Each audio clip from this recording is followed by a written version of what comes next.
From kickoff to final whistle, your Saturday mornings belong to Countdown 2 with Grant Paulson and Alex Gold, only on the BetMGM and Infinity Sports Network. Make it legendary. Here we go. Welcome in. Hanging out for the next couple hours here on Countdown 2 on the BetMGM Network. Alex Gold, Grant Paulson with you. Hope everybody had a phenomenal Christmas. Happy holidays. Happy New Year. We certainly we'll get into maybe some of the events of the last 24, 48 hours or so, including Christmas Day football, which featured backup quarterbacks all over the place. Not exactly what the NFL and Amazon Prime and everybody in Netflix, I should say, as well, were exactly hoping for, Grant. It did not deliver the way we all thought it would all the way back in May when we saw the schedule come out. No, but I'm sure the numbers are still going to be really good. You get enough people sitting at home, you put bad NFL action on and or games with backup quarterbacks, and people are still going to watch pretty clearly. So I think the numbers will be fine. But you're right. When the schedule came out, and I'm in D.C., so this is the perfect example, people were giddy about Commanders, Cowboys, arch rivals, week 16 of the season, or 17, I guess it were, the penultimate week of the season, and the idea of, oh, this is a playoff play-in game. This is maybe, not for the division because the Eagles are the best team, but this could be wild card stuff. And then both were eliminated. The Vikings, who a lot of people thought could make the playoffs, eliminated. The Lions were supposed to have been battling for the 1 seed. They get eliminated in the game, laying an egg. And then, of course, you know too well about Broncos Chiefs and what could have been there. And we're seeing a third-string quarterback start for the first time ever, who most of America has never heard of and can't pronounce his name. Other than that, though, the schedule played out perfectly.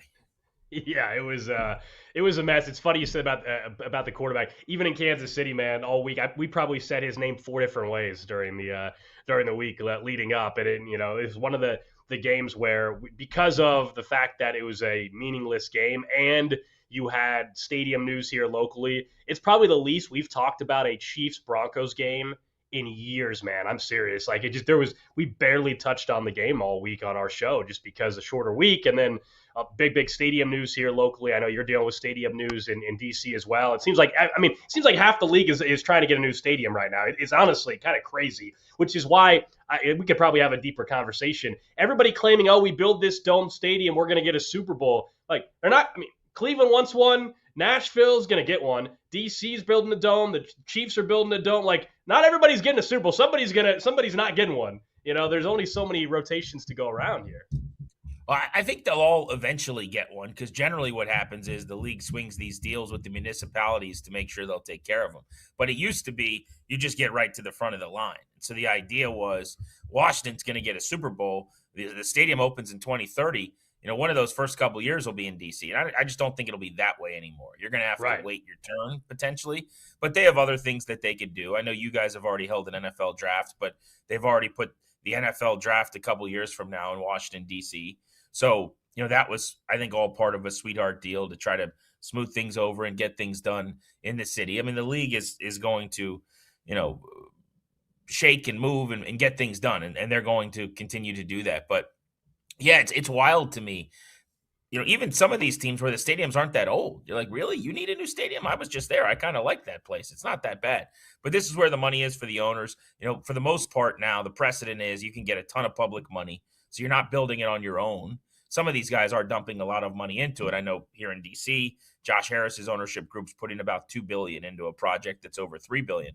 But if you get a bunch of public money, help. And then, the real estate deals on these stadiums are kind of where the money is. It used to be for owners that the TV contracts are how they made their money, and that still helps.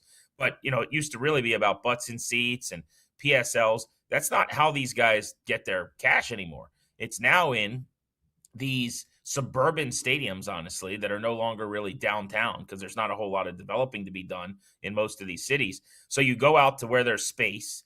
Then you have these really cool areas outdoors where you've seen these in all the NBA finals and Super Bowl coverage where there's watch parties and everyone's watching on movie theater size screens outdoors, and there's bars and restaurants.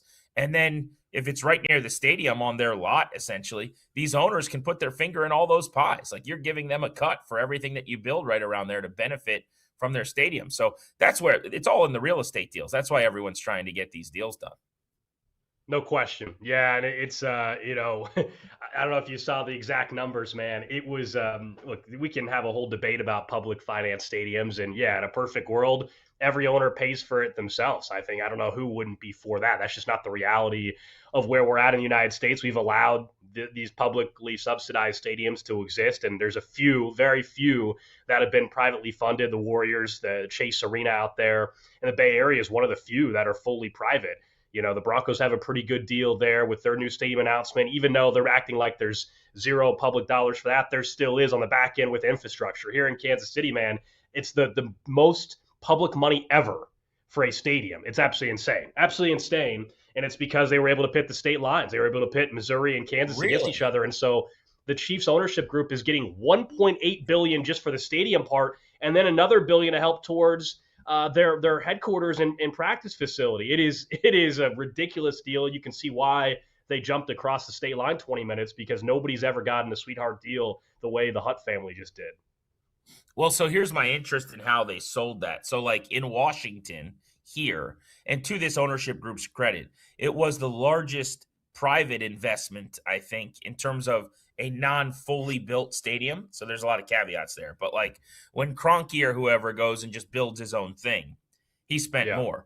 But in any of the percentages, like where we're divvying up pie, owners and public, they had the highest percentage of pie in a share with over $2 billion of the $3 billion project. That said, DC comes back when we're having the lawmakers on the show and they go, well, that's cute, except we're still making the largest public commitment in history for a sports stadium. Now, so you guys have since supplanted that in Kansas City, but this is the way that it goes. So like, how big is the project out there? How much are the Hunts putting in? Yeah, so 60-40. It's a 60-40 split. It's a $3 billion stadium, and then they're building a new headquarters as well in a different city, but also on the Kansas side. And that's the part that I think is the most ridiculous, quite honestly, is not just the stadium and the public money, is the fact that public money is being used to build your headquarters. Like, you're a business, build your own headquarters, let alone your stadium. So that's the part that's the most ridiculous. I mean, from a business deal, it's a no-brainer. Like, I don't agree with the setup that we have with this kind of stuff, but it's absolutely insane. And this has been a huge topic, as you can imagine, in the last week or so. But, people, I think, are surprised. And I don't know if you guys have run into this in D.C. People are surprised to hear these new dome stadiums, one, that they're domes and not open air. As you've been to Arrowhead, the advantage it gives you being outdoors. And people are really upset not to see it be open air. But that's where the money is. You brought up Final Fours and Super Bowls, et cetera. And that's why the state of Kansas wants the Chiefs. And then the fact that they're reducing capacity by about 10,000 or so, and people are upset about that. But again, this is the trend. Nobody's building 80,000 seat stadiums anymore, unless you're in, I guess Dallas or LA. I mean, that's about it. I think Grant's mic just got flipped there. I want to get his perspective, and he knows the attendance stuff, capacity for the DC stadium.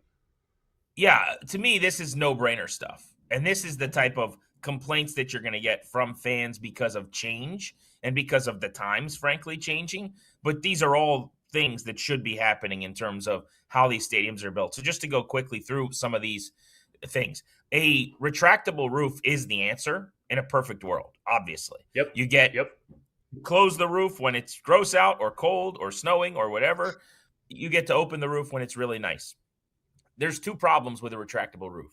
Number one is cost. Okay, it adds at this point, with the size of these stadiums, the footprint of these projects, $750 million. Well, you already have people who are livid to give any public money, as we're talking about. These owners are not footing the entire bill. So if you wanted the retractable roof, you just got to shell out more public money. Nobody's signing up to do that, and the owners, and I know that they should be, but they are not either. So that's number one. Number two is, when teams have retractable roofs, they rarely use them as much as you think. Exactly. Because they like the advantage of them being closed and it being loud. So, like, I'll give you examples. I went to Houston during the American League Championship Series several times for the Astros and for a World Series when they played the Nats. And never once was that roof open. And there were times where I'm going over to the ballpark and it's very pleasant outside. It's 50-some degrees or whatever. And I'm like, oh, the roof's going to be open. it's not even a consideration because they want the noise. They want it as loud as possible. They want people to be comfortable. So it's actually way more rare with a retractable roof than you would think that they actually play in the elements. So it's just not worth the money according to the teams. That's number two. The third thing is technology. Look at Minneapolis' stadium. I was just there. Look at LA. You can now feel like you're outside while being inside, essentially. It's not the same because you're not going to get snowed on if that's what you want. You're not going to have 4-degree temperatures. But when it is comfortable, if it's above 50 in Minneapolis, they have these big doors that swing open on either side of the stadium.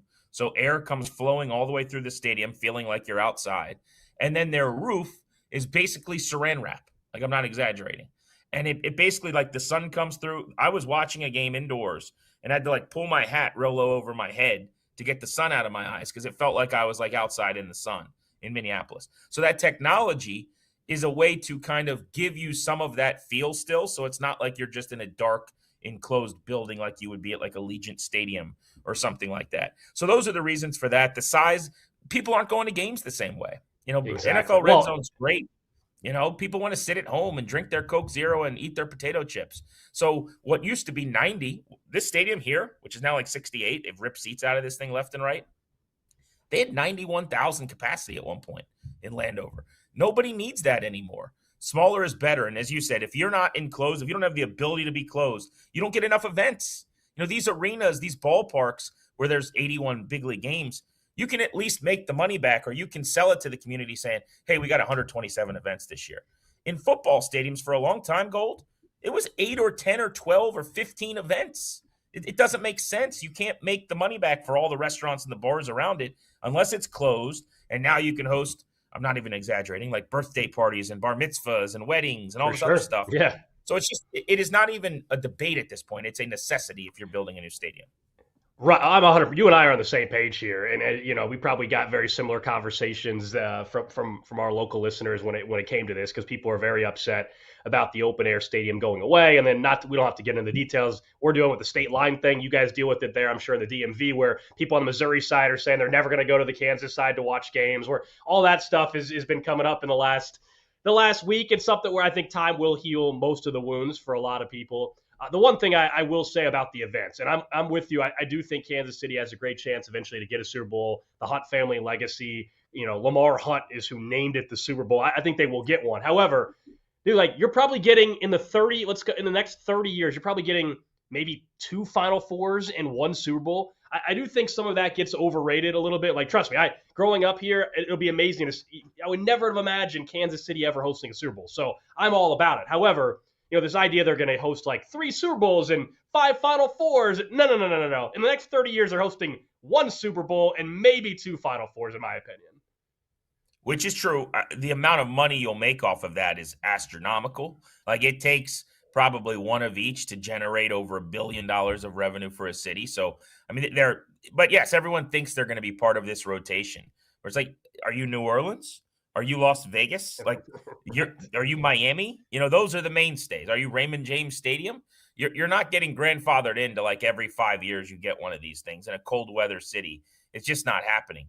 But I will say, the debate you guys probably are having is way more fascinating. Like, people are super bummed out in DC about losing the outdoor element of these games, but we very rarely have snow games. You don't think of super cold weather advantage or anything. When I think of Arrowhead Stadium important football, I think of frigid temperatures and teams not wanting to go play there. And so I can only imagine that romanticism and that pride from the fan base. Like, you guys are maniacs. The coldest game I can ever remember a couple years ago, when, like, everyone's getting stretchered out of there to go to the hospital because they're getting frostbite or whatever. The Dolphins, like, with their shirts off.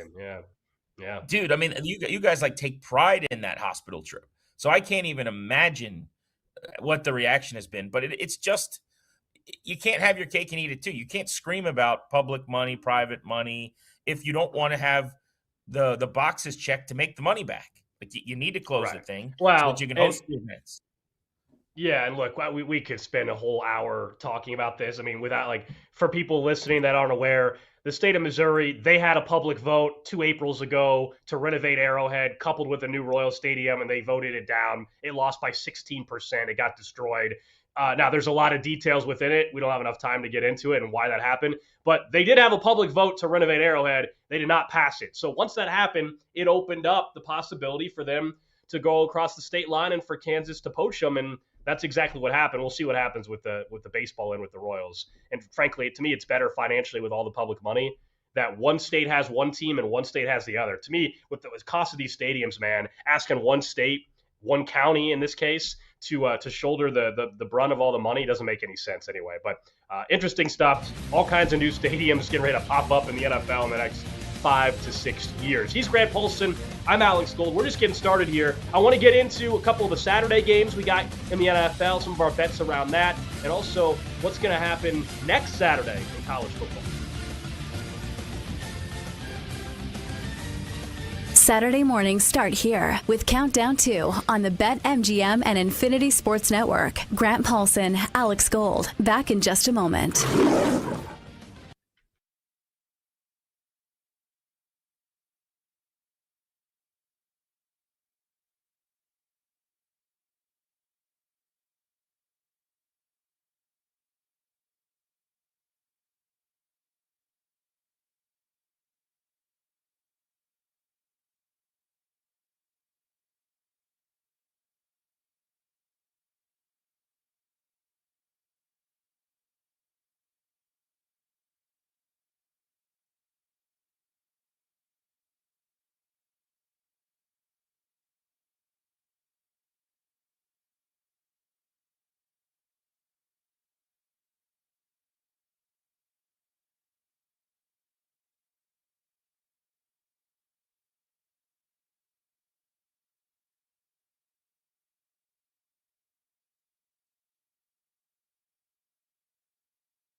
From kickoff to final whistle, your Saturday mornings belong to Countdown 2 with Grant Paulson and Alex Gold, only on the BetMGM and Infinity Sports Network. Make it legendary. We're just getting started. Alex Gold, Grant Paulson with you on a Saturday.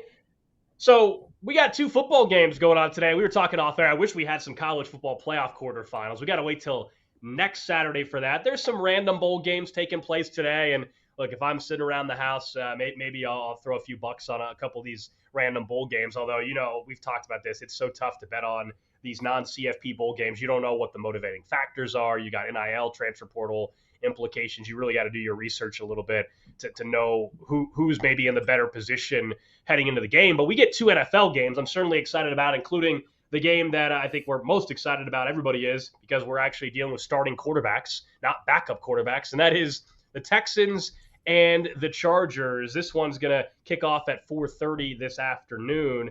You've got a 10-5 Houston team on the road out at SoFi, 11-4 Chargers. The LA Chargers are 1.5-point favorites. The total, a very low total, just 39.5 points. And we've discussed the implications here. The Chargers are trying to improve their seeding. I think they're, probably going to end up as the 5 seed. I know there's some scenarios if they were to lose today where suddenly Buffalo could leapfrog them, but I actually think the Chargers will end up as the 5 seed because I think they're going to win today against the Texans. The Texans, meanwhile, trying to put some pressure still on the Jacksonville Jaguars there, but they're in a good spot still to make the postseason. The Texans with a win, their percentage to make the postseason goes up to 99% according to NFL.com's analytics. A loss, it drops just down to 93%. So both these teams are going to make the postseason. What do you make of just how each is playing right now? I mean, I just saw the Chargers a couple weeks ago here in town, and I think their issue is still always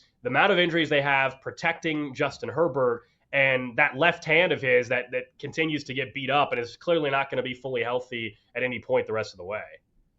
I'm skeptical of the Chargers because of the overall team health, but specifically Herbert.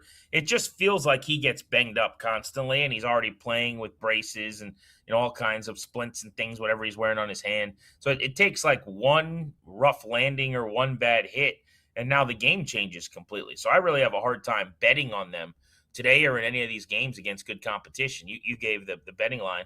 They're favored by 1.5 at home. What I find really interesting about this game is this is going to tell us once and for all kind of how legit this Chargers team is. I feel like they have won some impressive games recently, and no one's really paying them any attention. It's kind of funny. Like the Texans, I think, were one of the bells of the ball. Everybody's been putting them over and talking about their championship-level defense and the emergence of Stroud post-injury coming back and whatever else. You realize the Chargers have won 4 in a row and 7 of 8. They just quietly are 11-4. They're the better team in terms of record here. They're the favorite in this game. But look at some of the wins. Since they came out of the bye and throttled the Raiders, they beat the Eagles. They beat the Chiefs when Kansas City was pretty desperate. And then they beat Dallas and doubled them up 34-17. I didn't even like that matchup for them, and they destroyed them last weekend. So they're playing really, really, really well. My idea in this game, I didn't think the total could be low enough for me not to take the under. And then lo and behold, it's in the 30s. It looks like some college game where you've got a couple guys that can't throw the ball and some like lower conference or something. But 39's tricky. But anything under like 41, I was going to play as the under. But I'm probably going to sit this game out altogether. It's just it's a pick 'em. It's close. I don't have a great feel for it, but I really like the way the Chargers, without any fanfare, have just strung wins together. And it's not like they've gotten a soft schedule. They've beaten hungry, competitive, legitimate teams here. Yeah, I'm trying to figure out, that still you mentioned how people view the Chargers and how they talk about them or don't talk about them. I think for a couple reasons, fair or not, I think there's certainly still just some last couple of year, historical significance to that with Justin Herbert in big spots. You're right. They've been very, very good this year, but last year they lost to this Texans team in the wild card round. I think that's something that people are still waiting for them to prove that they're not the same Chargers. We know they're not going to probably win this division, and it's not official yet, but the Broncos, I don't believe, have officially clinched, but they basically are right there to winning the AFC West. And maybe that changed on Thursday. I can't remember the exact scenario. Maybe it is finally done, but I thought the Chargers still had a small percentage chance And Herbert in the last 4 years, Grant, when he plays teams that are above 500, he's 9-15, and we don't have to get into the whole win loss stuff, but just he's 9-15 straight up. There's obviously a lot of circumstances that go into it against teams above 500, and he's 15-23 against teams above 500. But this year he's 3-2. So to your point, he's got a winning record against higher quality teams, and that's been a little bit of a difference for them. I still think the one thing that changed for me with the Chargers, I thought about a month and a half ago they were about to have another effective offensive weapon, Oronde Gadsden, the backup tight, or the starting tight end, I should say. And because of the injuries on the offensive line, they've had to really focus on protecting, understandably so, protecting Justin Herbert. And so his athleticism, his ability to be a weapon in the passing game is kind of gone out the window because they've had to either keep him in for blocking or he's just not been on the field because they've had to prioritize protecting Herbert. And so that's what to me is it basically collapsed the Chargers offense from blowing up in the way that I thought they had a chance to. Yeah, they've scored 30 plus in 2 of their last 4, but they've also had to win a 16-13 game against the Chiefs.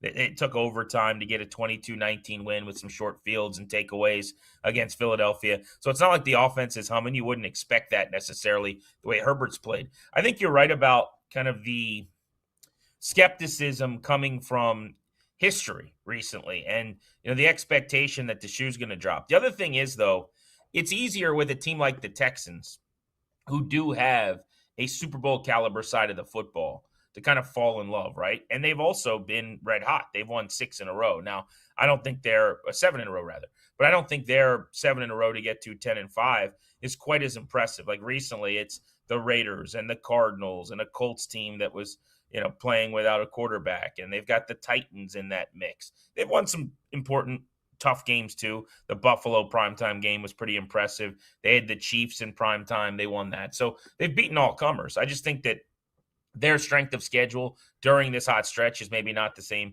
as the Chargers has been. But that said, when I look at Houston, I go, they could make a run because that defense can shut people down. What do the Chargers hang their hat on? I really like Jesse Minter, their DC. I think he's going to get a head coaching job this year. They're a top 10 defense in yards per play, but they're 22nd against the run. They're top 5 against the pass, which is important. They do some things well. They pick you off, top 2. They sack the quarterback, top 6. It's a really, really good defense. Is it elite? Is it Super Bowl caliber? I don't know that it gets the same headlines as Houston. And then offensively, they lack firepower. We've talked about how and why. I think you're right about max protecting and keeping guys in. But this is the number 17 offense in the league, the number 14 run game, the number 13 passing game. They just, they don't protect the quarterback. They're bottom 5 in that area. So there's a lot of flaws. And I think the expectation is that something gets exposed. So that's the first game today, and I think it will probably be the best one. At least we got the 2 starting quarterbacks. Because the nightcap tonight, unfortunately, the news yesterday, finding out officially, it's going to be Malik Willis for the Packers as Jordan Love is still in concussion protocol. And then it looks like, it's not official, it looks like we're going to get Snoop Huntley or Tyler Huntley there in the game, not Lamar Jackson, who is listed as doubtful with a back injury. We could talk about Lamar Jackson individually here in a second too, because that report that came out, or I wouldn't even call it a report as much as it was just a column with certainly some information that I think only would have come from inside the Ravens organization, came out this week. But you have a Packers team as 3-point favorites over at BetMGM. This total even lower than the first game at 38.5. And we saw Malik Willis jump in for Jordan Love a week ago, and he was able to certainly able to get things done and catch their opponent off guard. But I don't know about you. The Lamar Jackson angle to this is getting really interesting long term with this organization, because I don't know if you can convince me that this time next year, or frankly August, I guess, that both Lamar Jackson and John Harbaugh are there. I actually think one of them's not there by the time we get to the start of the 2026 NFL season. It looks like it's trending that way. I mean, when you start to get these anonymous leaked comments and quotes about Lamar Jackson that people on the beat feel comfortable putting in, hatchet job columns, right? That tells you that something is souring in that building. This was not happening before. I don't think Lamar's changed. Some of the stuff we're hearing, I mean, for people that didn't read the column in the Baltimore Sun, that he's up till wee hours of the morning playing video games, that he's, eating like a high schooler who just got his license driving to the local fast food place and like not prioritizing his body, and that's part of why maybe his recovery doesn't go well, or he misses as many practices and games as he does. And I think the idea of them having to have afternoon practices in training camp because Lamar didn't want to or isn't able to do morning practices or something like that is insane to me. Like, I just have a hard time believing that to be accurate. That's why they do it. I can't even wrap my head around how ridiculous that is. So I'm going to assume that that's a little bit misleading. Not to say the columnist who did a good job on the piece is wrong, but like maybe there's half truth to that or something. I don't know. You'll have to forgive me. I just cannot assume that that's a real thing. That's the biggest joke I've ever heard for a guy that you're paying a couple $100 million. But they're at a crossroads now where they've got to decide, Gold. Do you extend him or do you move him? Which I don't think they're going to do. But you're not going to let him make $75 million against the cap the next 2 years. That's what he's due to make. I think it's 75 and change, like 76 million. There's no precedent for that. You can't do that. It doesn't make any sense. So what you would do is you'd go back to the table. You'd extend him for another 3 or 4 years, whatever. You'd knock that cap number back down under 50 mil for the first few years, and you kick the can down the road. But if it is this bad, if there are guys getting frustrated by his work habits, by the time he's putting in, by some of the things he does behind the scenes, and it is becoming an issue, is that the commitment you want to make? Is that the symbol you want to send in the locker room? So there's a lot to consider. I do agree with your first point. Harbaugh and Lamar, the marriage feels like it's ending. But to me, you choose Lamar, who's an elite top 4 quarterback in football and a multi-time MVP, and you try to figure it out with the next guy getting to him, and you thank Harbaugh for his services, and then he gets a job 4 days after he's fired.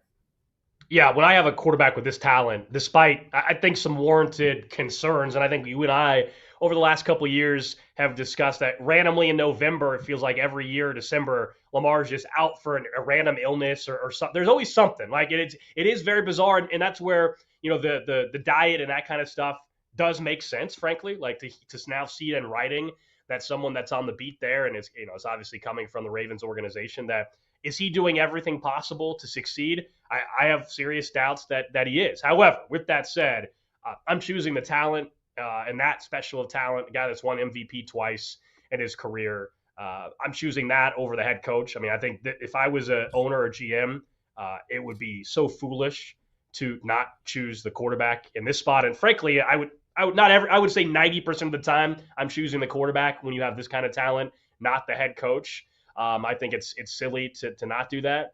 I also think if I'm Harbaugh, man, look, he'll get hired immediately. So maybe it's just time for me to get out. You're in a brutal AFC North anyway. Perhaps the relationship's not good with you and Lamar at this point in time. Go get a fresh start somewhere else. We'll see. We know we'll end up with 5 openings. Right now we know of 2, the Giants and the Titans, but they'll end up with 4 or 5 openings. I think Arizona will open up, for example. We'll see if some other surprises occur. Miami's up in the air, right? We don't know how that's going to play out. But there will be some openings. Maybe Raiders open up. We'll see, depending on what they do with Pete Carroll. So, what's that? Tampa Bay could open, I think. They missed the playoffs. Yeah, you would. Yeah, well, I would get rid of Todd. But I told you I would have gotten rid of Todd Bowles even if you told me they won the division and lost in the first round, and I don't have to even make the playoffs. I think both the Falcons and Bucks will likely have a new head coach. So there's 5 or 6 openings right there. Yeah, and he's going to get a job, both because he's competent and a good coach, but also we've talked about this in passing a little bit. We haven't drilled down much on it.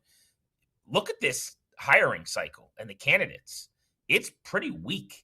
And especially in a league where so many GMs think like I do, and they want offensive-minded head coaches to pair with young quarterbacks. People want their Ben Johnson to fix their Caleb Williams. They want their Shane Steichen in Indianapolis so that you could turn Daniel Jones around. Those guys don't exist in this cycle. There's one guy I can think of that's probably a slam dunk to get several interviews, and that's Clint Kubiak out in Seattle, who's been an OC in multiple stops and is having a hell of a year. He'll get a job. We've been saying here in D.C., Cliff Kingsbury, who last year was the hot name after Washington lit the league on fire and got to the NFC Championship game. He had several interview calls and ended up turning a couple teams down and whatever else.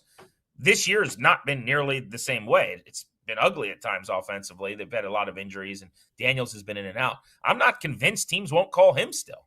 Just because if you want an offensive guy who's got some resume, he's been a head coach before, he will answer the phone, I'd imagine. So it's going to be a light cycle in terms of really, really good candidates. If Stefanski gets fired in Cleveland, which I think he will, he'll get a job. I'm sure of that. If Harbaugh gets fired in Baltimore, which I think we're headed that way possibly, I think he would get a job as well. So you're going to see some quick leaps rather than sitting out for a year this year. And somebody that has sat out for a year, Mike McCarthy, I think he gets a head coaching gig again.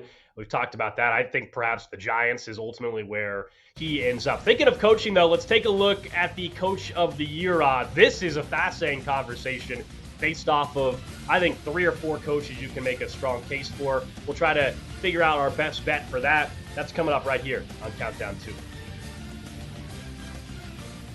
Saturday mornings start here with Countdown 2 on the BetMGM and Infinity Sports Network. Grant Paulson, Alex Gold, back in just a moment.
From kickoff to final whistle, your Saturday mornings belong to Countdown 2 with Grant Paulson and Alex Gold, only on the BetMGM and Infinity Sports Network.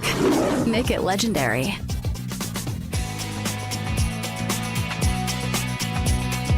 Or not already doing that, make sure you subscribe to the BetMGM Network on YouTube.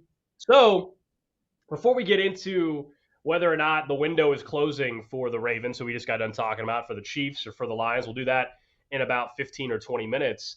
I want to look at the Coach of the Year conversation because these are one of the markets that you can jump in late and still find a way to make some money. That's why I think we all like awards markets, whether you had an MVP bet preseason or a Coach of the Year bet preseason. It's one of those where you're not out of it just because you messed up maybe with your bet at the beginning of the year. And you've had times throughout this year to jump in. You take a look right now. I mean, there's still an opportunity to jump in and find some value here because how wide open it appears Coach of the Year is. We're in week 17, man, and nobody can tell me for sure they know who is winning this thing. Now, we're going to obviously get into why we think somebody should win, but man, oh man, Mike Vrabel's sitting there at plus money still, plus 140. Kyle Shanahan has really jumped up in the odds market in the last week or two. He's plus 220. Mike McDonald up in Seattle, 4-1 odds. Ben Johnson in Chicago, 6-1. Liam Cohen, who I think has been slept on throughout this entire Coach of the Year conversation, frankly, with the Jags, he's sitting at 7-1. You can make a case for each and every one of these coaches to win this thing. This is the most competitive Futures Award of the year in terms of betting and voting, I think. But it's also the most competitive I've ever seen the Coach of the Year conversation. Because as you just said, I could go all the way down to, so Vrabel, I'll make you an easy case. Shanahan could easily win this thing. Mike McDonald should win this thing. Ben Johnson could and should win this thing. Liam Cohen, I would even go Sean Payton. A little bit more complicated, but they win the division. They knock off the Chiefs. Yeah. They're the team that does the unthinkable, and now a 1 seed with Bo Nix, who's a limited but ascending second-year player. Like, he should absolutely be getting Coach of the Year conversation. And Jim Harbaugh, if the Chargers beat the Texans and they're 12 wins or whatever going into the final week of the season, like, what are we talking about here? That's a hell of a job by Jim Harbaugh. Dave Canales, this year, it's just not good enough because he's around 500. But he's had a year where in other seasons, he'd be in the top 3 in the Coach of the Year mix. So it is incredible. My answer right now is Mike Vrabel. I think that the knock on New England, which is fair, is that their strength of schedule was terrible and that they played an easy schedule. The problem I have with that logic is, number one, coming into the year, they were also not that good. Okay, they were also supposed to be 6-11, 7-10, whatever. That's number one. Number two, they were the one team, in my opinion, that did not stub their toe. Like, they don't have the really bad loss since the start of the season, but like when they became a couple weeks in, what they became, they just blew everybody out that stunk. They get no credit for that. People are like, oh, you just beat teams that are easy to beat. Yeah, I blew them out. I'm not doing what Denver does, playing with my food and wait until the third quarter down 9 against every crap team that I play to come back and win by 2. I'm just bludgeoning teams. So I think Vrabel, also in game when you watch him, some of the stuff they do with the clock, some of the rules things he does, he is really proficient in that way. I think him getting off the mat where he gets blown out, then he's out of football and teams aren't interviewing him, which was super weird. I mean, they're like, he knows Adam Peters, the GM here in DC. They work together in New England. They don't even interview the guy. And there were a bunch of teams like that. There was weird reporting on like, yeah, people don't like sitting across from him because he's so big or something stupid like that. Like, what does that even mean? But Mike Vrabel in New England, my winner, my number 2 guy would probably be Ben Johnson with the Bears.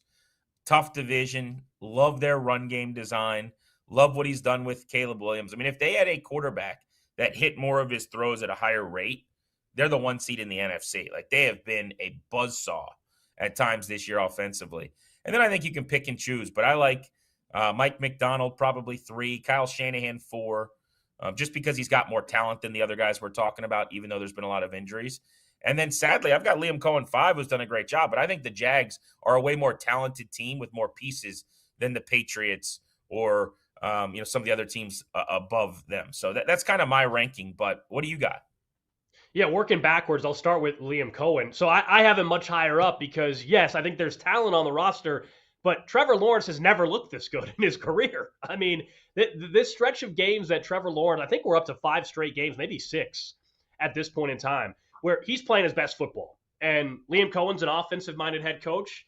He, to me, gets a ton of credit for what he's been able to do with Trevor Lawrence. And they're a team, while I know their defense is a big part of their success, but Trevor Lawrence is simply just playing better than he ever has. And so that is when I look at these coaches and I'm looking at, their ability to maximize guys on their roster, especially ones that nobody else has been able to really have a ton of success with. That's really impressive to me. So Liam Cohen is much higher on the list when it comes to this conversation. And then, I'll keep going. I know you have something to say about Liam Cohen. Well, I just wanted to say with Lawrence, I'm a little yes, he's playing his butt off. He's had 4 really good games in a row. I think this is not a you point. This is I can't believe how many people are crowning him after 1 month. It's not like he hasn't had a good month if we went back and looked at it. This might be the best month of his career, but he's had some good months. It's 4 games. Everybody relax. That would be number one. He is playing his butt off, no doubt. But his season numbers, it's 60% complete. It's 26 touchdowns and 11 picks. That is very bottom of the rung for franchise quarterback stuff. So is he ascending at the end of the year? Sure. But it's not like he's turned this guy into a MVP candidate. But anyway, keep going. I'm a Liam Cohen guy. Yeah. So I won't. Yeah. So Liam Cohen's much I have Liam Cohen above Kyle Shanahan in this year's Coach of the Year conversation. I'm not saying that Liam Cohen is a better head coach than Kyle Shanahan. We're obviously having a this year Coach of the Year conversation. So I have Liam Cohen higher. He would be number 2 actually on my list. Number 1 for me is Mike Macdonald. To me, when you look at Seattle, who might end up being the number 1 overall seed in the NFC, in that division, that NFC West, that here we are, we're talking about Kyle Shanahan being a Coach of the Year candidate. We know what Sean McVay is as a head coach. They got a guy that might win MVP on the Rams, and he has a chance to win that division with Sam Darnold, who we all know the conversation at the end of last season for Sam Darnold in Minnesota, and everybody was already done with him. Said, all right, well, he had a good run.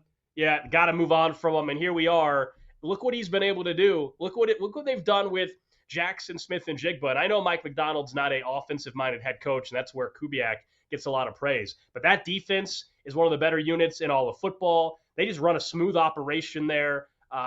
He's not the most emotional guy on the sideline. He kind of just goes about his business. I actually think he should be getting even more attention in this conversation. Ben Johnson just dropped down a little bit for me only because of the seeding aspect. And maybe this is where you and I differ a lot on these awards of, divisional win. When the conversation is so tight like this, I have to look at division. I have to look at, seeding and try to separate these guys a little bit. And so that would be my only reason why Ben Johnson's a little bit further down.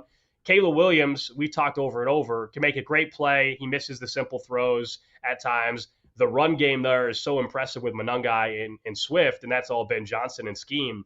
But if we're in a year where 4 or 5 guys are part of the conversation, I have to get, very, very nitpicky when it comes to divisional stuff, when it comes to seeding, and that's where Mike Macdonald gets the slight edge for me over Ben Johnson.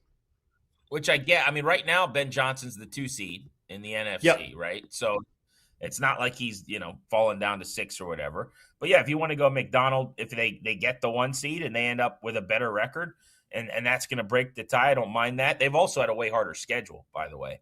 That would be my first argument against that division, Ben Johnson. Man. They're a little bit more like New England NFC in terms of their strength of schedule, and it's been a very charmed existence for them this year in terms of how it's come about. But the reason I'm high on Ben or higher, it sounds like, would be everything he did in Detroit in year 1, way ahead of schedule. He's kind of been able to pull off in Chicago, where they go get a couple interior linemen and they're just bullying people up front. I mean, he's got a 7th round pick in Kyle Monangai, who's all of a sudden making plays week in and week out. The ascension of Caleb Williams, not unlike Trevor Lawrence. Just the whole culture. You see them after the game in the locker room. This guy was supposedly the play calling nerd who wasn't a leader of men. That was the detraction on him after he had, some really odd hiring cycles where he came off poorly, frankly. He came off like he was not a guy that you'd want to hire when he is just calling an ownership group that's flying to meet with him and doing some of the stuff he'd done. And I think he's put all that to bed. So I've got him very, very high on my list. But to me, Vrabel, the Drake May progression year over year, and where I don't think there's a bigger gap between what they were with Gerard Mayo last year who was just like not an NFL head coach pretty clearly, to Mike Vrabel. That's the biggest Grand Canyon gap of all, and that's kind of a tiebreaker for me. Yeah, and these final 2 weeks truly is going to decide this thing. I mean, I think because it's so close, a lot of voters, right or wrong, are going to look at how do these final 2 weeks finish out? Who ends up being division winners? Who ends up, if any, as number one seeds? And unfortunately, that might be a little bit. Now, Mike Vrabel, he's not probably going to end up being the number one seed, barring a surprise here. Looks like that's going to be Denver. And will that Yeah, be so used shouldn't against you him? lean on I don't Peyton a know. little bit? Sean Payton could be a Yeah, 1 seed. You could get we him at, what is he at right now? 40-1 or something? Yeah, so he's not going to win, but I'm with you that he should be getting talked about more. You ended a 10-year run in the AFC West by the Kansas City Chiefs, and you're doing it with a quarterback that I still think is very average. And look, Bo Nix can prove me wrong throughout his career and in the postseason, but I think he's doing with an average quarterback. Now he's got an elite defense, and that is more Vance Joseph, who, while he's not a great head coach, is a hell of a coordinator, and we're seeing that play out again with the Denver Broncos. That defensive staff is insane in the roster. But yeah, I mean, like if we're just talking about who should have better odds, yes, Sean Payton. But I think you and I both know there's no way he's going to win it. So whether I get him at 40-1 or 15-1, I guess doesn't really matter. If you and I both probably agree he can't win it. But yeah, I'm a little surprised to see the difference in the odds there. Yeah, I agree that he won't. I don't think it should be that way though. Like if they finish as the 1 seed with one loss over their final 15 games or whatever, that should absolutely not be like a slam dunk that he's not the coach of the year, but it is that kind of year. I think the best value right now is probably just Cohen at 7-1 on BetMGM. If the Jags can stay hot, finish strong, keep climbing in the AFC playoff picture, him or Ben Johnson at 6-1, just because they're down the board. Like my guy is Vrabel. That's who I'm voting for. I'm not betting him at plus 140. Narrowly better chance than Kyle. Narrowly better chance than, say, Ben Johnson, Liam Cohen, because the value is too good on those other guys. All right, coming up next, I want to talk about some of these teams we've gotten used to over the last 5 to 7 years, consistently being in the postseason, consistently being title contenders. Is the window closed for some of these teams like the Chiefs and the Ravens? And we'll also take a look at the top of the draft board. Yeah, there's already draft odds out. I want to take a quick dive into that next here on Countdown 2. Saturday mornings start here with Countdown 2 on the BetMGM and Infinity Sports Network. Grant Paulson, Alex Gold, back in just a moment.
From kickoff to final whistle, your Saturday mornings belong to Countdown 2 with Grant Paulson and Alex Gold, only on the BetMGM and Infinity Sports Network.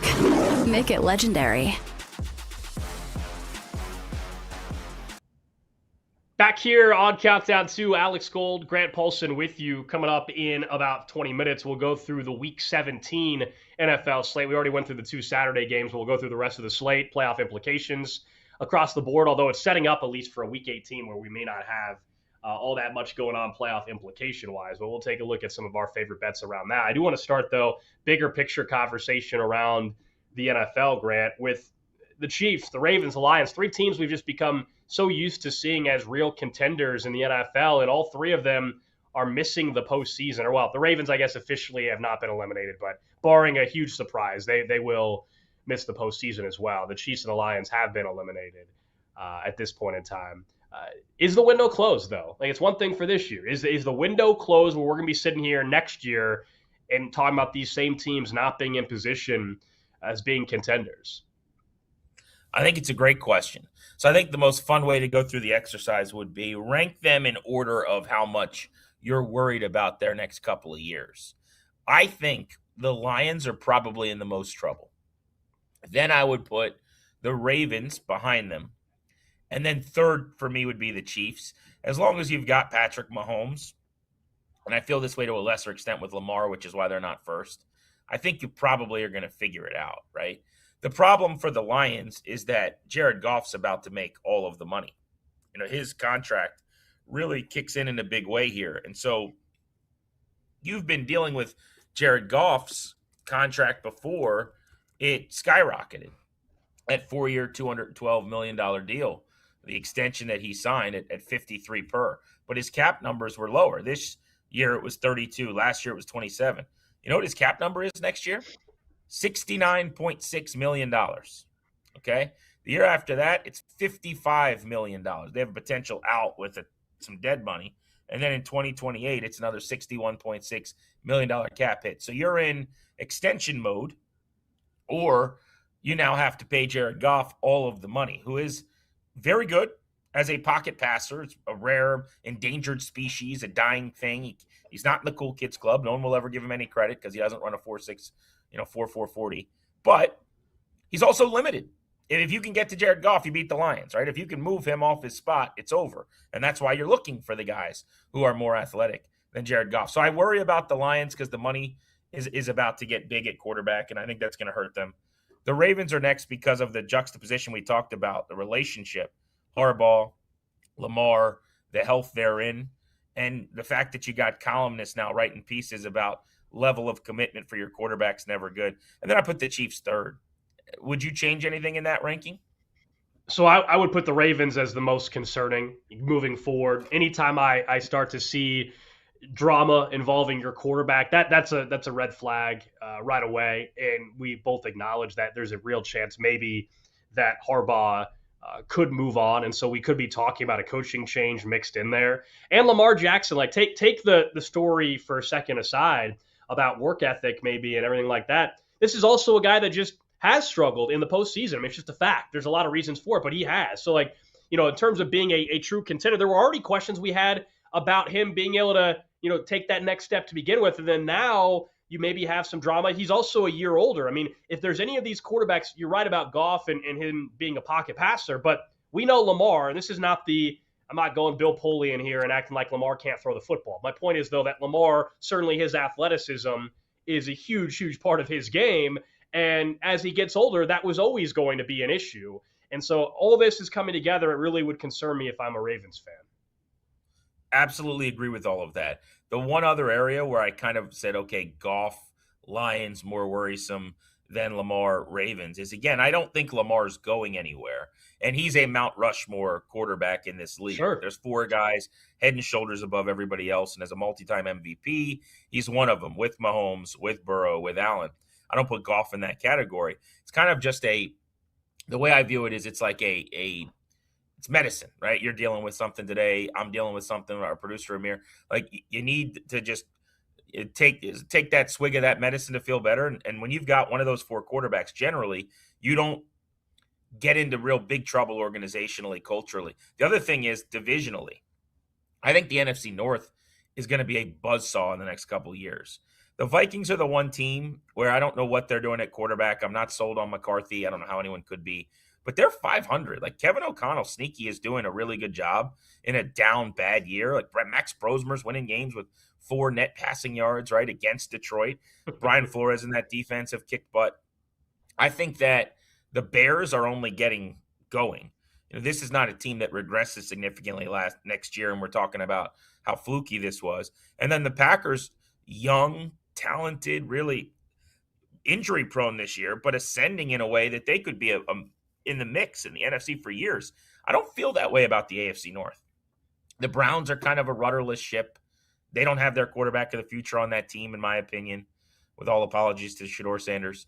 I don't see a path for the Steelers to add that quarterback. Like, they are just spinning their tires in neutral, and it's like a 9-win nothing burger postseason threat. And the Bengals, yes, you've got Burrow. Yes, they could absolutely bounce back in a big way, but they got a lot of work to do, man. This is a year after year storyline with them, with this defense. And it's just a rotten organization from the top down that Burrow's trying to duct tape together and like hold up. So I think the Ravens are just in a better spot divisionally than the Lions as well, significantly for me. Yeah, division-wise, I'll agree with you. I mean, I think that's the big question moving forward is going to be, now, one draft class changes everything, as we all know. All of a sudden, somebody drafts the next up-and-coming quarterback, and all of this shifts around and changes how we look at any of these divisions. The one thing we haven't talked about would be the Chiefs in this, and you and I both have them third on the concern of these three. Look, there's going to be changes. There has to be. Look, I think the Chiefs at this point in time, their issue is going to be, you mentioned money for Jared Goff. You got Chris Jones, who is just not the same player that he once was, and his cap number is almost $50 million next year. They got to figure something out there. Trent McDuffie, they could play out the 5th-year option. I think they will, but he's a trade candidate. I actually personally think they should trade him. I'm a big fan of his, but I think they should trade him and try to see if they can't get something similar to the Sauce Gardner return. They have no pass rush, so that's priority number one for this team. Their offensive line, I've seen a lot nationally. People, I think, are like stuck in like the narrative from 2 years ago. The offensive line is actually way down the list of priorities to fix. When they're healthy, they'll be just fine. Right now, they're down to their 4th-string tackles and stuff. When they're healthy, they got Josh Simmons. They got the core of that offensive line. I actually think they're fine there. Their issue is defensive pass rush, and they have no explosiveness in the backfield, Grant. You and I talked about this in the offseason about the Chiefs. My big concern was they just went ahead and brought back Isaiah Pacheco, Kareem Hunt, and said, we'll be good. And you look at the AFC and the NFC, go through the top 5 teams. Every single team either has one back or two that are explosive. The Chiefs do not have a back that can take a 10-yard run to a 30-yard run. It doesn't exist. So I know here in Kansas City, people want them to go and draft a Jeremiah Love type. I don't think they need to go that extreme and spend, a top 12 pick on a running back, but they certainly have to commit more resources to that position and get them more explosive. And then they need a fresh set of eyes in that offensive room. And it's tough because you've got a future Hall of Fame coach in Andy Reid, who of course has accomplished amazing things. And now you're trying to tell him that, hey man, you might need to listen to somebody else. And that's a tough spot to be in. I think the fact that they have bottomed out the way they have with a season where they're going to win 6 or 7 games, that helps that transition to being, yeah, I know, sorry, I didn't mean to do that one, everybody listening. Matt Nagy likely is not back. His contract did not get extended last year. He kind of refused this week to talk about it when he was asked about it. So I think he's gone. And here's the thing. We can talk about bringing in Mike Kafka again, who they used to have and they love. He needs somebody that is willing to tell him, hey, no, this doesn't work, not just a yes man around him. And that's my concern. Like, my biggest concern in the entire offseason for the Chiefs moving forward is going to be that aspect of it. And so, they're not going to make wholesale changes, I don't think. But if this team is in this spot next year, missing the playoffs, I actually think that's when the real conversation would happen, Grant. As crazy as it might sound for people sitting there today, that Andy Reid would be on the hot seat and would be, asked to step away. We're a year away from that. That's wild. I mean, but as you were saying that, I'm listening and I'm going, I mean, that's a pretty ominous thing. That's perilous if, like, it's kind of the teaching of the old dog, new tricks. The offense is maybe not broken, but it's problematic. And if you just want to keep bringing, he's done this, right? Nagy leaves, Nagy comes back. You're talking about the name being linked to them as Kafka. Like, you can't just keep surrounding yourself with your buddies. They need Yep. someone who is forward thinking and outside of their realm to come in with an extra set of eyes and say, no, no, no, you don't run it this way. This is how the league is trending. This is why you do it this way. I think that's smart. And if you're not confident that Reed is willing to do that or will, then that closes the gap between them and these other two teams, honestly, because that's a big deal. I mean, that is a No question. problematic thing. The only thing I'll say about the Chiefs too is I do think there's a little bit of a, Rocky style, like he bleeds thing that happened this year, where I cannot tell you how many years in a row a lot of us have kind of felt like, and I was doing this all season, they'll figure it out. It's Kansas City. Mahomes, Kelsey, Reed, death, taxes, winning football. And the fact that Denver closed the gap little by little and now has supplanted them. The fact that the Chargers swept them, I believe, right, this season. And Yep. You can kind of see these teams. It's like the movie, the movie, the Marvel movies where like you're looking at your fist and you're like seeing your strength a little bit. And you're like, I'm not that scared of them anymore. I think there was an element of that this year. Gone. Yeah. Yeah, where they got dethroned. And it's a strange thing because it's an intangible that like can't really be quantified. And I'm a numbers guy, but that was real for a long time, going to Arrowhead, dealing with that team, and it's over. So that is something that I do think could linger into next season, where you're dealing with a Broncos team that's going to be really good, a Chargers team that's going to be really good in that division. The Raiders are obviously a long, long way off. Yeah, though that was part of the conversation this year here locally for sure. Teams don't fear them anymore. All the big moments, finding ways to make the big plays, it just didn't happen this year. And that's why I said I hope the fact that they bottom out the way they did and didn't just miss the playoffs by a game causes them to look in the mirror a little bit more, because I hope, and I don't think they will now, that they don't just sit here and say, oh, well, we had some injuries late and this play and that play, we were a play or two away. No, you weren't. You were a ways away, and I hope that this ending of the season will cause them to make some changes. They, of course, have to draft well, and I will say, this is the first time that Brett Veach, the general manager, is going to have a draft pick this high in his entire tenure. That has some people excited, although people are skeptical. This is the issue with drafting 28 to 32 every single year, and he's whiffed on some guys. There's no doubt about that, but I want to see what he's capable of doing when he has a top 12 pick.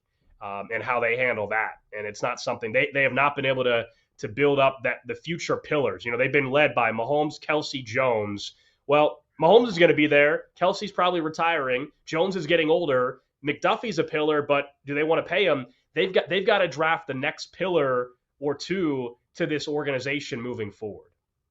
What's the Kelsey odds on retirement here? How sure are we about that? What makes you think he's retiring? I think it's minus 300, minus 400 right now, if not. Oh, really? Better. You think it's like a layup, slam dunk over kind of thing? Yeah, I do. I think, the door might be left open for the Gronk situation, which is, we fast forward to November next year, and if the Chiefs are making a wild card push or divisional push, that he would come back and skip everything else. I think that door would not be shut. Last year we talked about this a ton. I thought if they would have won the Super Bowl and three-peated, he would have walked away right off of the sunset. I think what we found out again this year is it's very rare in sports, man. You get to go out, one, on your own terms, but also go out on top. And you thought, I can't go out like that, getting embarrassed in the Super Bowl. Well, now you're going out with a 6-win season probably, and your quarterback is not even throwing the ball to you anymore. So I think he's done. Remember Jason Kelce? We all know his whole scenario where he held on for one more year and then lost in the wild card round. He's got all the people around him to kind of tell him the scenario. I know we've discussed the drops this year. Statistically, he still has it. I know he's not the same player, but statistically, he's going to finish with almost the same amount of yards as DK Metcalf this year. He's going to finish as one of the top tight ends in yardage. So it's not even so much that I think he can't help them. I'm not bringing him back on a $14 million, $16 million cap hit. That's also the problem here. And I also know he's not going to play for another team. So I would be stunned at this point if he returns to the Chiefs next year. So there is a contract element of this for you.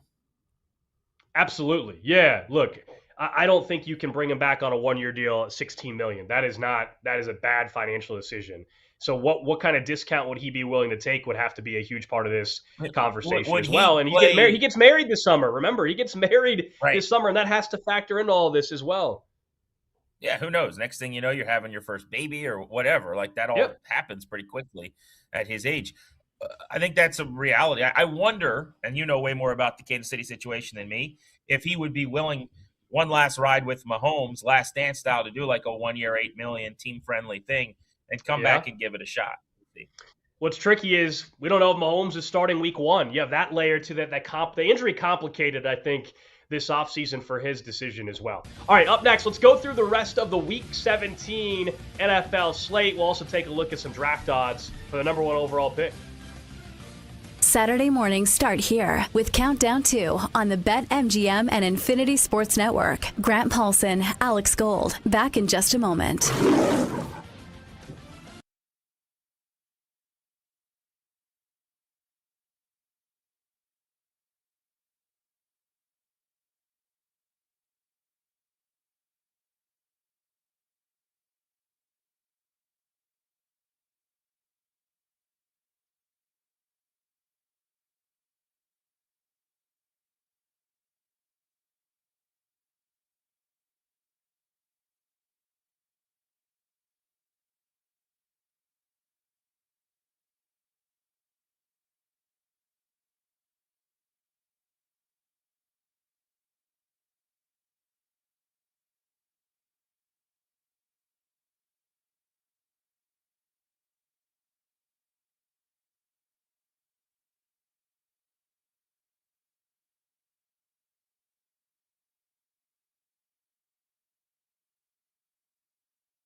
From kickoff to final whistle, your Saturday mornings belong to Countdown 2 with Grant Paulson and Alex Gold, only on the BetMGM and Infinity Sports Network. Make it legendary. All right, before we get into the Week 17 slate, briefly, I want to take a look at the draft board.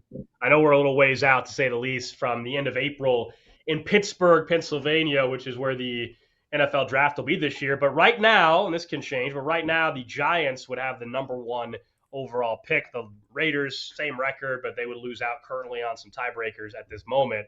Second pick, Cleveland would have the 3rd pick, Jets 4th, and Titans would be 5th overall currently. You take a look over in some betting markets right now, Grant, and you see that Fernando Mendoza, is the number 1 projected pick right now, minus 180, and Dante Moore would be plus 250. Ruben Bain Jr.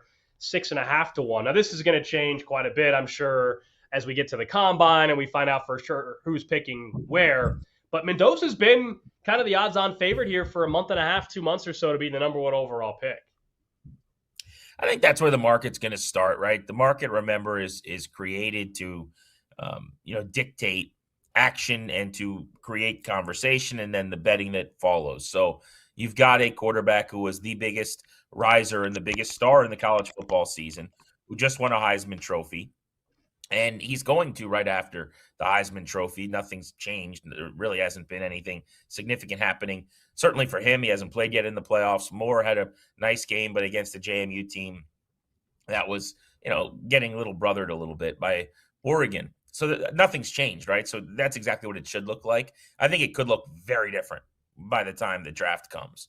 You've got the combine, you've got pro days, you've got the rumor mill that starts churning. We'll find out that teams want to come up to get a certain position. Is a guy like Ty Simpson going to be a fast riser? And now there's 3 quarterbacks in the early round mix. Like, all of those things are interesting to me.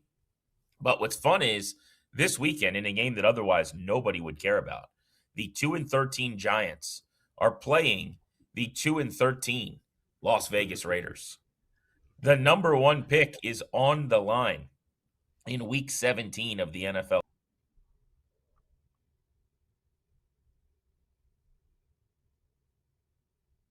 Yeah, no, it is. It is. We get that coming up tomorrow, where the Raiders, by the way, are 2.5-point home dogs to the Giants, and the total's 41.5. And then you have the news in relation to that, where the Raiders are going to go ahead and sit Max Crosby the rest of the way. He's banged up, but this is clearly, I think we all know, a result of the situation that they are in. Brock Bowers is also headed to IR. I'm not saying these guys aren't banged up, but it's because they're out of it, and it's because they're in a position to maybe get the number 1 overall pick. Max Crosby reportedly left the team facility yesterday, was not happy. Pete Carroll said that he went ahead and told Max Crosby, go ahead and get out of here if you want.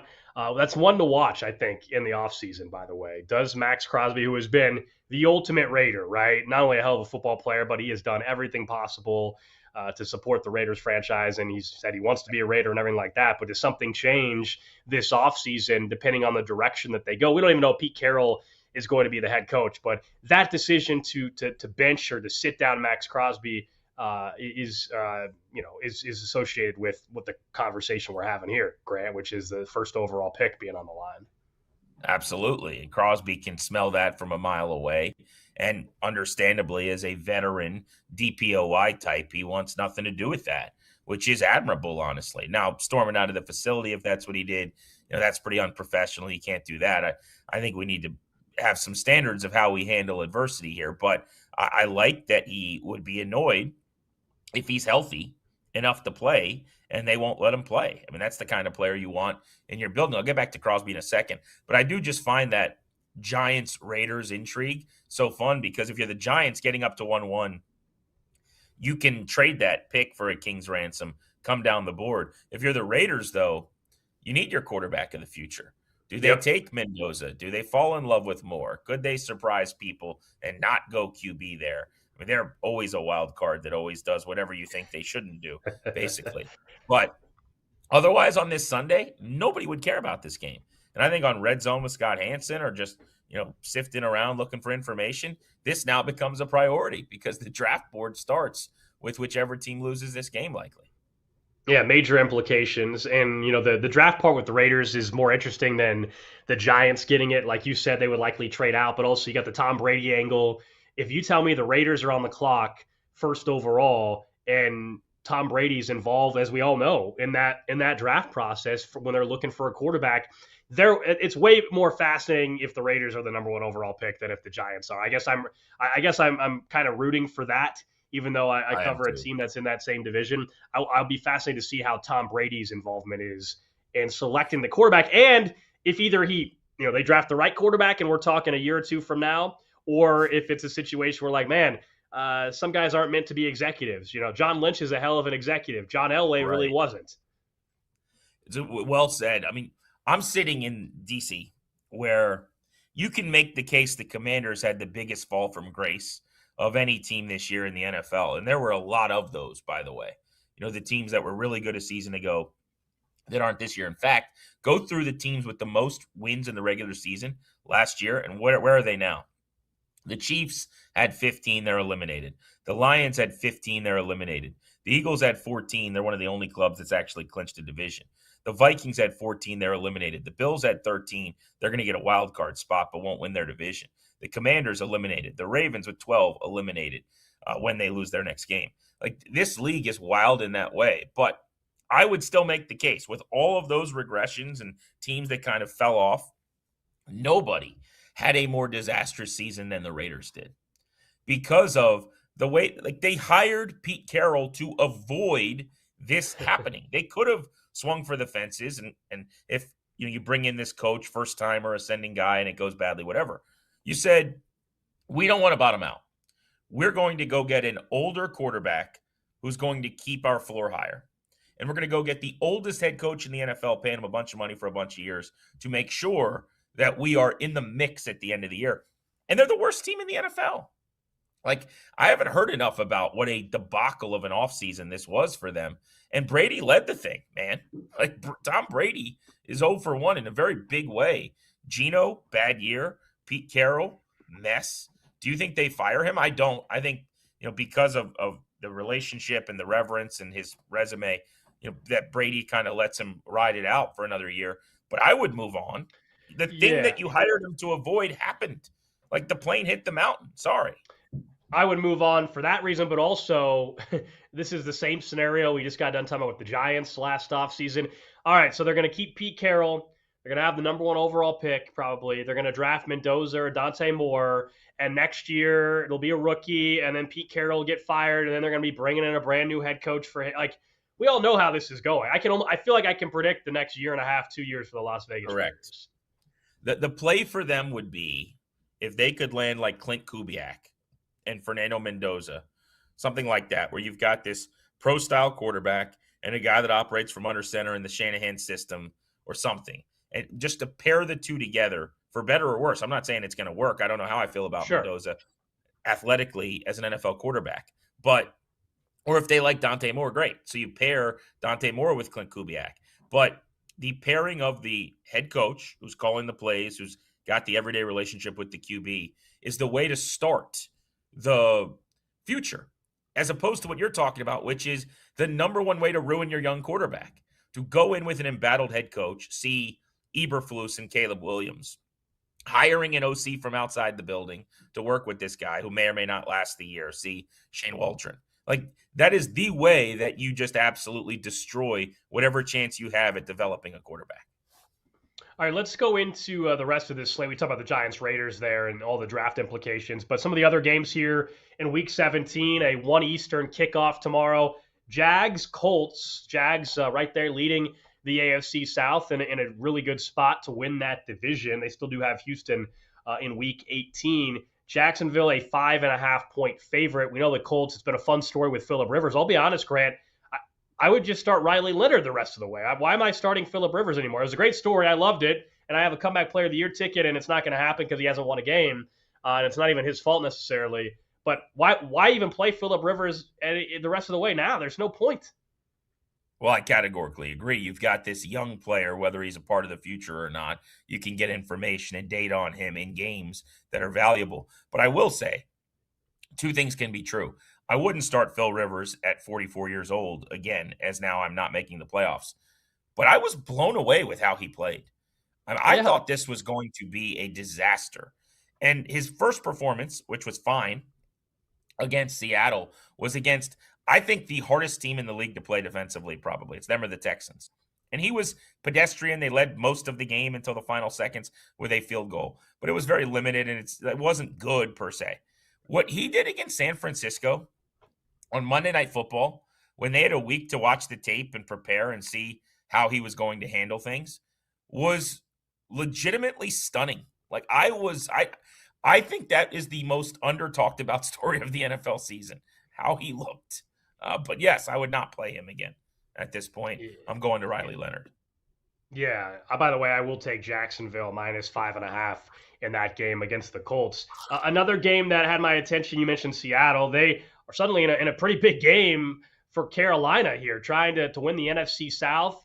Yes, they still have Tampa in Week 18, and maybe that'll be the game that decides the NFC South. But Seattle, 1 Eastern time kick on the road in Carolina, 7-point favorite here. Total for the game, 42.5. I'm trying not to get caught up in it because I think this is a tricky spot. My instinct tells me, take a look at Carolina getting 7 points at home. Look what they've been able to do. I do think this is a massive step up in competition compared to what Carolina's been playing the last couple weeks, though. I mean, last week against Tampa, I'll admit I was on the wrong side. You were on the right side. I was on the Bucs. Baker Mayfield had him in field goal range and then had a terrible pass. I don't know. Mike Evans went inside. The pass goes outside. Two vets messing that up was shocking to see, quite honestly. But this is a big step up in competition. Like, as great as the story is for Carolina and Dave Canales, Bryce Young at times still, I watched the kid play, and he's managing the game, I guess, is a nice way to put it. If he has to go out and win games and not just a fourth quarter drive, I'm talking about win games, put up points. I just don't know if I trust him to do that. And that's why I kind of like Seattle, even at -7. It feels to me like they are closing in on that scary territory of talking themselves into a second contract for Bryce Young. And I think they'll be in the same boat that the Dolphins are in with Tua if they do that, where at some point we look back and you go, why? Like, how? And then we'll say, oh, there were people at the time that said they should do it. Look at these games. Look at how he was playing. I don't think it's all bad. He is better than, he's not a bust. He's not a guy that should be a backup per se. He's like a second division starter. He's a guy that, could start on some not very good championship level teams, but he's not a guy you need to pay $55, $60 million a year to. And I'll be really curious to see if they're one of the few teams we've ever seen that decide that correctly and don't give him that money and live to regret it. But I could see this game actually being ugly for them. I've talked about Seattle's defense a lot. Number 2 in yards per play, number 1 against the run, number 3 against the pass, number 6 at picking you off, number 12 at sacking the quarterback. I just think they're really tough up front to get everything blocked up against. I could see them harassing Bryce Young. I'm not going to play this game because if it was in Seattle, it's a no-brainer. Going cross-country, early start, that's ominous for these NFC West teams. But if I had to play a side, I would take Seattle to roll in that game. Eagles, Bills, 4:25 kickoff. This one up in Buffalo. The Bills 1.5-point favorites. The total 44. This is actually one of my favorite games of the entire weekend. Not only just because these are two teams that I do still think, even with the Eagles' troubles, still have a chance to go on a playoff run. But I actually like the Bills quite a bit. It's one of my favorite bets of the entire weekend. I know the Bills defensively we've talked a ton about and why I think, why they're a wild card team, frankly, and why they're not going to win that division this year. But offensively, I still struggle to see Philadelphia being able to keep up in this game, even with their defense. I think Josh Allen and the Bills with James Cook will have success moving the football. There's also the element of the Bills needing this game still, and the Eagles really don't. I mean, they're NFC East champions. They're going to sit guys next week probably. They don't need to do that yet. But I do think when you're going to a game that's kind of a pick'em game against a really good playoff caliber team and you don't need it as much as them, like for me, that's worth a point or two as I'm kind of doing some of this math in my head. What do you like so much about the Buffalo matchup? I'm surprised to hear you say, though, that that's your favorite bet of the week. That's a pick'em type game, 1.5 points against one of the better teams in the NFC. That's surprising. Yeah, so even though the Buffalo Bills defensively, I have questions about them throughout the entire year. I look at the Eagles, and I'm not convinced that this kind of regrouping of their offense, that now they've just kind of figured things out. I'm not there. I still think there's plenty of times when that offense goes stale and there's multiple drives in a row where they're not able to do anything. And so, as much as we can talk about the Eagles' defense, I think Buffalo and Josh Allen, specifically with James Cook and utilizing him out of the backfield a little bit in the pass game, mixing in Ty Johnson as well. I think they're just going to have success with that. It's not down the field. It's just I think the run game and the pass game with the running backs will be successful in this particular matchup. So, yeah, I expect Buffalo to win. And as you said, it's basically a pick 'em. All right, we'll keep going. We got to get to that Bears-Niners game as well. And we'll have some final thoughts here on Countdown 2.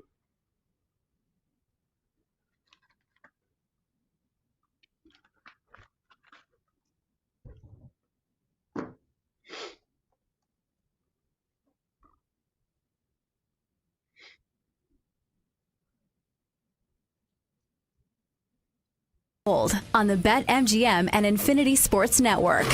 Make it legendary.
Your weekend sports conversation continues with Grant Paulson and Alex Gold on Countdown 2, only on the BetMGM and Infinity Sports Network.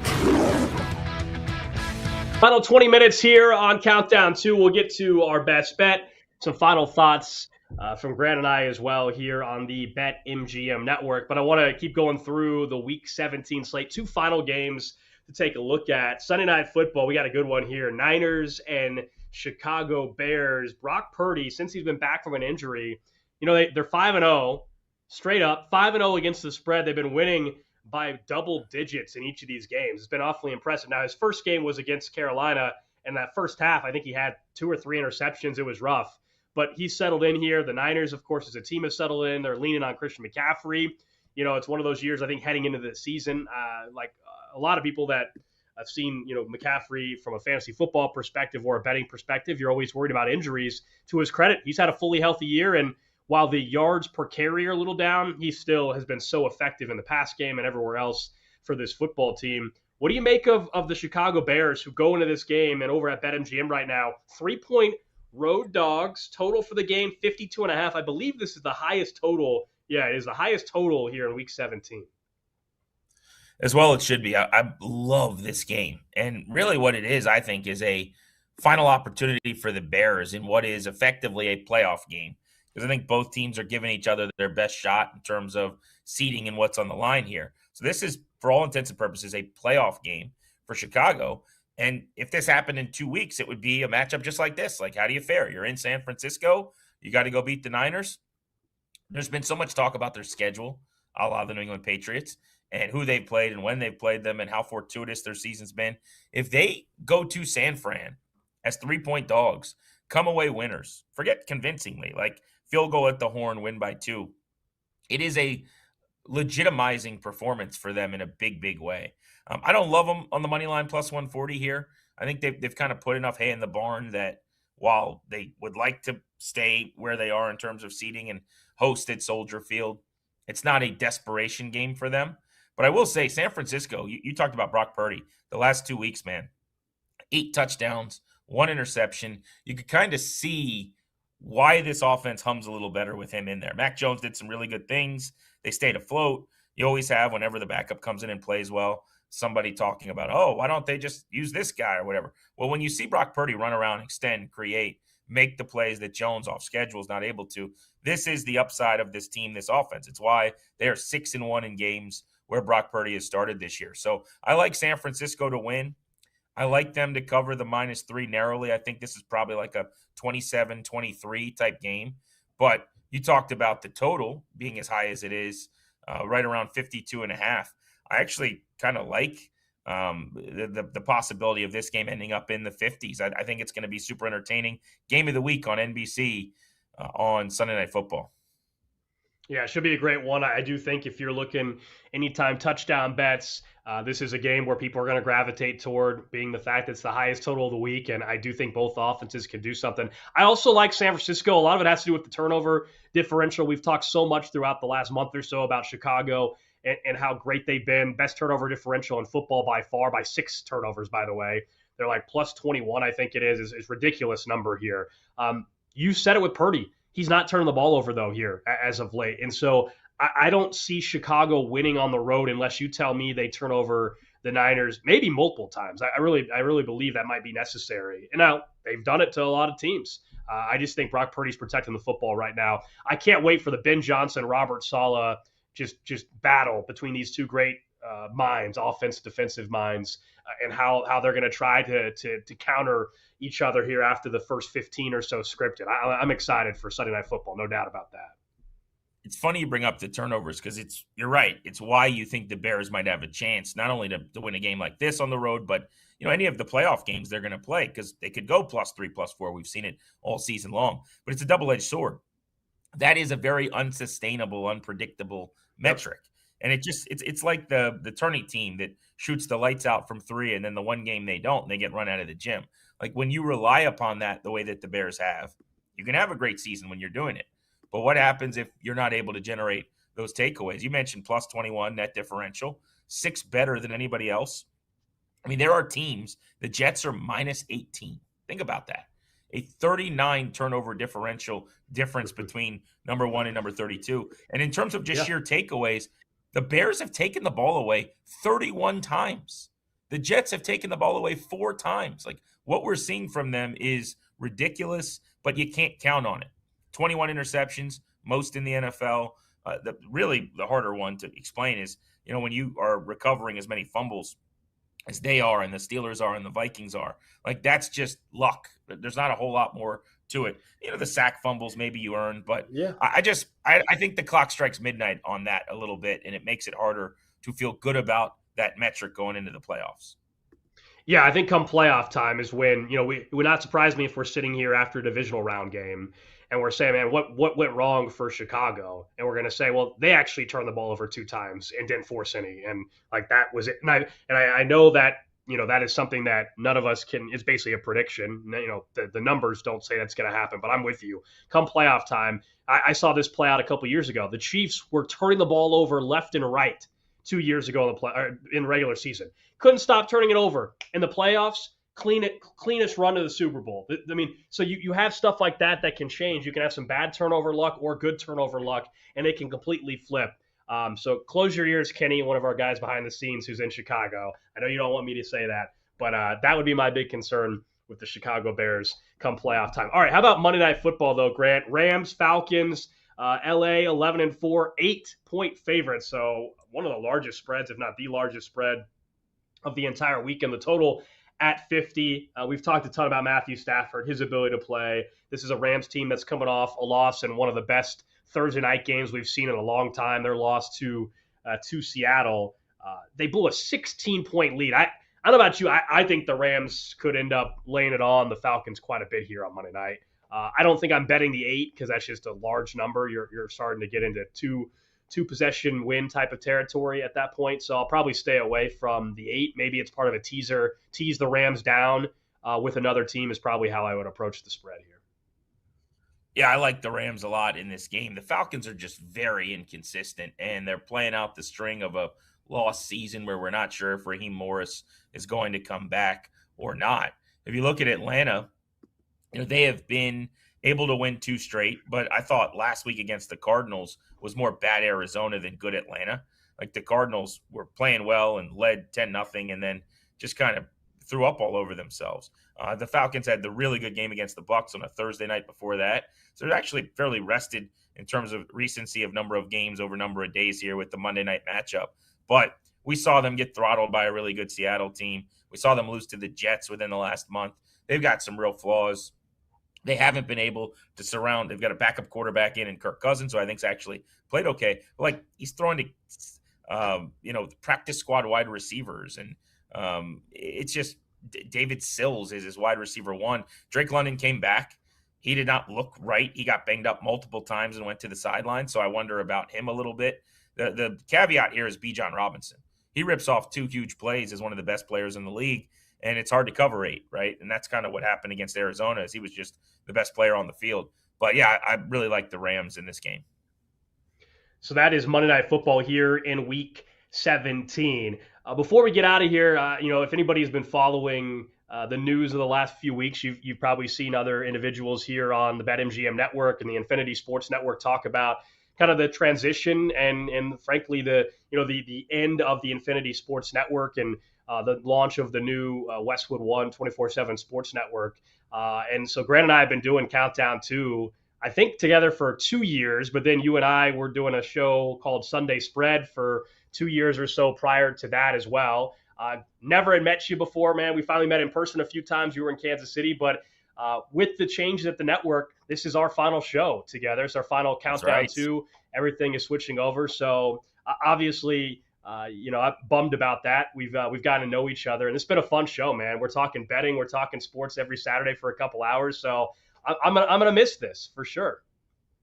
Yeah, I will too. I legitimately looked forward to this show every week because, you and I love talking football. And really, inevitably in the football season, it became a very NFL college intensive show. And in the off season, we let our hair down and do some other things. But as someone who just likes talking ball, whether it's with buddies in my basement or on the air, I've looked forward to it. I've thoroughly enjoyed chatting with and getting to know you pretty well.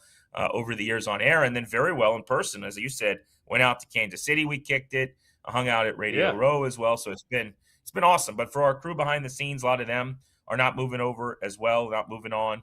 Want to thank them for their services, their efforts with jobs that always don't get a lot of the fanfare, and they did a really good job. But yeah, this is kind of what happens in the biz. Changes happen, and networks get tweaked, and times change, and all of these things. But it's been a thrill, man. It's been a joy, and we'll obviously keep in very close touch.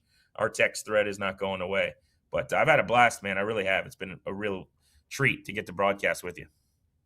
Yeah, likewise. I'm totally with you. I'm glad you mentioned our guys behind the scenes. Over the years, we've had different pieces. Some of the names, obviously, guys like Amir and Kenny and David and Dan, Spencer. These are just there's plenty of other names as well. We've had Zach. Multiple names have kind of flown through behind the scenes here over the last couple of years. But really do appreciate everybody behind the scenes to making the show. And those of you that have hopefully been listening, enjoying the show the last couple of years as well, whether you're watching on YouTube or Twitch or listening on the Infinity Sports Network. As Grant said, in general, this is a show we've had fun doing. Grant's not going anywhere in DC. He's still got his full-time gig there. I still got my full-time gig in Kansas City as well, working with Odyssey and doing local radio. So this was just kind of a really cool opportunity for us the last couple of years, and to hopefully to get you guys a little more information on some of the betting stuff and get to know us a little bit. Yeah, that's been a lot of fun, and I think that's a good point you make. Is this is the part time to you do for people that don't know, Gold's Daily on middays in Kansas City, and I'm on an afternoon drive in DC. So Saturdays is kind of like a sixth day and another opportunity, but it's a different show, a little more betting, and it was just fun. In a lot of ways, it was like, the work is the Monday through Friday gig or whatever, but this is something you choose to do, hanging out with a buddy, talking ball, and it has been a real treat. So I've thoroughly enjoyed it.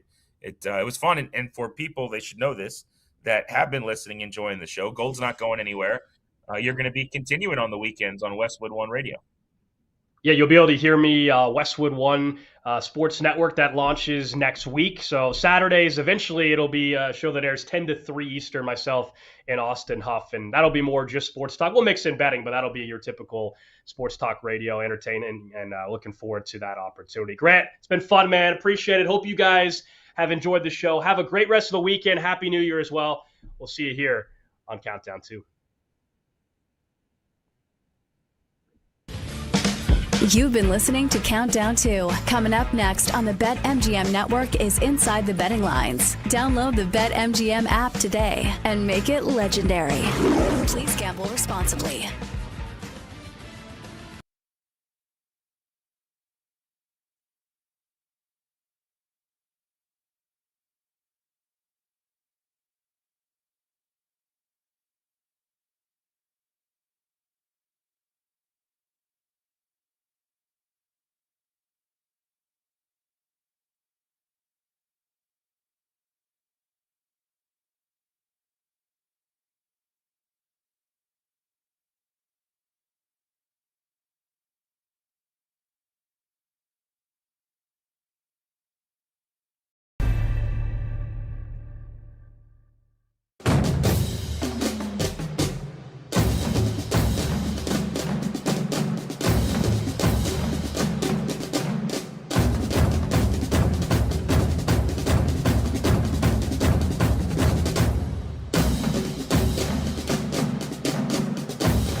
Get ready to experience the ultimate fusion of wagering and entertainment. This is the BetMGM Network. Kicking off your morning with the Daily Tip with Michael Jenkins and Chelsea Messenger. Over. It's a very simple way to look at it. It's the best way to look at it. Followed by the newly branded Bet Sweats with Joe O and Sammy P. When I stop talking, that's when you jump in usually. He said, ring that bell! He said, ring that bell! Then it's You Better You Bet, hosted by Nick Costos and Femi Abebefe. Great teams and great players get a whistle. It's happened forever. It will continue to happen. Capped off every night with the electric Brad Evans and Ryan Horvath on BetMGM tonight. Oh, that's a sexy phrase. Quote Dr. Dre, creep with me and walk with me on this one. Welcome to a new era of Wagertainment. This is the BetMGM Network. Please gamble responsibly.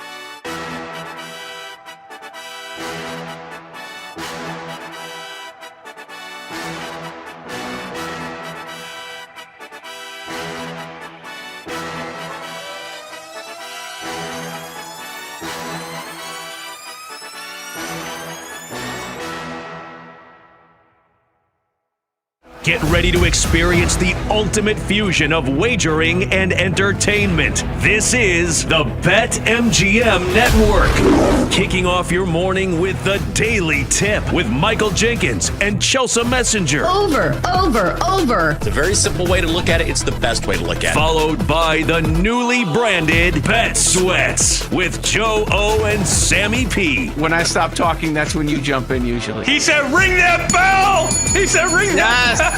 Then it's You Better You Bet, hosted by Nick Costos and Femi Abebefe. Great teams and great players get a whistle.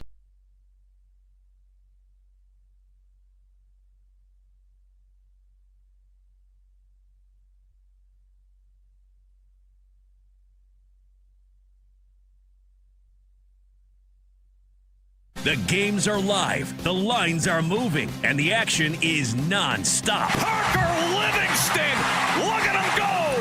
Just like that. Hooker. From the biggest plays to the sharpest bets, we've got your Saturday covered. I'm not one of those people. Roll Tide. They got to 10, they got to 15, they got to 20, and then I don't think they ever led ever again. They don't care how much they win by. They just want to get out of those games healthy. I got a little nuts. I did a fade the SEC round robin. Georgia never covers against an FCS team, and they always roll in Knoxville. Score updates, live betting angles, and breaking news. This is Inside the Betting Lines with PJ Glasser and Paul Aspen on the BetMGM Network. Make it legendary. Let's go bowling, friends. Oh, yeah, it is a day full of bowl games ranging from, oh, that's interesting, all the way out to, ooh, that's a game, and everything in between. Chris Mack in for Paul Aspen alongside PJ Glasser. You are inside the betting lines on the BetMGM Network, and college football ruling the day today. We'll get to plenty of it. We're going to get inside perspectives from multiple folks on the ground preparing for these 4 remaining CFP games that'll be played Wednesday night and Thursday. We got plenty to get to with Week 17 action across the NFL already. 3 games deep there and some massive ones later tonight as well. A lot to get into. Welcome in. Alongside PJ, as I mentioned, I am Chris Mack, and you can take us with you wherever you go today inside your Odyssey app. And, of course, watch the show on YouTube, Twitch, wherever you get the BetMGM Network. Get it while you can, my friends. PJ, the first bowl game of the day is up and running. We'll get to some of the big headlines of the last 24 hours. Kyle Whittingham is official in Ann Arbor. We will get to some interesting things happening in Las Vegas with one guy who doesn't sound all that invested in what's going on out there. And, of course, we'll keep you up to date on what we expect could happen, or at least who could be playing tonight at SoFi and Lambeau. But let's start with the first bowl game of the day, PJ. It's been an ugly one. The Military Bowl in Annapolis, Maryland. An elite uni matchup, I'll give you that. You got the throwback ECU uniforms from the 1990s against your classic Pitt Panthers, but very little offense to speak of in this game. Multiple turnovers. It's looked like two teams kicking off at 11 a.m. in the morning. Sure does. Yeah, I'm kicking myself, Chris, that I didn't bet the first half under in this game. You know, sometimes it really just is that easy. Pitt just muffed the punt, so ECU in a good spot. They closed as a 13.5-point dog today. They had a lot of guys opting out. And Pitt, I mean, most of their players are in there. Heischel, who's been good for them, took over at quarterback 4 games into the season. He's playing today. So it's kind of one of these bowl games where Pitt's got most of their guys playing. ECU doesn't. The line goes all the way up to 13.5. But I think anybody that follows college football and watches college football knows that Pat Narduzzi, the Pitt head coach, in his career, when he's a big favorite like this, normally a good idea to fade him. And his team is looking like one would expect. So ECU 3-0 game, low scoring. They honestly should be up by a lot more, Chris. There's some heavy winds blowing today in Annapolis that's like affecting the kicking game. So ECU had a field goal come up short. They got stopped on 4th down a couple times. This game really could be, a larger lead than it already is. So Pitt's hanging around. Maybe you get a good opportunity to jump on them at like a live number right now. But yeah, like you said, gross, ugly, low-scoring game right now. Quarterbacks are a combined 8 of 19 through the first 23 minutes of this game. That tells you just about all you need to know, as the offense is not really doing much between Pitt and ECU. Another game just about to kick off, getting underway at Yankee Stadium in the Bronx. We got the Pinstripe Bowl, PJ, between Clemson and Penn State, two teams that a lot of us, myself included, had picked as playoff teams this year. Now, it's interesting. Penn State has not had the mass exodus of opt-outs that maybe we would have originally expected in this thing. Locking down Matt Campbell when they did may have helped just a little bit in that regard. Clemson, for the most part, all in on this thing. And look, if Dabo's got something to play for, he's going to do his best to play for it. They're only 2.5-point favorites.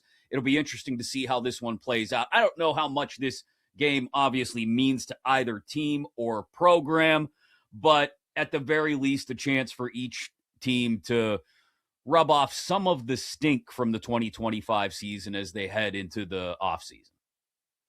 No doubt. And I mean, like you said, and Chris, I was with you. I thought Clemson was going to win the ACC. I thought Penn State was going to win the national championship at the start of the year. So certainly didn't think these teams would be playing in the Pinstripe Bowl. But it's going to be a good game today. I mean, there's going to be a lot of talent out on that field. Certainly Clemson, like you said, their guys are playing. I like them at -2.5 today. I also like the under. I think this is going to be another gross, low-scoring, ugly game. It's cold in the Bronx today. It's snowing. So I know sometimes in football you get these snovers. I don't think this is going to be one of those games. These two teams, their offenses aren't all that great to begin with. But yeah, that should be a close game today. You know, maybe if Clemson goes up early, get a good live number on Penn State, like 6.5 or something like that, could be a good buy. This is going to be a close game. But yeah, I do think Clemson wins. So I like them at -2.5 today. We'll keep you up to date on those games as they continue to play out. We'll have a couple of kickoffs during the course of the show this afternoon with you until 4 p.m. Eastern. The Fenway Bowl kicks off at 2:15 Eastern between UConn and Army. And then a big one, the Pop-Tarts Bowl, not just because of all of the fun off-field nonsense surrounding the Pop-Tarts theme, but because both teams really are in this thing, and you get the sense that both teams, Georgia Tech and BYU, are going to play this like a legitimate game. This is a bit of a throwback to days of yesteryear regarding bowl games, and that both teams really seem invested in winning this thing. We'll get into that game in about 35 minutes or so, as well as the rest of the bowl slate, the Snoop Dogg Arizona Bowl between Miami of Ohio and Fresno, New Mexico Bowl actually could be sneaky good. North Texas against San Diego State. Gator Bowl between Virginia and Missouri. And the last game to kick off tonight, 9:15 Eastern, 8:15 Central. Texas Bowl between LSU and Houston, who's favored in that one. We'll get to all of those, or at least touch on them just briefly before the end of the hour. But let's talk about the big college football storyline going forward from the past 24 hours, PJ, and that's Kyle Whittingham to Michigan, a guy who had decided to step away from Utah.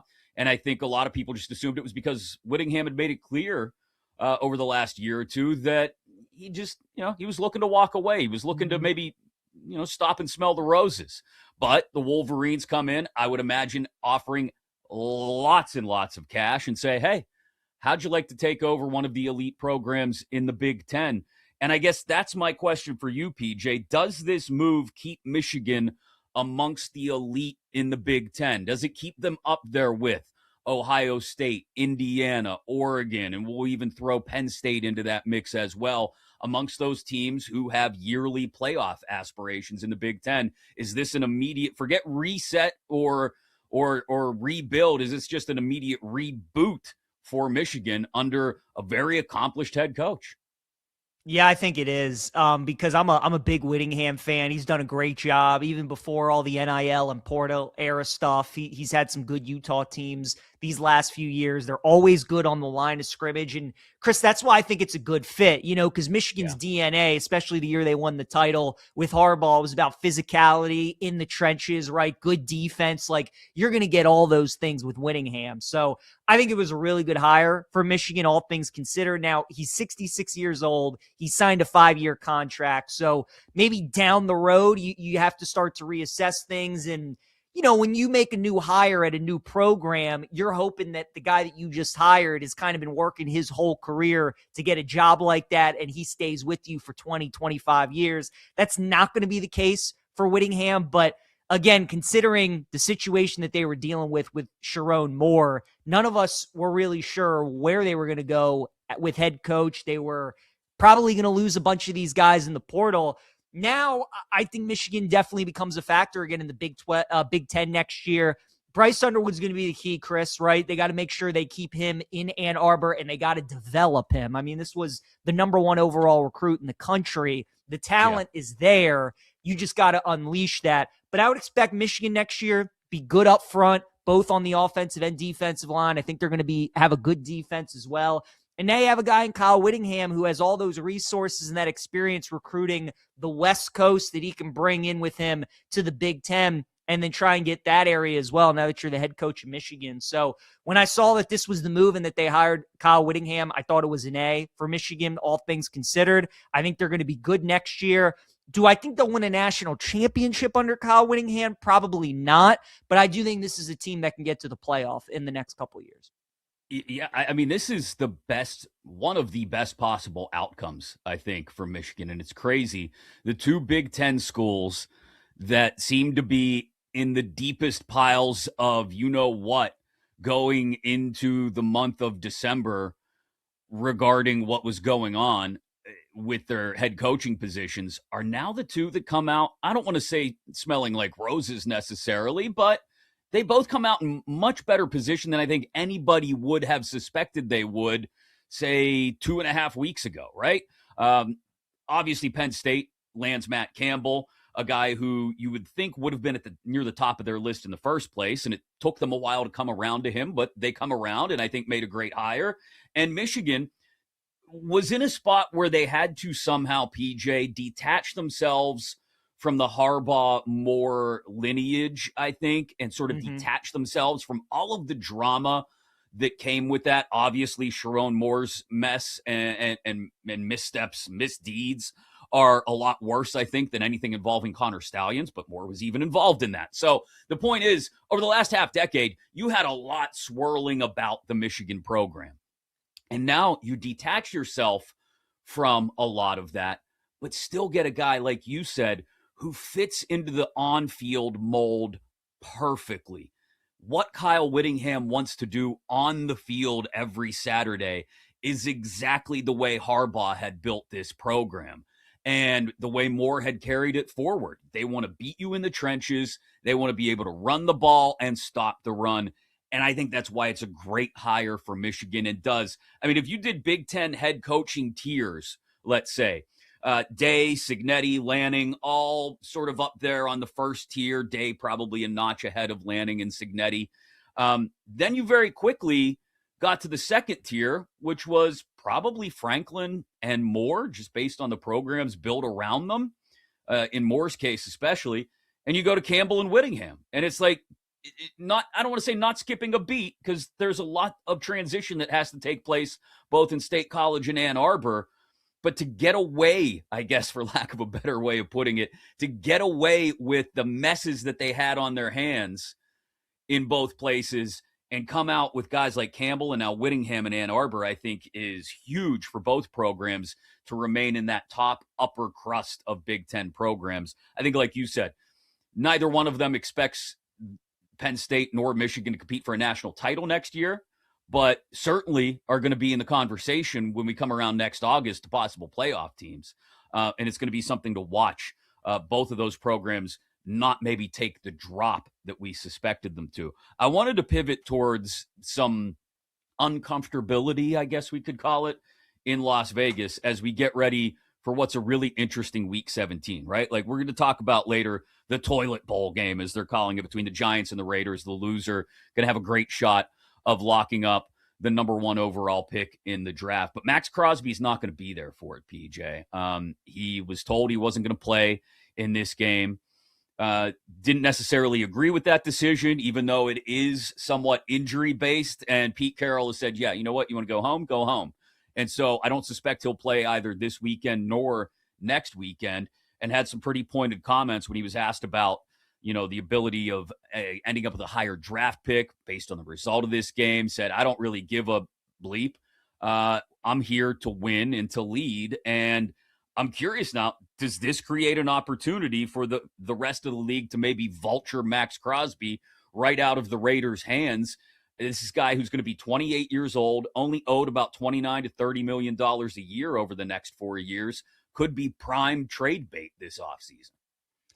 100%. And the Raiders should be looking to deal him, Chris. I think right now, of all these like bottom feeder teams in the NFL, the Raiders are in the worst spot. The Titans feel like they have their quarterback in Cam Ward. Tyler Shucks look good for New Orleans. They got a new head coach in Kellen Moore. The Giants, you got Dart, you got Neighbors, Scadaboo, if he's able to come back healthy, maybe in 2 years. So all these other teams kind of have pieces to build around.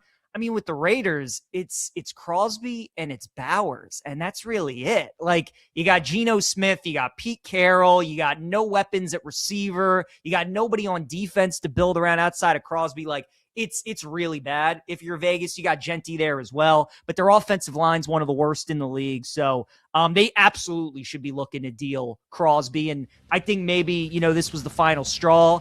Certainly ownership stepping in and wanting that number 1 pick. So could be a big offseason for the Raiders. Maybe getting the number 1 pick and trading that, and then trading Max Crosby as well. No Jordan Love tonight for the Packers. Probably no Lamar for the Ravens. We'll get into that at the top of the hour. But coming up next, Texas Tech starting quarterback hasn't lost to anybody all year, but suddenly the Red Raiders are dogs in the Orange Bowl. We'll talk to Chris Level of Red Raider Sports next here as we're inside the betting lines on BetMGM Network. Every score, every spread, every second inside the betting lines keeps you locked into the action. Only on the BetMGM Network. Make it legendary.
The action never stops, and neither do we. Score updates, betting angles, and breaking news. This is Inside the Betting Lines on the BetMGM Network.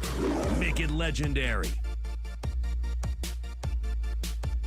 4 massive games next week. Obviously, the CFP rolls on into the quarterfinal round at bowl sites across the country, from the Cotton to the Rose to the Orange to the Sugar, and we'll end up with our 4 semifinalists, the final 4 in college football as a result of those games.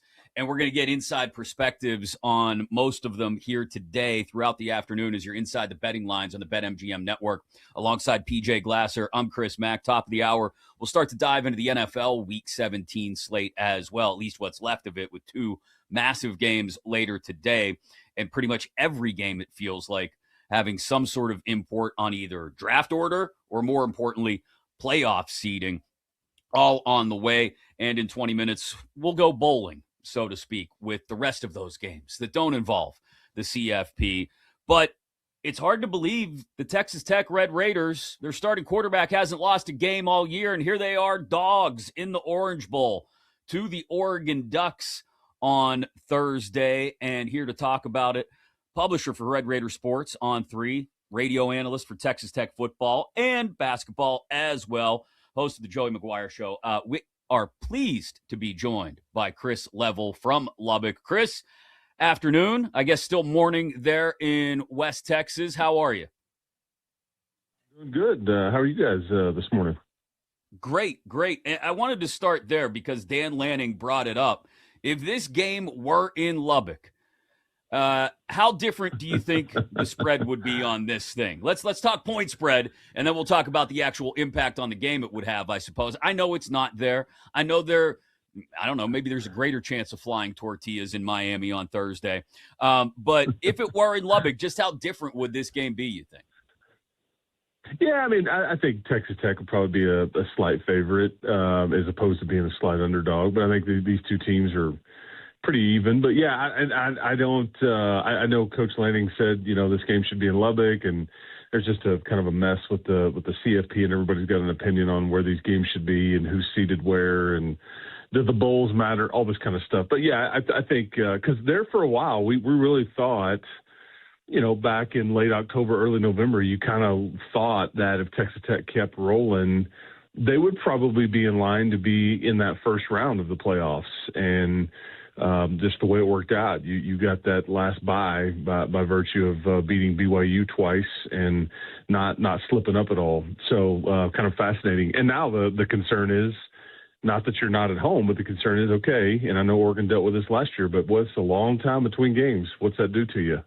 So I think that's probably the biggest thing there. But yeah, as far as point spreads, I think you would have been a couple point favorite maybe if this game was at home. But I would have loved to have seen what it would have looked like because last time Oregon was here 2 years ago and the stadium was under construction and it was just couldn't put your best foot forward with the environment and all those things just because the stadium was half torn up and everything. There's cranes everywhere and all that stuff, but it's completed now and it looks good. So I would have loved to have seen that. Yeah, Chris, you bring up the long layoff for Texas Tech and maybe how that affects them. I think what's interesting about this game also, with it being played in Miami, I mean, this is a 9 a.m. local kick for Oregon, right? Texas Tech just played their last game, same time slot, 12 Eastern, 11 a.m. Central. Like, which do you think? Are you more concerned maybe about Texas Tech and how they start with the long layoff, or do you think it's maybe more an advantage of them that Oregon early body clock game and maybe they're a little sluggish to start? Well, both of these teams have played really well very early in games. I mean, a lot of times these two teams have put teams away in the first half. You can go look at the cumulative scores, and it's very lopsided for both of these teams in the first half. And so I think from a Texas Tech standpoint, I know Joey McGuire, he's talked to everybody he could. Hey, what do you do leading up to it? What do you do when you get there? What mistakes did you make? I mean, but you can say everything, and you just don't know until it comes time to for show and tell. And, for Oregon, I do think it's interesting. It's a but I know Dan Lanning said, hey, man, they got a football field there. We're good to go. We know what's at stake. And they learned from last year, obviously. So I think both teams will be very interesting to watch early. Do they try to do something maybe not out of character, but try to be more aggressive on purpose just to kind of, get it going a little bit?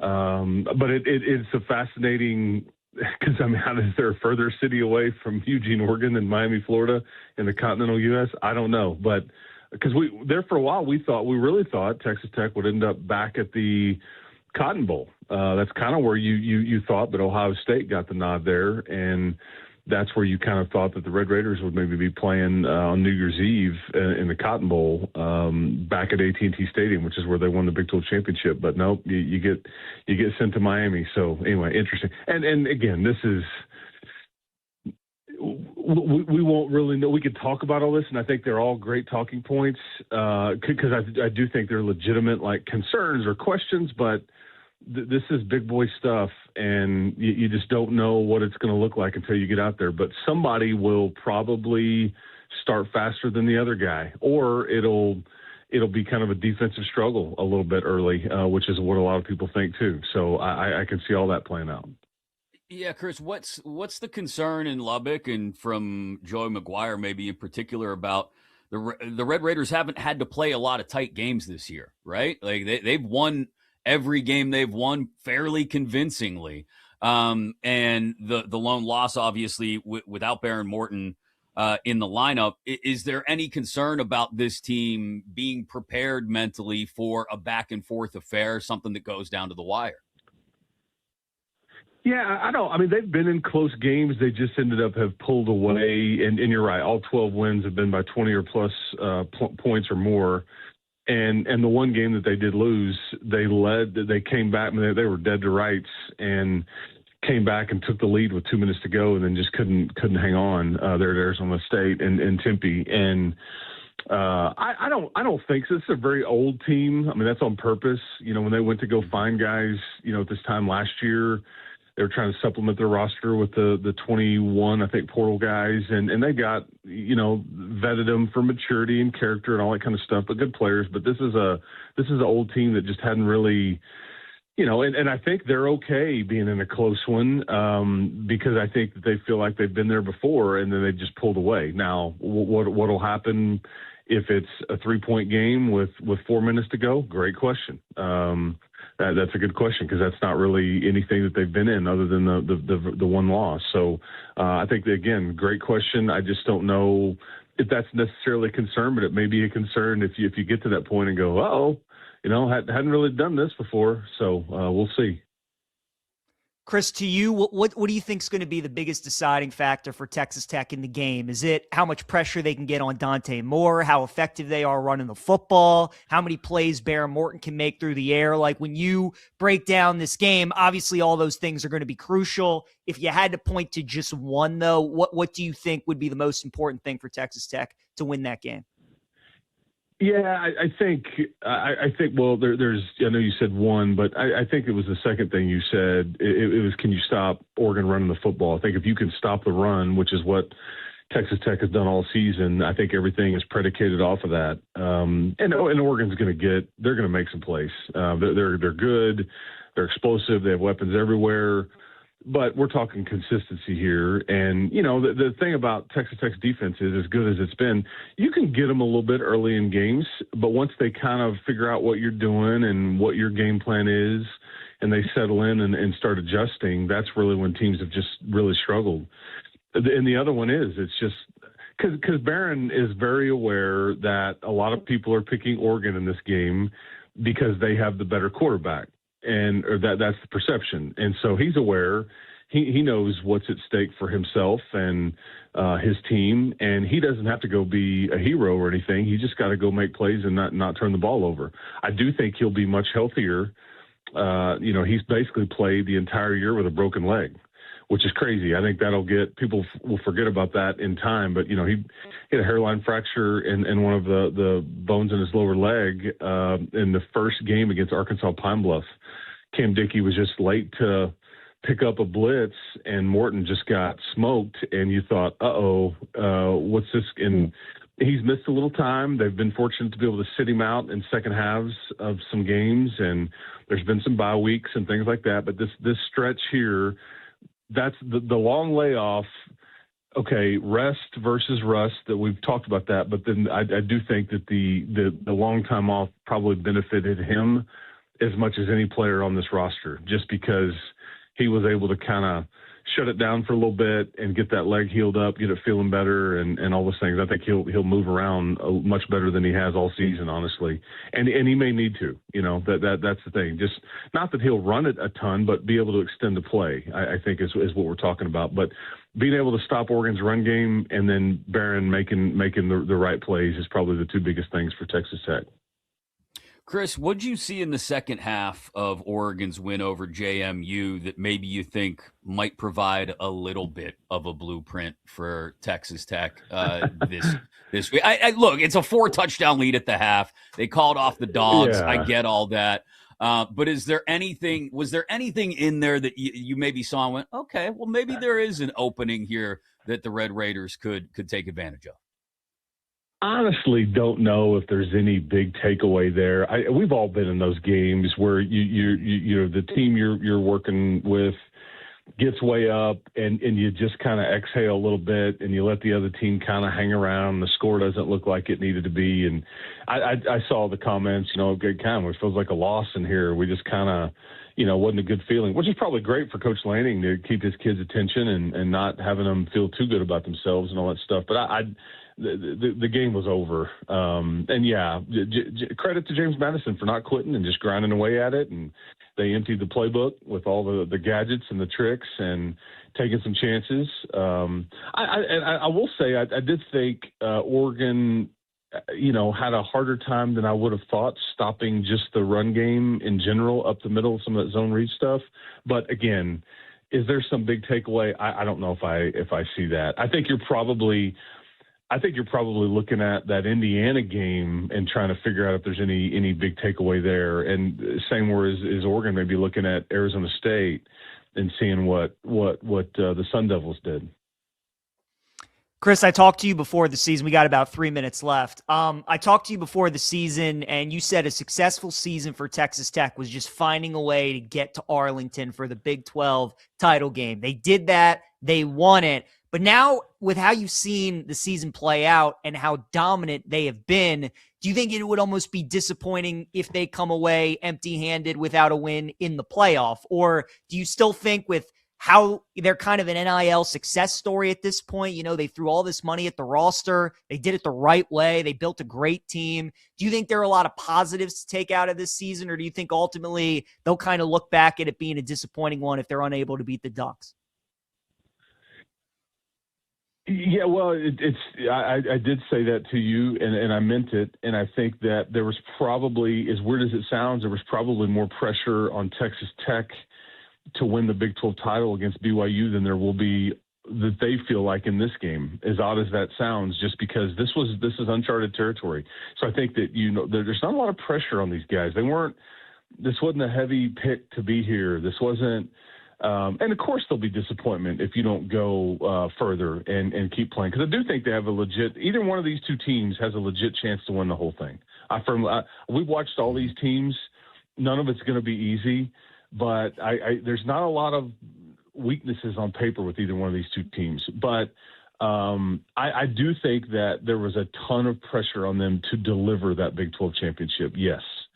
And I think once you did it, it's like, okay, now let's go be free. Let's go. I mean, I've talked to enough of the players that they felt the pressure in that game. They knew what everybody was hoping for and wanting. And, there's so many stories around here of like, man, I never thought I'd see this and all that. Well, they did it. And now it's kind of house money a little bit at this point. But of course there'll be disappointment if you can't advance, because I do think that they feel like they're good enough to advance and continue to do some damage here. Yeah, great on both sides of the ball. It's going to be something to watch Oregon try to handle the Red Raider defense. Chris, we appreciate the insight this morning. Look forward to a deep Red Raiders run here for y'all. And thanks for your time today. Hey, you guys are nice to have me on. Y'all keep hope alive, and Happy New Year when we get there. Same to you. Chris Level, Thanks, publisher Chris. for Red Raider Sports for On3 and Rivals, the host of Locked On Tech, and the radio analyst for the Texas Tech Red Raiders as well, here as we are inside the betting lines on the BetMGM network. I'm allowed to say y'all, PJ, because I have family that lives in West Texas, so I can get away with it occasionally. It was the best, Chris. You know, when I was a freshman at Alabama and I came home for the holidays, and I would bust a y'all or two, and my parents were like, "Wait, what? So I get it. All good. Bust a y'all or two. Bust a y'all. Coming up top of the hour, we'll start to dive into Week 17 of the NFL, including today's slate. 2 big games for playoff positioning and playoff lives in one team's case. But coming up next, what do the Pop-Tarts, Snoop Dogg, and Pete Weber all have in common? They all love to go bowling, as do PJ and I, and we'll do that next here on the BetMGM Network. Every score, every spread, every second inside the betting lines keeps you locked into the action. Only on the BetMGM Network. Make it legendary.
The action never stops, and neither do we. Score updates, betting angles, and breaking news. This is Inside the Betting Lines on the BetMGM Network. Make it legendary. Top of the hour. Playoff lives are on the line in several spots this weekend across the NFL, and we'll start with a massive battle of backup quarterbacks at Lambeau Field tonight in 20 minutes here on the BetMGM Network. Alongside PJ Glasser, I'm Chris Mack. We are Inside the Betting Lines. And yes, we will continue throughout the afternoon to preview the 4 CFP quarterfinal matchups and also keep you up to date on what's going on with the bowl games that are currently in action. You have got, well, we'll just call it what it is. You got teams that look like they got called on late curfew and probably woke up way too early this morning and don't look all that interested in providing any level of offense. Pitt is up 7-3 at the half in the Military Bowl in Annapolis against East Carolina. You got Penn State up 3-0 early on Clemson. That one late in the first quarter, I should say. None of these 4 teams look like offensive juggernauts right now, PJ. But you got a little early action on Pitt in the first game. Good for you. I like that. Woo! Well, I didn't want to take anything at the start of the game. But then ECU, with just all the opportunities that they were missing and not capitalizing and feeling like they should be up way more than 3-0, with about 10 minutes to go in the second quarter, Pitt was like plus 125, minus 1.5 in the first half. And I thought I could see 7-3 at halftime. Yeah. 4 seconds left, Chris. We got a touchdown from the Pitt Panthers from the 30-yard line. So nice to be on the right side of one of those. Was kind of shocking. Was just totally expecting it to be a loss, but heck of a way to start the day. Now, we do have Clemson minus 2.5, and that is not off to a great start. Don't love what I see so far out of Clemson. But yeah, nice start to the day in that one. Kicking myself that I didn't bet the under in Pitt and East Carolina, especially in the first half. Yeah. If I had to bet the game live, though, it would only be Pitt for me, to be honest with you, because Pitt, it feels like their offense is going to start to show up here in the second half. They got the better defenses between the two teams, and ECU can generate no offense through the air, really. It's just all about, like, if they can break a run. So, yeah, it would. If I had to bet the game live, I would only look at Pitt minus 10.5. Pitt's generated a decent amount of offense, at least in relation to what ECU has not been able to generate in the first half. Mason Heinchel, who you mentioned with the touchdown pass late, 8 of 15 for 96 yards. Raphael Williams had the touchdown catch. He's got 3 catches for 38. Kerryon Turner, 11 carries for 82 yards on the ground right now. So I think that's a good look, especially on the live line if you're going to go in that direction. We'll keep you up to date on that, as well as Penn State and Clemson in the Pinstripe Bowl. Like we said, late in the first quarter, that one's still 3-0 Nittany Lions over Clemson right now. 6 other games being played today as we go bowling across college football, PJ. You got UConn and Army kicking off in about 90 minutes at Fenway. You've got Georgia Tech and BYU in the Pop-Tarts Bowl at 3:30 Eastern, which might be the best game of the day. Miami of Ohio against Fresno in the Snoop Dogg Arizona Bowl. North Texas against San Diego State in what could be a low-key entertaining New Mexico Bowl. Virginia, Missouri in the Gator Bowl tonight. And then the last kick of the day will be 9:15 Eastern in Houston between the Cougars and LSU. Are there any angles on any of these games that you like as you look at them right now? Oh, absolutely. The only game I don't have a bet on today, Chris, is Army and UConn, and it's just because of how high the line's gotten. Army's favored by 8.5. Total is 42.5. We're in the day and age in these bowl games, right, where we question motivation, who wants to show up, opt-outs. We know with these military academy teams, like, you don't have to worry about that with Army at all. UConn's had an incredible season. However, their head coach, Jim Mora, is off to Colorado State. So one of these instances where you're losing your head coach, some guys off the staff, you have some guys opting out as well. And you just wonder, with the season that UConn has, and if their coach leaving, like, Do they really want to get their legs chopped at for 3 hours? Like, are they really showing up for this game today? So I understand why the line has gotten to what it is. I haven't bet it though, but if I had to, I'd probably look at Army. So I stayed away from that game. But all the other games, I pretty much have a play in that I'm rolling with. I like Georgia Tech today, 3.5 against BYU. I think Haynes King and the Yellow Jackets, they're great as an underdog with Brent Key. Both of these teams are very similar, Chris. Both have mobile quarterbacks. Both teams want to run the football. Both teams have this identity of like physical and hard hitting. So I think that's going to be a good game. Anything over 3, I think is a good bet with Georgia Tech. Fresno State, Miami of Ohio. So now that we've gotten into this point in bowl season, we've starting to see a lot of these conferences in action. I've been very disappointed with the Mountain West, Chris. I thought this was a conference that had a really good season. You had 4 teams that had a 4-way tie with the 6-2 conference record: New Mexico, UNLV, Boise, and San Diego State. Well, 3 of those teams have already played and they're 0-3. We'll see San Diego State in the next game that we're going to preview. But Fresno, they had a good year this year, but I've been impressed with what the MAC has been doing in bowl season, and Miami of Ohio finished the year really strong. So I would look at them plus 4.5. I mentioned the Mountain West has been struggling, and I don't think San Diego State's going to beat North Texas today, but I think 7 is too many points. North Texas has the best offense in college football this year, but their quarterback's not going to play. He's in the portal, and I think that's going to hurt them. So I'll take San Diego State plus 7. Would lean Virginia plus 4 against Missouri. That's just one of those games. I like Virginia and Tony Elliott as a dog. I don't like them as a favorite, but you give me them plus the points, I'll take UVA. And then I like LSU tonight, even money against Houston in the Texas Bowl. It's been a disappointing year for LSU. Brian Kelly got fired. Their offense has been a mess all season, but I think they show up today and they play well. I kind of think that could be a sneaky over game as well, playing there, the home of the Texans on that fast track. So lean to the over and LSU.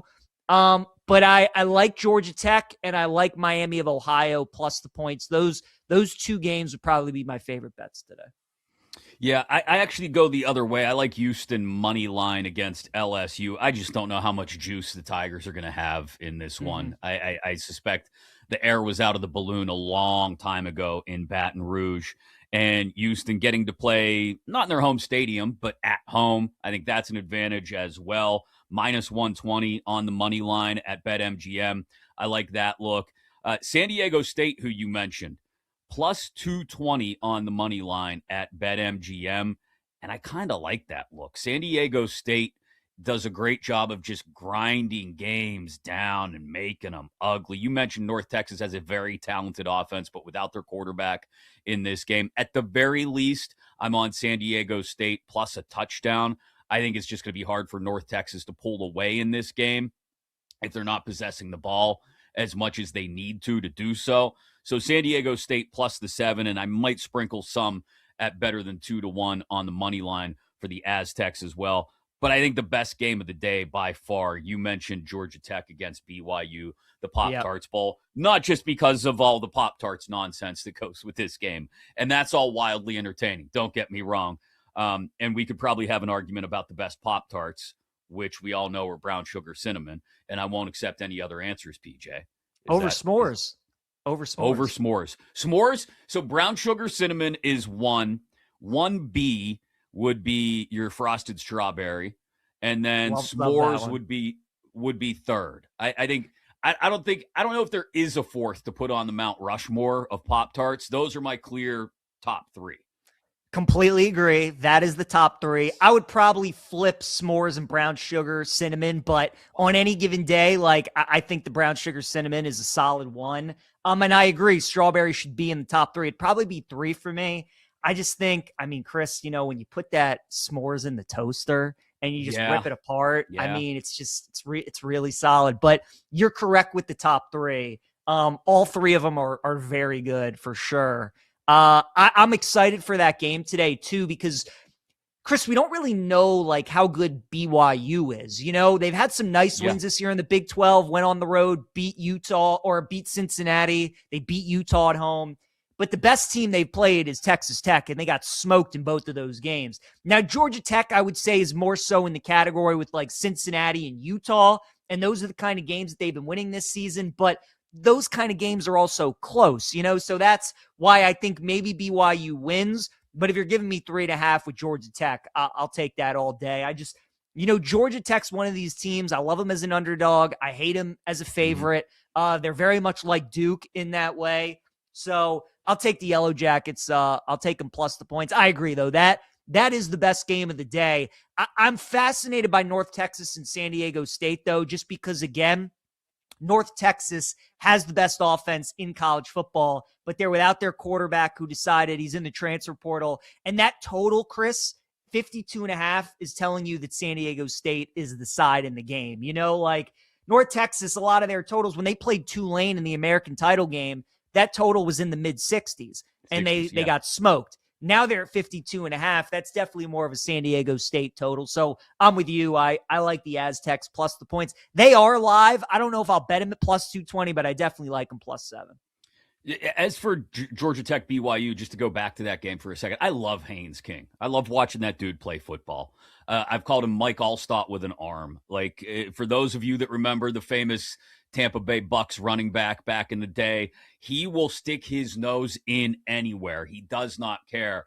I love just the way that he plays. I think this is a guy who's primed to go play on Sundays and maybe be sort of like a Taysom Hill type, where he gets used all over the field. And I think that intensity that he brings does give Georgia Tech a bit of an advantage today. But I think BYU comes in with a giant, massive chip on their shoulder too, right? Like, their only 2 losses were to a team who we just got done talking about with Chris Level from Lubbock as a legit national title contender. They are the Red Raiders. And BYU's only 2 losses are to that team, and neither one of them was, as much as the margin may have gotten out of whack, I never really felt like BYU embarrassed themselves in those games. I do think it's worth noting Georgia Tech, without their offensive play caller, Buster Faulkner's gone off to Florida. So Chris Wenke, their quarterbacks coach, will take over in that regard.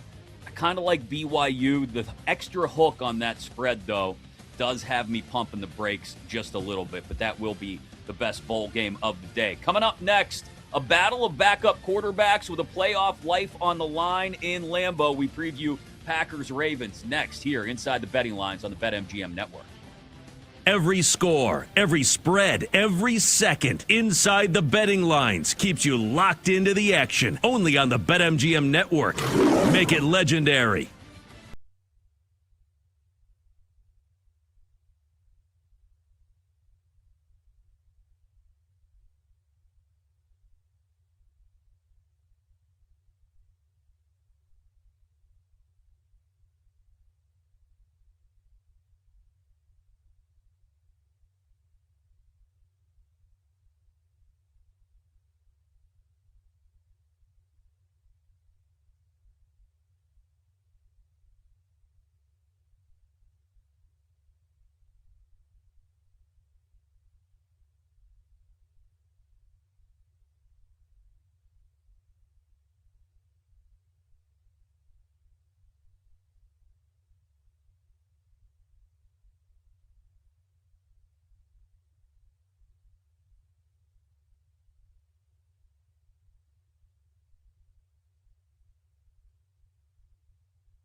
The action never stops, and neither do we. Score updates, betting angles, and breaking news. This is Inside the Betting Lines on the BetMGM Network. Make it legendary. Lots of college football today. Obviously, we just got done talking about 8 different bowl games, 2 of which are underway right now. Pitt up 7-3 on East Carolina halfway through the third quarter or so in the Military Bowl in Annapolis. And Penn State up 3-0 early second quarter over Clemson in the Bronx at the Pinstripe Bowl. Not particularly impressive offensive efforts in either game so far, but maybe some better games later. It is a massive weekend in the NFL from start to finish. Whether those Christmas Day games really did a lot to impress you or not, debatable. We did have a massive upset, and the Lions eliminated by the Vikings. And another team could be eliminated tonight as well. 2 Saturday games in the NFL today alongside PJ Glasser. I'm Chris Mack inside the betting lines. And let's start there, PJ, at Lambeau tonight. A battle of the backup quarterbacks. Malik Willis and the Green Bay Packers laying 3. There's a 3.5 or 2 out there in a couple spots. But for the most part, anywhere you look, you're going to be laying 3 with the Packers against the Ravens and Tyler Huntley for the most part. Lamar Jackson listed as doubtful, hasn't practiced it at all this week, at least as far as I've seen with that back injury. The issue here is Tyler Huntley's not a bad backup quarterback. He's won important games before for the Ravens in particular, and Green Bay does not have a single sack since Micah Parsons got hurt. They've also clinched a playoff spot already. Now, a win does keep them alive for the NFC North Division title, as the Bears don't play until Sunday night in San Francisco. So they're not completely devoid of reason to want to win this game. I guess my question would be to you, knowing that you're in the Ravens' backyard in the Baltimore area, is the absence of Lamar Jackson most likely from this game and the Ravens lineup going to force Todd Monken and John Harbaugh to actually use Derrick Henry? Another game last week where they forgot about one of the toughest, most difficult to bring to the ground running backs in the history of the game, despite a strong start to the game from him, and stapled him to the bench in crunch time. Yeah, I mean, that's the $1 million question. To answer your question, probably no, because, we've seen this a lot of times. It's insane. I like the under in the game, Chris, under 38. Anytime Huntley plays, the unders in Ravens games are normally gold. They're normally the way to go. And then you combine the fact that Malik Willis is playing for the Packers, another quarterback who obviously had a little challenge throwing the football. LaFleur more so going to find ways to run him. The Ravens are no strangers to mobile quarterbacks because they face one every day in practice, whether it's Lamar or Huntley. So both teams having experience dealing with mobile quarterbacks, I think is going to help the defenses in this game. Now, the Ravens are actually catching a break because looks like it's not supposed to be like insanely cold in Lambeau tonight. And I mean, you're talking about a December 27th game, Saturday night, and you're looking at like 25, 30 degree weather. Doesn't look like it's going to be all that terrible. So I like the under, and I actually like the Ravens in the game, Chris, at +3. I kind of think they're going to win the game tonight.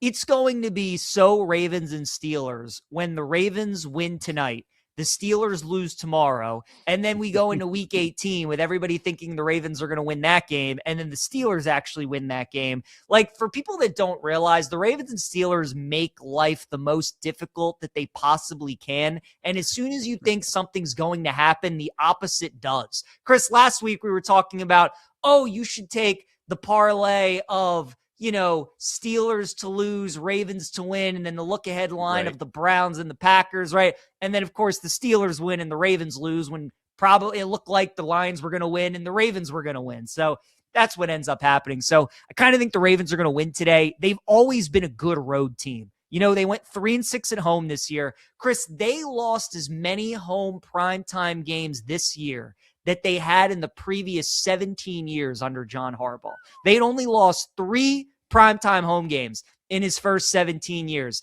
Year 18, They lost 3 primetime home games, the Lions, the Patriots, and then Thanksgiving night to the Bengals, as if you need another reason why it's time to move on from John Harbaugh. But that's the kind of year it's been. But they're still a good road team, and they always have been, and I like them way better away from Baltimore. I do think you see them lean on Derrick Henry. I think Tyler Huntley make some plays on the ground as well. And then I think the defense steps up and they force some turnovers. So I like the Ravens tonight. +3, definitely getting that key number. There are some 3.5s out there, so shop around for that. But if you want to take the money line and then the under as well, this feels like a 17-13 kind of game to me tonight. Yeah, the under, I think, would be my play in this one if I were going to place anything on it. I think it comes down to coaching as much as anything. Like we said, do Monken and Harbaugh lean in on Derrick Henry and just try to grind this one out? And does Matt LaFleur conversely trust Malik Willis to open things up just a little bit?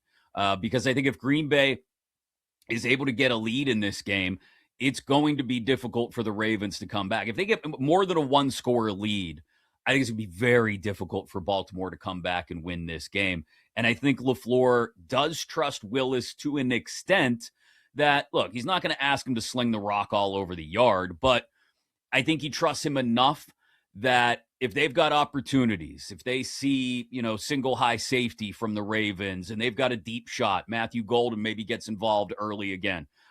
That's a possibility where maybe the Packers open things up early, get more than a 1-score lead, and not pull away, because like you said, I don't think either one of us expects this to be a high-scoring game, but maybe it does end up being a 27-13 kind of game, and it's right there, right around the total, or a 24-13, and still comes in under and feels a lot wider than an 11-point margin based on the fact that the Ravens offense has just struggled so mightily. You mentioned Harbaugh. Ravens fans are in a very similar position right now to where I feel like Steelers fans were a month ago. Fans were chanting for the head coach to be fired, and Mike Tomlin has done what he more often than not seemingly does. He's righted the ship. The Steelers have won 3 in a row, and everyone's saying, well, here we go. We're headed to the playoffs now. Obviously, that's still to be decided based on what the Ravens and Steelers do the next 2 weeks. But if they lose this game in Green Bay tonight or lose next week in Pittsburgh, do you foresee a situation where John Harbaugh is out after this season in Baltimore? It's the $1 million question. Should he be? Yes. Will he be? I don't know. My gut probably tells me no. He's been there 18 years. He's next door neighbors with the general manager, Eric DeCosta. He's really good friends with the owner, Steve Biscotti. Like the Ravens, they're very much like the Steelers, Chris, in the sense that they're super loyal, man. I mean, they've only been in existence till 1996. They haven't had that many coaches. I mean, Harbaugh's been there 18 years. It was Billick before that. But I don't know how you can watch this season and not make a change. So I think it'll be an indictment on the Ravens front office. I've understood why they've wrote it out this long. I mean, they had a team that was good enough to win the Super Bowl the last couple of years, but this year, everything has just gone wrong. It's the same type of ways that they're losing, and you just got to bring in a fresh voice. Not only that, Chris, but you're at the point where you can attract like a really good head coach, right? Ravens' job becomes available. You get a prime Lamar Jackson, all these stars all over the field, a team that, again, an ownership that is very loyal. They're willing to give you a few years to make it work. It's just time. I think fan bases, Chris, they understand like when it's time. They're always the great indicator. Like the outside media is one thing, but as fans, we all know our teams. Like we watch these teams every week. We know them better than anybody else.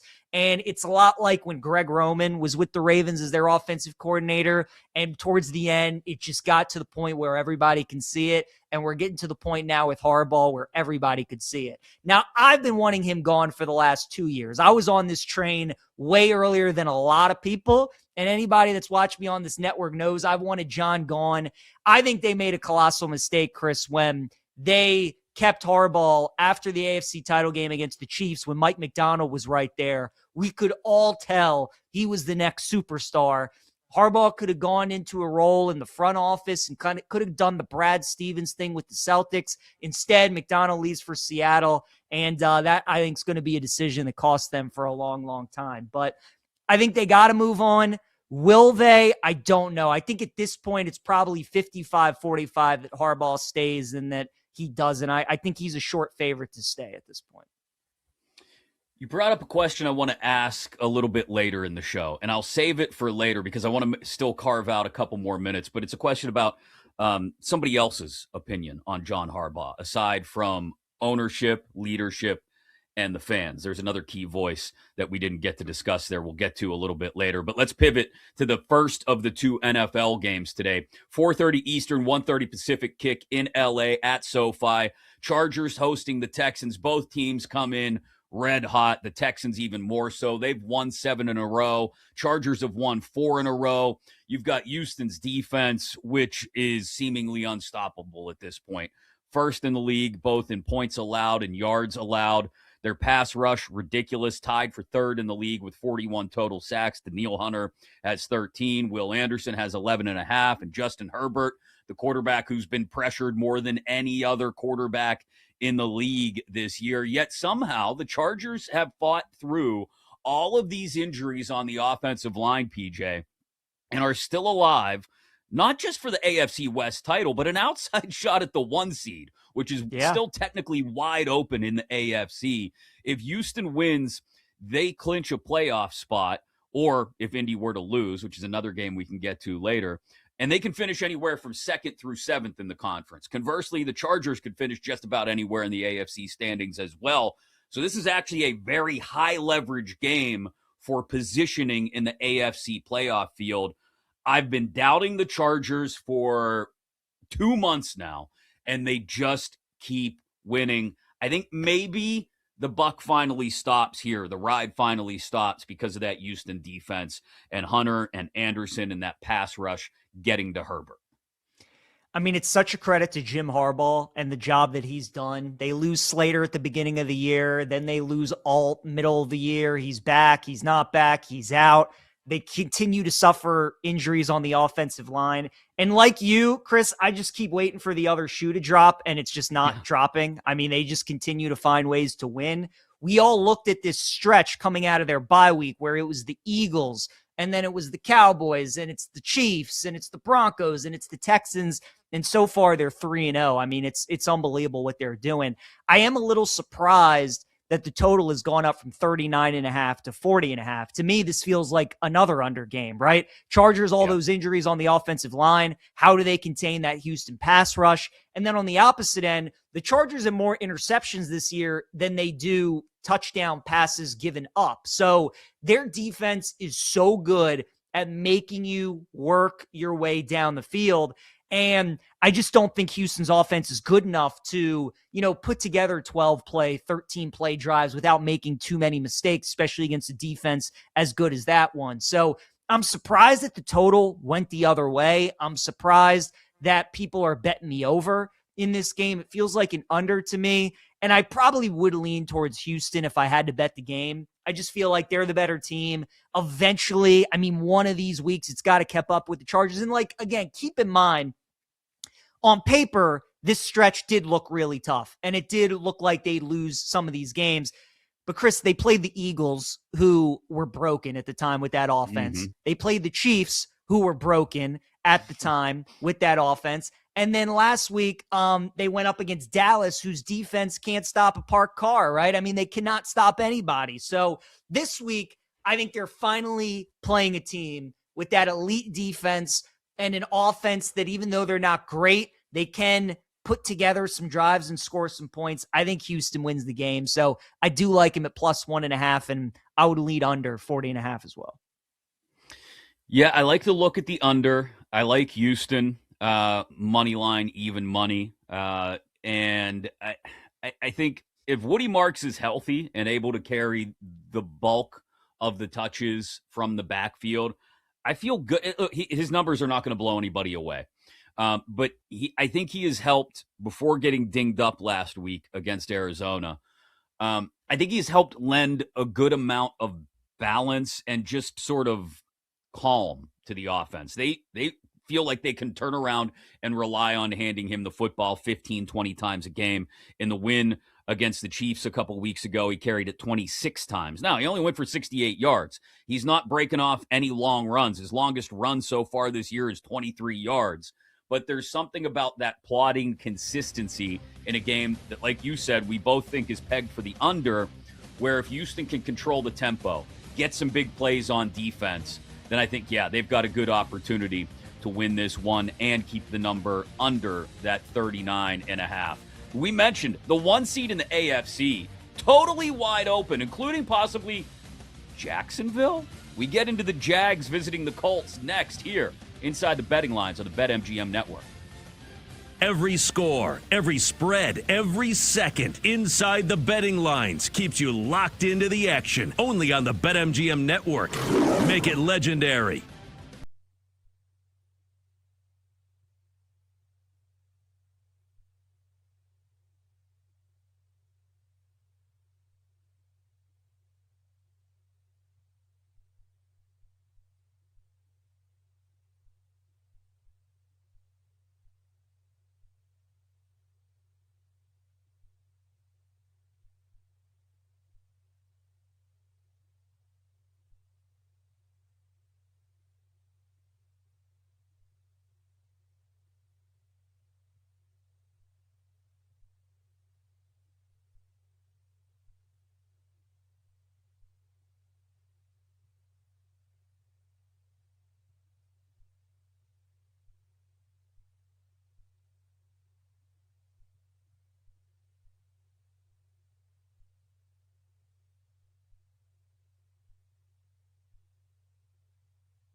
never stops, and neither do we. Score updates, betting angles, and breaking news. This is Inside the Betting Lines on the BetMGM Network.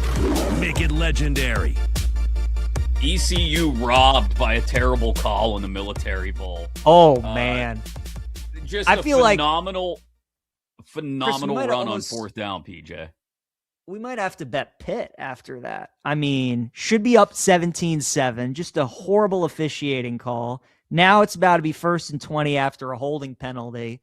Yeah. I think, stuff happens like that. I've watched enough sporting events to know that it's time to bet the other side. So I think I'm going to be placing a live wager here on Pitt minus 1.5. That's just brutal. For those of you that aren't keeping a close eye on the Military Bowl, ECU had a 4th and 1 near midfield, went for it, and dude busted through as it was a little bit of a toss sweep, busted through the line, was seemingly wrapped up, and then broke free and took off for another 45 yards. And Pitt just had a scoop and score. Can't make it up. Can't. You literally cannot make it up. You just knew if Pitt covers this spread, it will be that'll be an all-time bad beat. I mean, you just knew it was coming. For them to not roll that a touchdown is just, that's just the most insane thing I've ever seen. And I don't say that a crime. I don't say that as a guy wearing a Penn State hat. A lot of people think if you're a Penn State fan, you must hate Pitt or vice versa. I am a weirdo in that I actually root for Pitt to do well when they're not playing Penn State. And I even root for West Virginia to do well when they're not playing Pitt or Penn State. Like, I live within 2.5 hours of all three schools and have grown up in Pittsburgh most of my life, yet went to Penn State. So throw all that out the window. I'd like to see Pitt win this game. I think it would be good for them, for a young quarterback in Mason Heinchel. ECU still got robbed on that Marlon Gunn touchdown run that ended up being ruled a 14-yard run and not a massive break. And now Pitt has taken over with the scoop and score to go up 13-10. Now I kind of want to bet ECU because you feel like we're due a ball don't lie moment, right? I mean, you got to feel like that's coming, but I don't know, man. Anybody holding an ECU plus 13.5 ticket has got to be freaking out because you just know something like that happens. And before you know it, 14-10 turns into 21-10, turns into 28-10. And then you're on the wrong side. Live total's 38.5, and it's even money to the over. That might be the look if this thing starts to spiral out of control. But Pitt on the live line at BetMGM minus 6.5 now as they've taken a 14-10 lead with less than 5 minutes to go in the third quarter. We'll keep you up to date on that one. Penn State still up 3-0 on Clemson.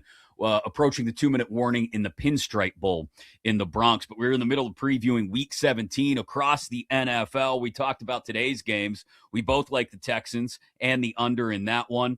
Both have an eye toward the under in Baltimore, Green Bay. PJ likes the Ravens to pull one out there. I still think the Packers probably have the quarterback advantage and the coaching advantage in that one. I mentioned go to break, though, PJ. The AFC 1 seed is about as wide open as it can be. A lot of teams still have a shot at this thing. Now, the greatest chance, obviously, is still that Denver ends up with the 1 seed. And they control their own destiny for that. So it's not technically wide open, I guess is not the right term for it. But they've only got a half-game lead on the Patriots. And there is still an opportunity because of the way the schedule sets up for the Chargers or the Bills or even the Jaguars to somehow steal the 1 seed. That would include Jacksonville having to win out. Now, they've only won 1 of their last 7 and 2 of their last 12 in Indianapolis.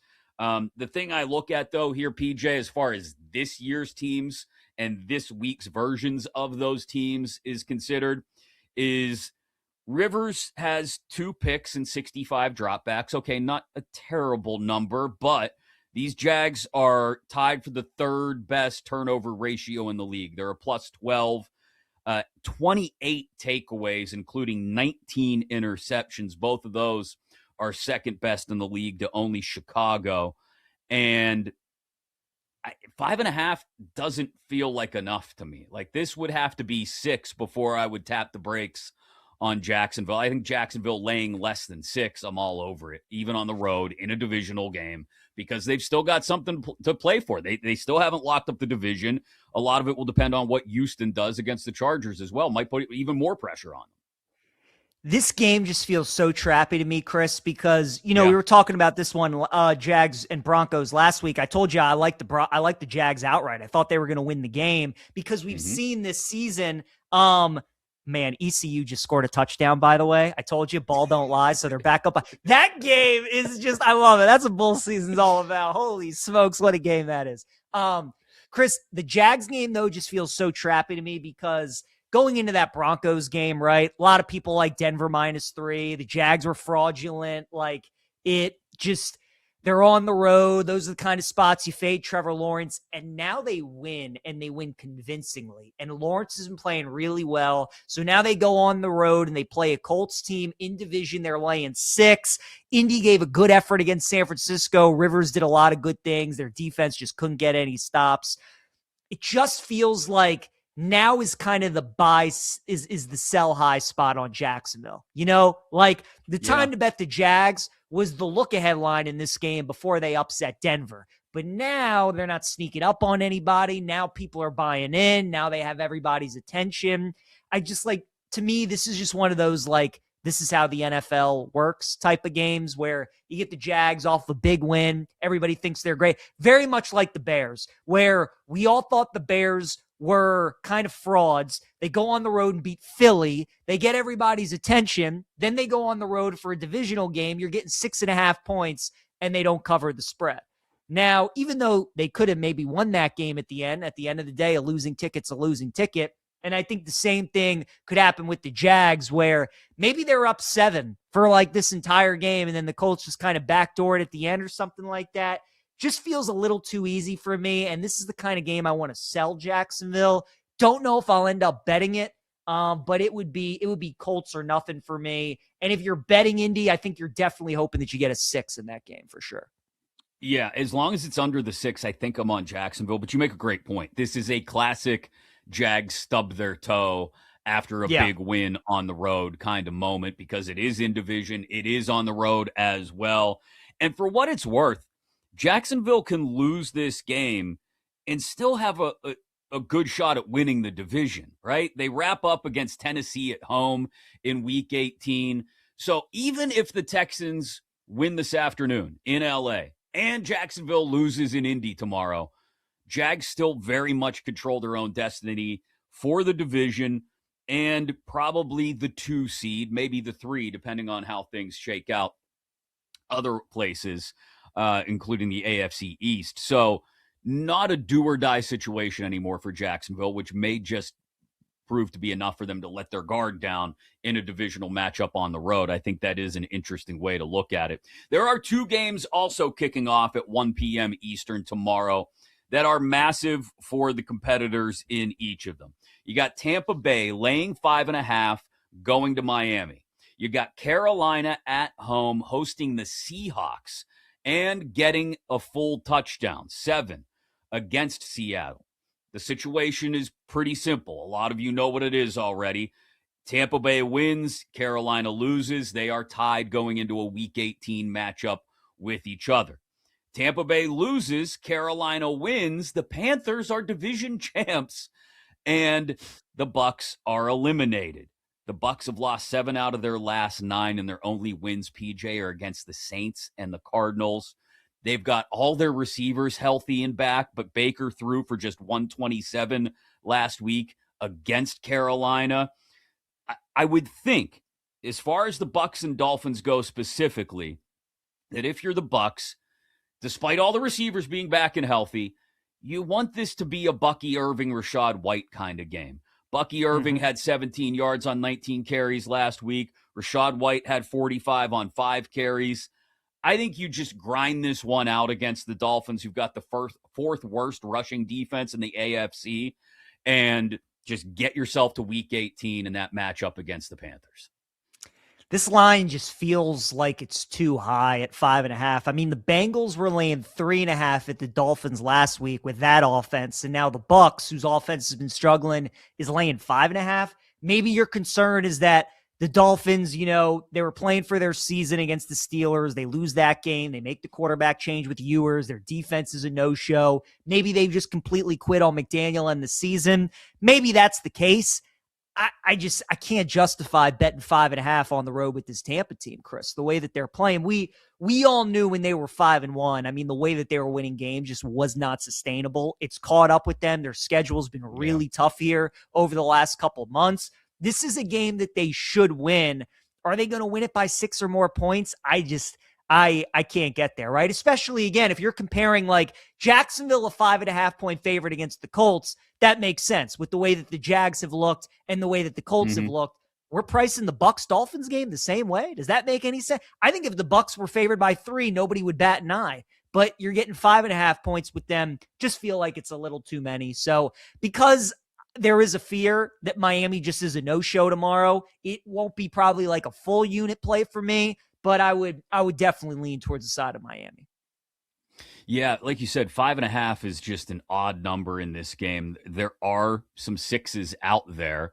So if you believe in the continued downfall of the Buccaneers down the stretch this season, then by all means, go get your 6.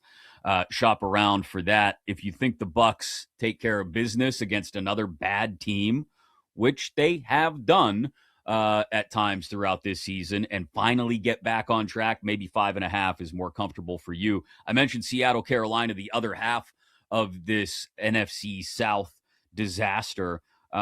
Seattle in the Eastern time zone. There's this long-held narrative, PJ, that teams from out west going east, they don't perform. Seattle, since 2018, in the Eastern time zone is 24-7. They have no problem going east. Now, it is 13-17-1 against the spread. So they win. It may not be pretty. It may not be comfortable all the time. And I would look at that with this being a 7-point number in Carolina, 5-2 at home this year. The one thing I would keep an eye on is that in 2 home games against teams with winning records this year, Carolina has given up an average of 394 yards on defense to the Bills and the Rams. And if you get good Sam Darnold, that's a distinct possibility that he chews up the Seahawks or chews up the Panthers defense.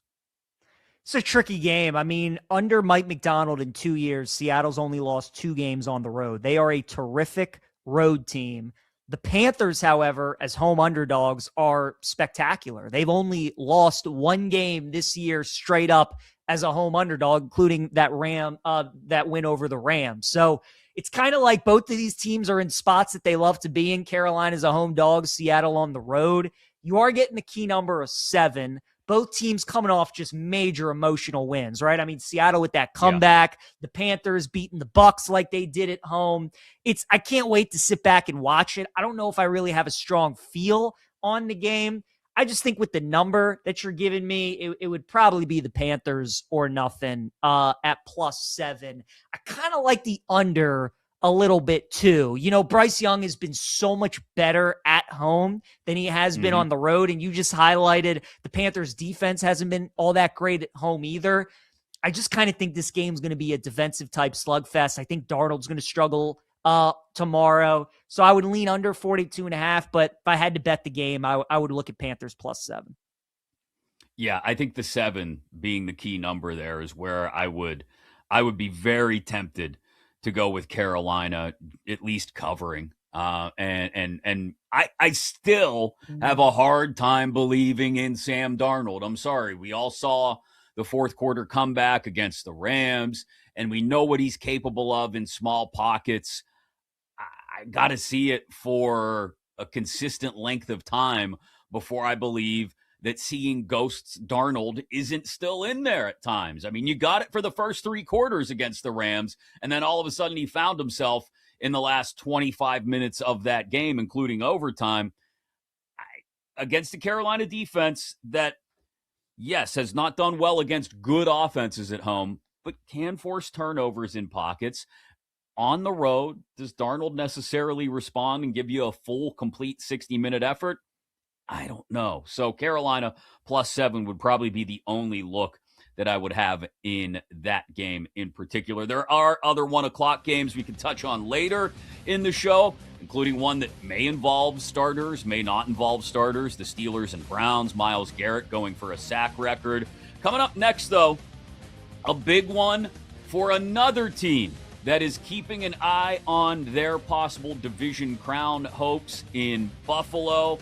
Weather could play a part in this one. Certainly 2 great running backs. And oh, by the way, we've got the Toilet Bowl, the battle for the first overall pick in Vegas. We get into those 2 late games next here inside the betting lines on the BetMGM network. Every score, every spread, every second inside the betting lines keeps you locked into the action. Only on the BetMGM network. Make it legendary.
The action never stops, and neither do we. Score updates, betting angles, and breaking news. This is Inside the Betting Lines on the BetMGM Network. Make it legendary. Yeah, there are plenty of other 1 Eastern games happening in the NFL tomorrow afternoon, and we can get into those a little bit later. But there are a couple of massive Sunday afternoon games, and I know one of them you wouldn't initially look at and go, oh, that game's really important, but it is as far as the draft in April goes. We'll get into Giants-Raiders and the Max Crosby issue as well that exists for Las Vegas now in just a couple of minutes. Maybe a little bit later in the show, we could talk Arizona, Cincy, New Orleans, Tennessee, if we really want to, Patriots, Jets as well.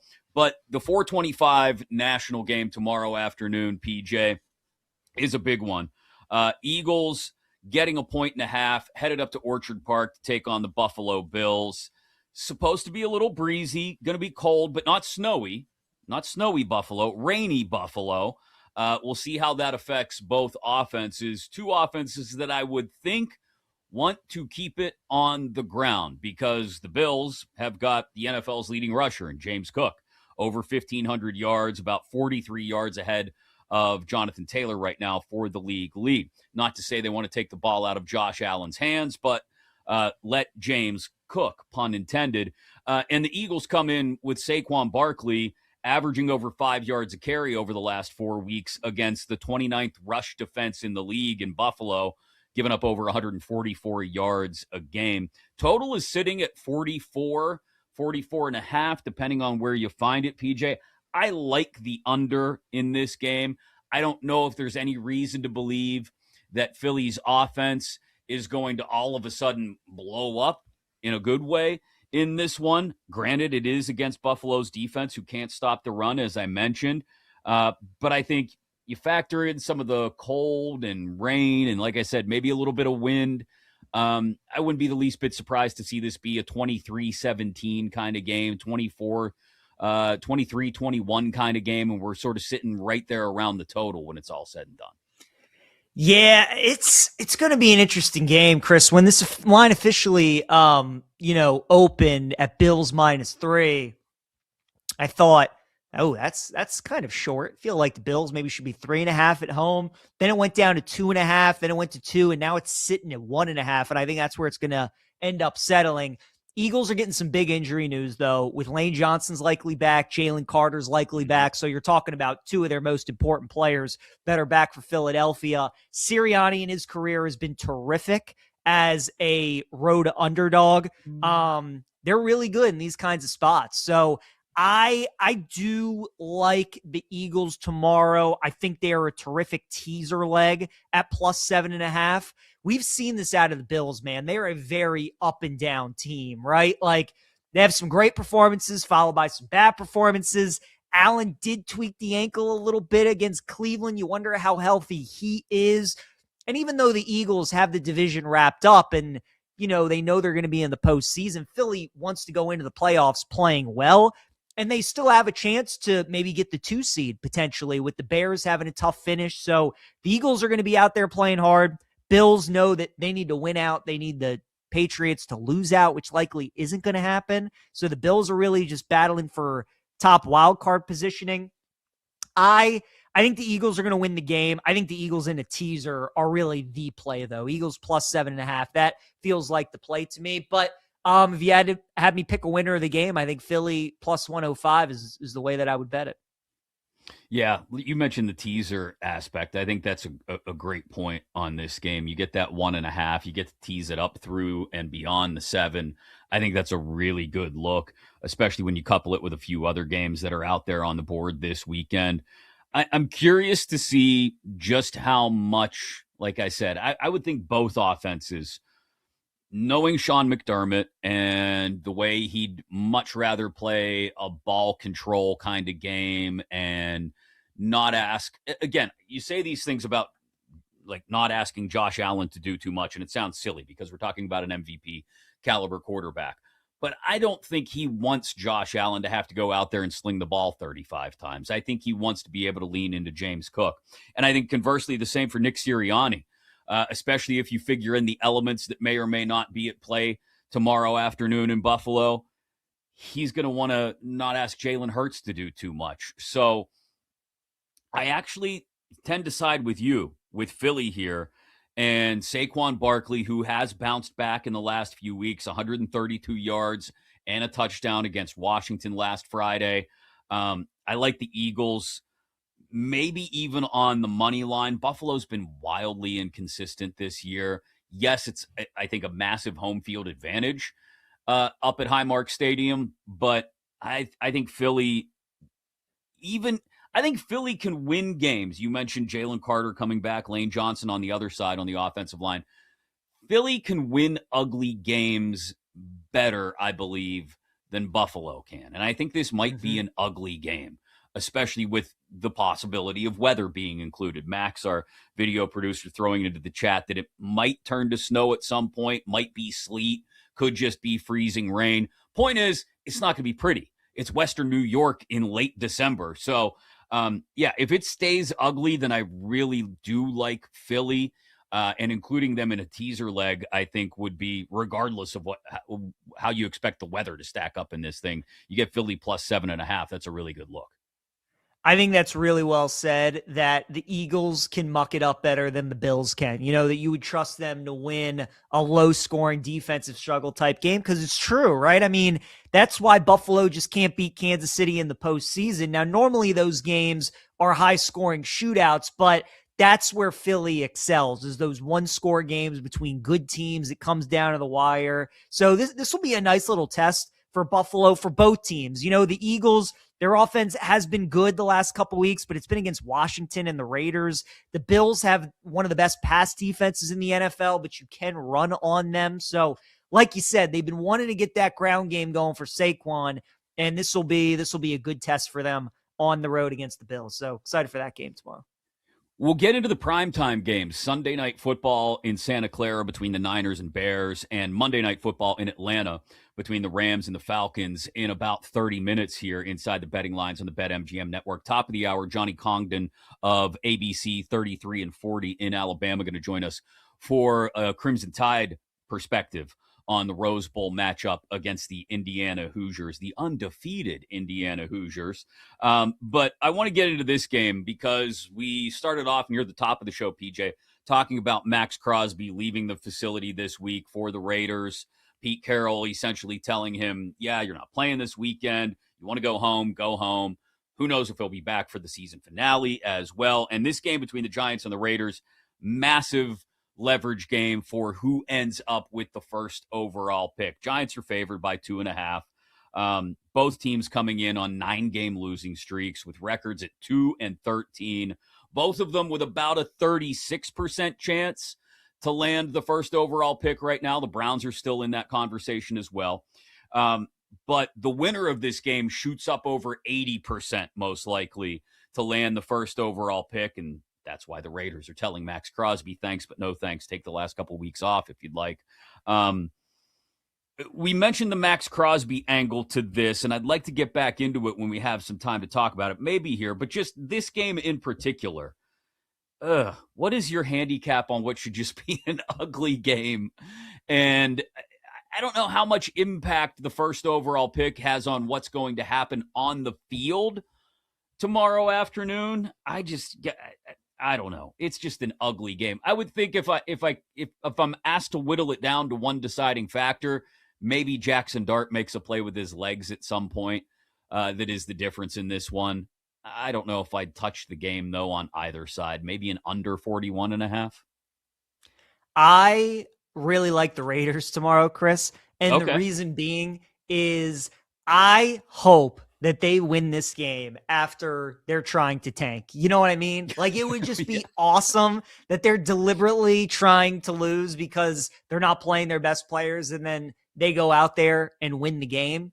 I think it'd be awesome. So I like the Raiders. I'm waiting to see if we can get a 3 because right now the Giants are -2.5, -115. If we get the Raiders at +3, it's going to be honestly one of my biggest bets tomorrow because I'm just a believer in that look, Pete Carroll doesn't care about that crap. The other players on the team who are fighting for jobs, like they don't care about that stuff. The Giants are still a god-awful football team with a horrendous coaching staff, and they're still laying 2.5 points on the road in an NFL game, maybe even 3 tomorrow. Yeah, Bowers is great. Crosby's great. You're still going to have Gentry, though. And the Raiders were able to put up some points last week on the best defense in the NFL in Houston. So maybe they can use that and build some momentum off of that. I just think it would be so awesome, Chris, if the Raiders, who are deliberately trying to lose, and those players go out there and they win. I think it'd be awesome. I'm going to be on the Raiders tomorrow, hoping we get a 3, but I'll still bet them at 2.5. It would be so Raiders. It really would. To screw it up somehow and win that game. And then, hey, it starts to open up those of you that like to bet on the draft. Maybe we're not talking about Fernando Mendoza as a first overall pick if the Giants are sitting there with that pick or the Giants are looking to trade out of that spot. Certainly the speculation regarding the first overall spot in the draft will start to run rampant once we push through the big games, NFL and college, of the next few weeks. But might be most interesting to think about where Max Crosby goes from here. Like, I would think this has to be an offseason trade target for anybody looking for an edge rusher. Crosby's 28, not going to make more than $30 million a year for the next 4 years. I think it's a prime opportunity for Max Crosby to finally land on a winner and a team needing edge rush help to finally land someone that they've been dying to land for a long time. Yep, 100%. It's going to be interesting. I'm wondering if I want to tease the Raiders too in a game like this. But these are just such bad teams. I don't know if I trust it. I think I'm going to take a stab with the Raiders tomorrow. But yeah, it's going to be fun, Chris. How I almost wonder if the fan bases are going to root for when the other team does something good tomorrow. You know what I mean? So like the Giants throw an interception and like Giants fans are cheering. They're clapping because they're like, good, we want to lose. It'll be fun to watch. Oh, man. The Toilet Bowl, as some people are calling it, tomorrow afternoon in Vegas between the Raiders and the Giants. Coming up next, Alabama is coming off one of the biggest wins in recent memory for them. Indiana hasn't played in 3 weeks. We preview the Rose Bowl with Johnny Congdon of ABC 3340 in Alabama next here on BetMGM Network. Every score, every spread, every second inside the betting lines keeps you locked into the action. Only on the BetMGM Network. Make it legendary.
The action never stops, and neither do we. Score updates, betting angles, and breaking news. This is Inside the Betting Lines on the BetMGM Network.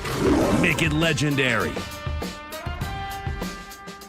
I think I've cooked up a ridiculous trade proposal to file past PJ a little bit later in the show, which we will get to in the fourth and final hour inside the betting lines here on the BetMGM Network. Chris Mack alongside PJ Glasser, leading you through a bunch of bowl action so far today. Looks like Pat Narduzzi is doing a Pat Narduzzi thing in the Military Bowl with Pitt not only nowhere close to covering against ECU, but losing right now in the fourth quarter. We've also got an ugly 3-3 game between Clemson and Penn State in the Pinstripe Bowl. We'll get back into the NFL Week 17 primetime games in 20 minutes, but the college bowl games that matter, at least the most, so to speak, it just means more in the SEC, especially where Alabama is coming off their huge win in Oklahoma and now headed to the Rose Bowl for the college football playoff quarterfinals against the undefeated number one ranked Indiana Hoosiers,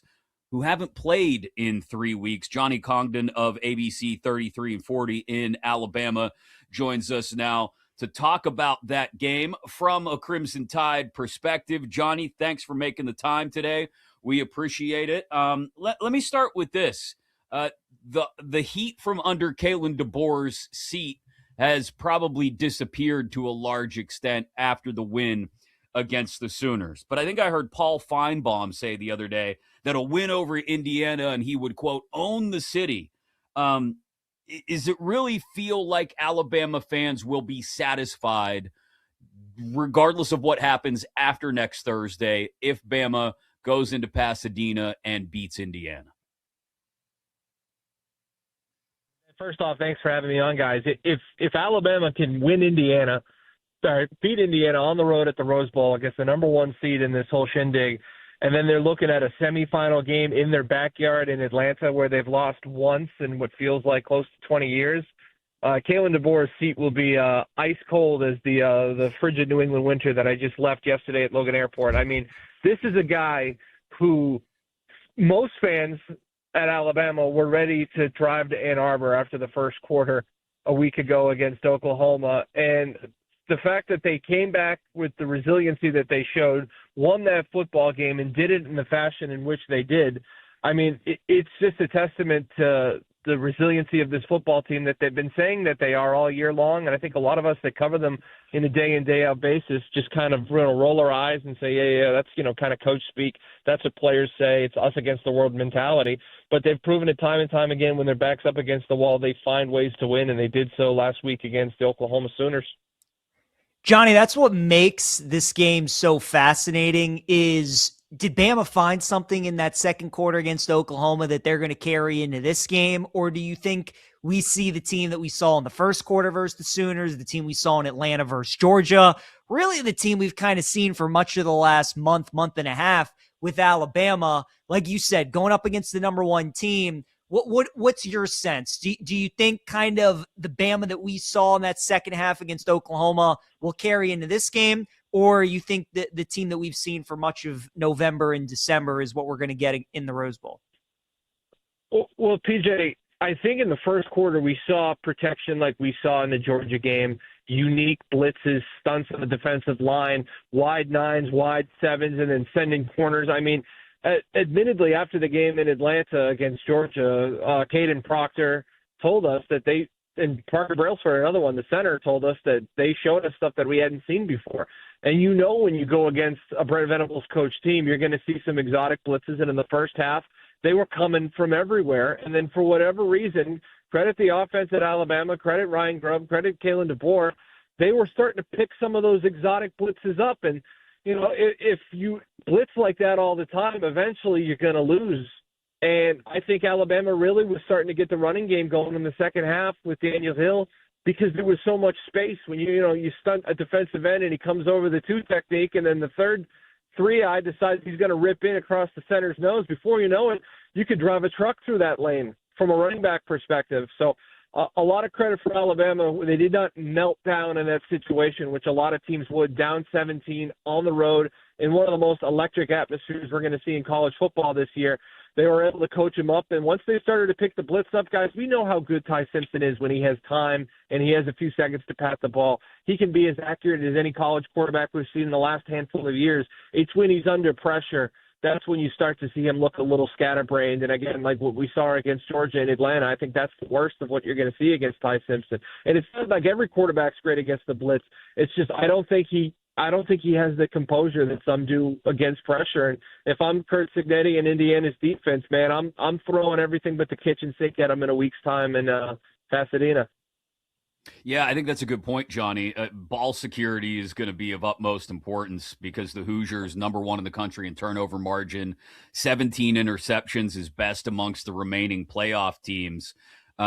Is that, do you think, the number one concern for Bama on offense? Maybe keeping extra guys in to block at times to keep the pressure from getting in Simpson's face, and then trying to find a way to scheme openings in the Indiana secondary, which have been difficult for even the best offenses to find this year, Ohio State and Oregon in particular. Yeah, and last time I was on with you guys, it was before Georgia, and we didn't know the status of Josh Cuevas, Alabama's tight end, who by no means is ever going to be compared to a Rob Gronkowski or a Travis Kelce, but he just gives Ty Simpson a security blanket down the seam in the middle of the field. And lots made about Alabama's great receivers. And when Ryan Williams' head is screwed on, obviously we know what he's capable of. And Jeremy Bernard, of course, is a fantastic receiver for Alabama. Latia Brooks kind of put himself on the national stage with his 2-touchdown performance. But there's a comfort level that Cuevas gives this Alabama offense. And you see Ty go to him a lot. You see him go to him a lot early in drives, 1st and 10, 2nd and 10, trying to set up 3rd and manageables. And then I think when Kalen DeBoer's offenses are in those 3rd and manageable situations, he's as good of a tactician and a scheme artist as there are in all of college football. So I think Cuevas' health, which, again, I thought, PJ watches him every single week. I thought he was as skilled as anybody going. I really liked what we saw from him early on in that game. They were able to move, and then as the second half came on, it's not like he lit anybody up from a score perspective, but he was able to get the job done. Yeah, I agree. Cuevas was great. Brooks was great, as you mentioned. Horton was. Bernard made the great catch where he mossed the defender. But, Johnny, you mentioned Ryan Williams. I mean, at this point, is it kind of just like if he gives Alabama something, then great, but we just have to go into every week assuming that it's going to be Bernard, Horton, and Brooks, and Ryan at this point is just kind of an afterthought? Yeah, well, we noticed that early on in the Iron Bowl when they would have 3 receiver sets and he wasn't on the field a lot. We're like, man, this is a kid who's being paid at the top of the market in college football, the cover athlete on video games. I mean, he's kind of a household name, not even in big college football houses, but he's been a disappointment this year, no question about it. I mean, he's tops in the country when it comes to drops. And, PJ, for whatever reason, it feels like he's doing it on the road. I don't know why, and I don't understand why, but on the road he has issues catching the football. It goes back to an earlier game on the road against Georgia where he would have caught a surefire touchdown on the first possession of the game, and ever since then it's really started to pile up. I think if they want to get him involved, the split screen game, they can throw him bubble screens, those jet passes, ends around, where you could just get the football in his hand, and he's obviously just an unbelievable talent after the catch. But as far as catching the ball down the field, he's proven time and time again when he hears footsteps, he's going to drop the football, and it's really killed Alabama multiple times this season in key momentum spots. Johnny, what do you think the plan is on the other side of the ball for Bama to somehow get after Fernando Mendoza and try to force him into some mistakes, which he has avoided as well as anybody this season? Yeah, well, maybe with the exception of Ohio State, he's going to see the best secondary he's seen all season long. I think Xavier Brown has been special and has proved when he's ready to be drafted, he's going to be a high first-round pick. Not a big guy, but he's able to play that inside leverage, and he's as talented as any player in the country in the air with his ball skills. And then I think the game comes down to turnovers. I think if Alabama wins the turnover margin, I know it sounds pretty cliche, but they've been successful this season when they can get a takeaway on defense. And there's no one like Bray Hubbard when it comes to having the nose for the football. He's got 4 interceptions on the year. He's forced 3 fumbles, and he does them in big times. I say when Bray Hubbard has good football games, they win. When he does not play well, they lose. You look at some of the action against Florida State in week 1, the Oklahoma loss. When Bray Hubbard doesn't have his head screwed on straight, he's kind of that de facto captain in the back end. Obviously, Deontay Lawson makes the calls from that middle linebacker spot. But when Bray Hubbard has impact on football games, Alabama's defense plays very well. And Caden Womack's not going to be shy. He's going to speak to us tomorrow morning, and I'm sure we're going to ask him about Bray. And when he makes football plays, man, he's just an instinctual young man, and Alabama's going to need him once again, like he has proven in the last few big games that he's ready to step up. And I thought he played well in the Georgia game, honestly. I think that's one of the more criminally underreported parts about this Alabama team is obviously people want to talk about Ryan Williams and the running back struggling and Ty Simpson, but the defense has really found its identity the last handful of weeks. The defense played plenty well enough in that SEC championship game to give them a chance to win. It was just the offense was so putrid that it wasn't even a conversation. And they're getting LT Overton back, Johnny, on the defensive side of the ball, which is going to be huge. Indiana is also going to be without Stephen Daly, who's their best defensive lineman. Which of those do you think is more significant, the return of LT Overton for Bama's defense or Indiana losing Stephen Daly in the middle? Well, I would say Daly would be highlighted more if Alabama could prove they could run the ball at a better clip. I just feel like Alabama knows what they are at this point, and they're going to try to throw the football. It's so rare because for the last 20 years when we've watched Alabama in third and shorts and fourth and shorts, you know they were just going to run the ball up the middle and say, hey, we're going to trust our big guys versus your big guys. And time again this year in those gotta-have-it short down situations, they've gone to the air. And they've been successful plenty of times. I think back to the end of the first Georgia game in Athens where they ran that little screen to Jam Miller to win the game, and then 4th and 2 against Auburn in the Iron Bowl when they were able to hit Isaiah Horton in an absolutely gotta-have-it play. But this is a guy in LT Overton that not only can rush the passer, PJ, he can two-gap with the best of them. It's why he's going to be a high draft pick when his time is called, because he is as physical, especially stopping the run. So I think Alabama's defense, who's playing already at a high level, is going to get that much better if you can get 80% health out of LT Overton, which I know Alabama knows they're not getting a guy that's 100% healthy. But then again, it's almost January 1st, guys. No one's going to be 100% healthy. So Alabama's going to be heading into this Rose Bowl as healthy as they've been in a long time, and that's why I kind of like them in the game. What is your thought, Johnny, on, you mentioned the turnover battle. Obviously, we can excuse it. I don't think it's a cliche. Whoever wins this turnover battle probably wins the game. If it ends up being a clean game on both sides, though, let's say Ty Simpson plays as well as he has all year, but Mendoza also shows up and plays Heisman-level quarterback. If all things are a wash when it comes to turnovers and clean play on both sides of the ball, how does Alabama win this one? I think they're going to win it in the trenches, and I think especially defensively. Like PJ just mentioned, LT Overton, you cannot express how massive of a return that is for the Crimson Tide, especially when it comes to trying to make Fernando Mendoza one-dimensional. Guys, he's fantastic. He's a deserving Heisman Trophy candidate, but I don't think any of us are looking at him like we've looked at some of these past Heisman Trophy candidates when it's like essentially say, hey, this guy can take over the game and win it by himself. I think he's been aided by having a run game this year. We did a stat last week when we were doing our show. Indiana has 4 backs on their team that average over 5 yards a carry. That's ridiculous. And I'm not saying that's the reason that Fernando Mendoza's had all this time, but when you have a running game that can complement the air attack the way that Indiana's had this year, paired with just some fantastic coaching, I really think that if you can take away their running game early and you can make Mendoza have to drop back 45, 50 times with as good of a secondary as Alabama has, with a pass rush that's being improved by the week because of health with Yanzi Pierre, LT Overton, and how about Keon Keeley coming on last year? Kelby Collins, the transfer from Florida. I think Alabama's in a really good spot right now, and maybe that's why you should pick against him, PJ, because I kind of like him this week. Johnny, great stuff, man. We appreciate you taking the time amidst your travels back and forth this holiday season. Enjoyed the trip out to Pasadena and everything that surrounds the Rose Bowl. Not a usual trip for Alabama fans, certainly, but one that I imagine you'll enjoy even more if they can upset the Hoosiers. Thanks again for the time, man. Happy holidays. Yeah, Chris, PJ, have a good one. Enjoy the games this week. Thanks, Absolutely. Johnny Congdon of ABC in Birmingham, Alabama, obviously covers the Tide very closely. And, it's a good point. The Hoosiers have a top 10 rushing offense in the country, PJ. If Alabama is able to slow down the run game, look, it doesn't necessarily – I don't think crushes Indiana if you got to put the game on Mendoza's shoulders. He's shown that he can handle that. But if you do make it more of a one-dimensional offense, then I think it makes it a whole lot more uncomfortable. This line is about as dead on as you can get, I think, at Indiana laying 6.5. There's still a few sevens out there.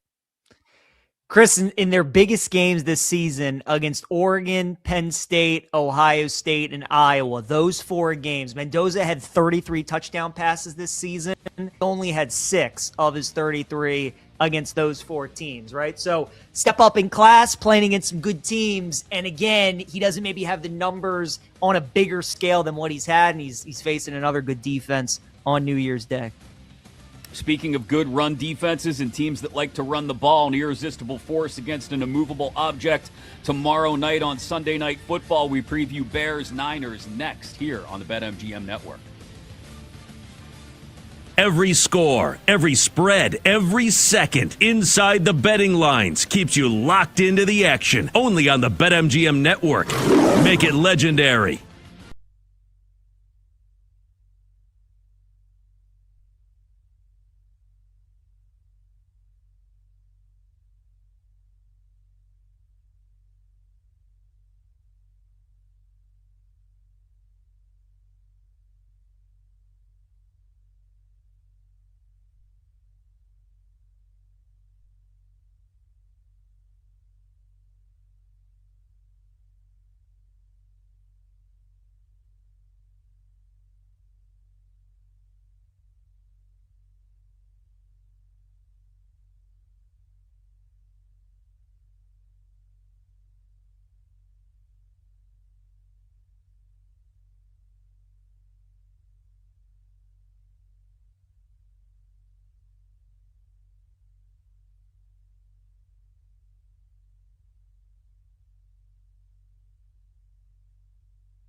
The action never stops, and neither do we. Score updates, betting angles, and breaking news. This is Inside the Betting Lines on the BetMGM Network. Make it legendary. Mentioned an irresistible force against an immovable object maybe tomorrow night, Sunday Night Football in Santa Clara. Bears, Niners, both teams still with a shot at the 1 seed in the NFC. We'll talk about that one. Also, a quick peek at Monday Night Football with the Rams visiting the Falcons, laying more than a touchdown. We are getting close to a final, it looks like, in the Military Bowl, PJ. ECU up 23-17 on Pitt. That one has, I was going to say not gone the way we expected it to, but for those that have seen Pitt in bowl games in the Pat Narduzzi era, perhaps it's gone exactly as you expected it to. Especially when they close as a 13.5-point favorite. I saw that line this morning, balloon all the way up to that number. I wanted to do it. ECU just had a ton of opt-outs. I thought Pitt would roll. When they've been a favorite at times this year in ACC play, they have been good. They have rolled. Their offense is good. But today, like you said, just one of those performances you would expect out of a Narduzzi team. So this could be our first real big upset here. A bowl season. You could have gotten ECU at close to 4-1. They still got a minute to go. I'm surprised they're punting. They're at the Pitt 36 right now, 4th and 3 with a chance to win the game, but they're going to trust their defense. Pitt doesn't have any timeouts and obviously need a touchdown and an extra point to beat them. Penn State, Clemson in the third quarter at Yankee Stadium in another ugly offensive effort from both sides. Penn State leading 6-3. Clemson came in as the 2.5-point favorites on that one. It's just been very ugly. I mean, between the cold and the drops and everything else, I can't imagine being a fan sitting through that one today in the Bronx. Really tough. Yeah, somebody who is Clemson minus 2.5. It's just like, it's like when you're watching Little League baseball or rec soccer and you're just like every inch, just keep going, guys. Just keep come on, we're so close. It's brutal football. Kicking myself, I didn't bet that under either. I liked it for the 2 weeks leading up to this game, and then I just decided to bet Clemson instead and regretting that. Wish I just would have taken the under. Underway at Fenway as well, UConn and Army. That just kicked off a couple moments ago. UConn getting 8.5 on the road without their head coach. Jim Mora Jr. has moved on, as PJ mentioned earlier. Big games later, at least as far as non-college football playoff bowl games go. Georgia Tech, BYU should be a good one. That one kicks off in just a little more than an hour. The Pop-Tarts Bowl. North Texas, San Diego State could be a low-key, really interesting matchup in the New Mexico Bowl. Got Virginia, Missouri in the Gator Bowl, LSU, Houston in the Texas Bowl later as well. We'll keep you up to date on all the scores as they're happening. Pitt trying to do something in the final few seconds in Annapolis against East Carolina. I mentioned Chicago and San Francisco tomorrow night, PJ. This is the number 2 rushing offense in the league, the Bears have, against the number 8 rush defense in the league for the Niners. Third over the last 6 weeks. Over the last 6 weeks, Niners only giving up 87 yards a game on the ground. Bears are going to get Luther Burden back, it looks like, but still no Rome Odunze.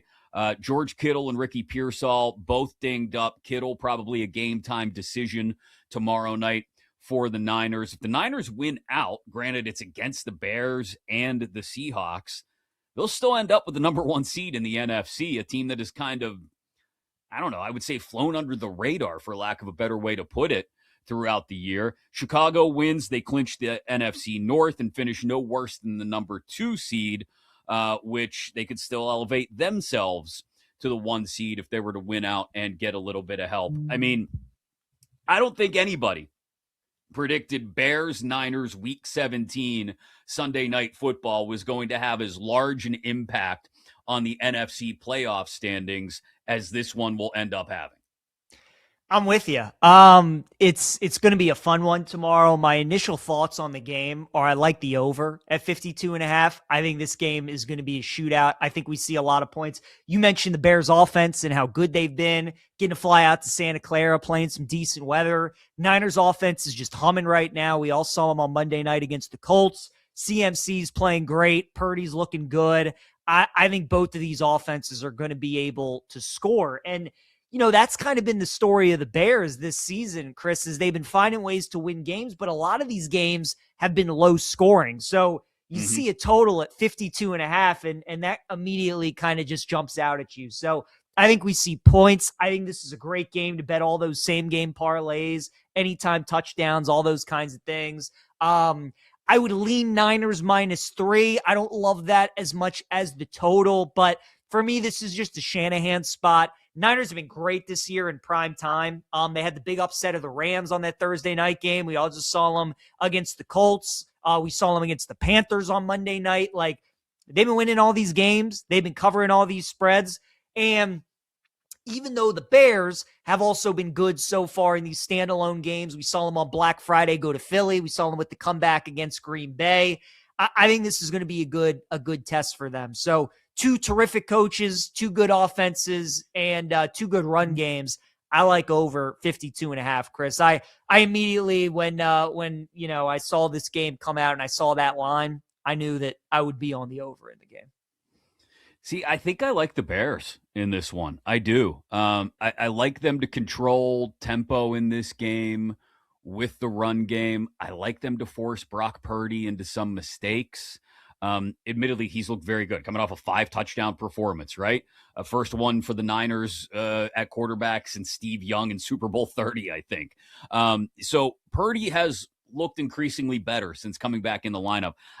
This Bears defense is enough, I think, to drag them to a couple of playoff wins. And that's not to say anything that reflects poorly on Caleb Williams and the offense, because I think, especially if they should get some home games in the playoffs, if you can run the ball and play defense at Soldier Field in January, you're going to have a really good chance to make some things happen.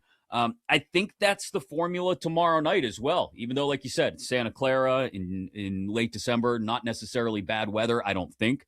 And so I like Chicago to force Purdy into some mistakes. I think particularly if Kittle can't go or is going at much less than 100%, that neutralizes what Purdy can do in the red zone as well. So I like Chicago tomorrow, getting the 3.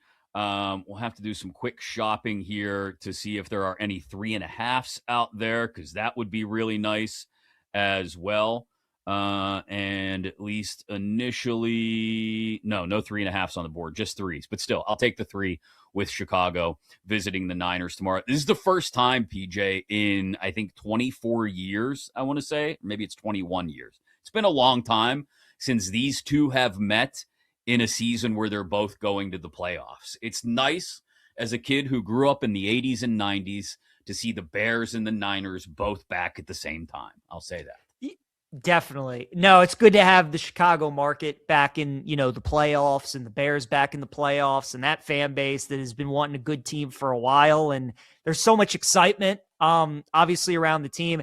I keep comparing the Bears to Washington. I think they're this year's Commanders. I don't think they're going to make the Super Bowl. I don't think they're going to win the Super Bowl. I think they can make it to the NFC Championship game. I think they can upset somebody down the road. Like, you look at the season the Commanders had last year, and it was a lot of what the Bears have been doing. Like, they keep overplaying their analytics, and we keep waiting for them to have letdowns, and we keep waiting for them to lose these games, and they're just not happening.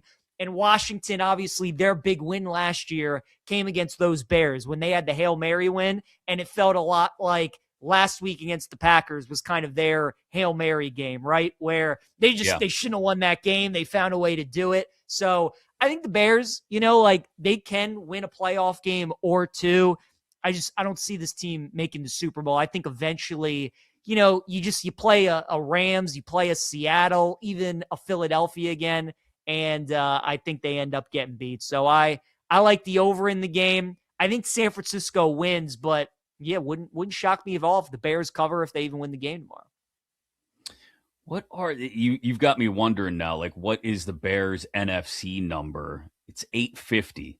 So if for some reason you believe in Chicago to do more than just win a game or two in the playoffs, or maybe you think they steal that 1 seed and a couple of playoff wins get them to the Super Bowl, plus 850 to win the NFC. Still behind the Packers on that board, still behind the Niners, still behind the Eagles and the Seahawks and Rams as well. Part of a group of 6 teams before you get to, the Buccaneers and the Panthers. As for Monday Night Football, also involving the NFC and the Rams, who I just brought up a second ago, laying 7.5 at Atlanta. The Atlanta secondary dealing with some injuries. They're also 25th in the league against the run. The Rams have scored 30 points or more in 3 straight games. This is out to 8 in some spots, which I think makes a ton of sense, PJ. The Rams still have an outside shot at somehow stealing back the 1 seed in the NFC, but probably locked in to the 5, maybe the 6 spot. A win would just about lock up the 5th spot and send them to either Tampa or Charlotte the opening weekend of the playoffs. A loss means they're still probably headed to Philadelphia, most likely in the first round of the playoffs as a wild card on the road, which would be something to see, a rematch of that matchup. Rams on the road, I don't know how great that is for their long-term playoff prospects, but as far as this weekend specifically goes, going to Atlanta against that Falcons defense, I think the look for me would probably be over. I think the Rams score a good amount of points even without Davante Adams in this matchup. And I'm not excited to lay more than 7.5, but if you held my feet to the fire and said, Chris, you've got to make a pick on this game on the spread, it would be the Rams laying the 8. Yeah, I mean, I would probably agree. Again, the Rams, I think, are a really good teaser. Like, I think Rams -2, Eagles plus 7.5, terrific teaser like this week. I would expect the Rams to bounce back and win the game. I think betting their team total over is a nice look as well. I don't know how Atlanta's going to be able to get stops on this Rams offense, even without Davante Adams. I mean, we saw what they were able to do against one of the league's best defenses last week in the Seahawks. So Puka's unbelievable. Stafford's playing at a ridiculously high level. Kyron Williams is running the ball really well. I would expect the defense to play a lot better against Cousins in Atlanta this week. So I think the Rams win. I think -2 is a good look. I think team total over is a good look as well. I think they get into the 30s. And maybe you just continue to bet Puka overs, especially without Davante. I mean, teams know going in that they're going to have to stop him, and nobody can. So might be another big night for Puka as well. His receiving yardage number is at 109.5. So people see stuff like that, Chris, and they get scared off of it because they're like, holy smokes, 109.5 is a big number. It's that big of a number for a reason. So I would look at Puka over receiving yards. Why do you think the Rams? I'm surprised their number hasn't fallen back a bit for NFC Championship odds. They're still the favorite at BetMGM at plus 240. I'm wondering if the books are putting enough weight on this team having to go on the road in the playoffs, which seems like the much more likely scenario now than getting to play at home. Obviously, a very outside shot at winning the division and the 1 seed right now. Going on the road to Tampa or Carolina is one thing. Going on the road to Philly and then maybe going to Chicago after that and, maybe having to go back to Seattle again. That's a hell of a difficult path on the NFC side of the playoffs, even if you consider the Rams the best team in the NFC, which I think might be questioned by some at this point as well. Asking them to go on the road 4-3 when I think they're a much better team at home is interesting to see them still the favorites at BetMGM to win the NFC, PJ. Yeah, it's tougher. It's going to be a tougher road for sure. And when you're talking about a team out in LA who plays in a dome that might have to go to a place like Chicago, might have to go to a place like Philadelphia. Chris, I just think, we all watch the Rams play, and the Rams A game is just better than everybody else's A game, right? Yeah. They were up by 20 on the road against Seattle on a short week without Davante Adams. When the Rams are at their best, they're smoking people. They were up 20 on the Eagles in the first half in Philadelphia. Like, when they're playing at their best, they're tough to beat. And really all the games that they've lost this year, they have beaten themselves. So the Rams are the best team in football. There's no question about it. It makes sense that they're still the favorite, but it definitely makes it a lot more interesting. If they're going to be a wild card team, it might have to go on the road to play some of these teams in some of these cold weather cities. I'd be very curious to see, once they're actually eliminated from any opportunity to earn the 1 seed, if this number flips over to Seattle, who's currently 3-1 to win the NFC. Because I think that's very likely. Might be getting the best number you're going to get on the Seahawks right now before whatever happens with them in Carolina against the Panthers this weekend, and then in Week 18 against the Niners as well. Coming up next, we've looked at 2 of the 4 CFP quarterfinal games. We'll get into the next 2 over the next 40 minutes, including a rematch in the Sugar Bowl between Ole Miss and Georgia. Could the Bulldogs survive another slow start if that's what happens this time around? That's next here, Inside the Betting Lines on the BetMGM Network. Every score, every spread, every second inside the betting lines keeps you locked into the action. Only on the BetMGM Network. Make it legendary.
The action never stops, and neither do we. Score updates, betting angles, and breaking news. This is Inside the Betting Lines on the BetMGM Network.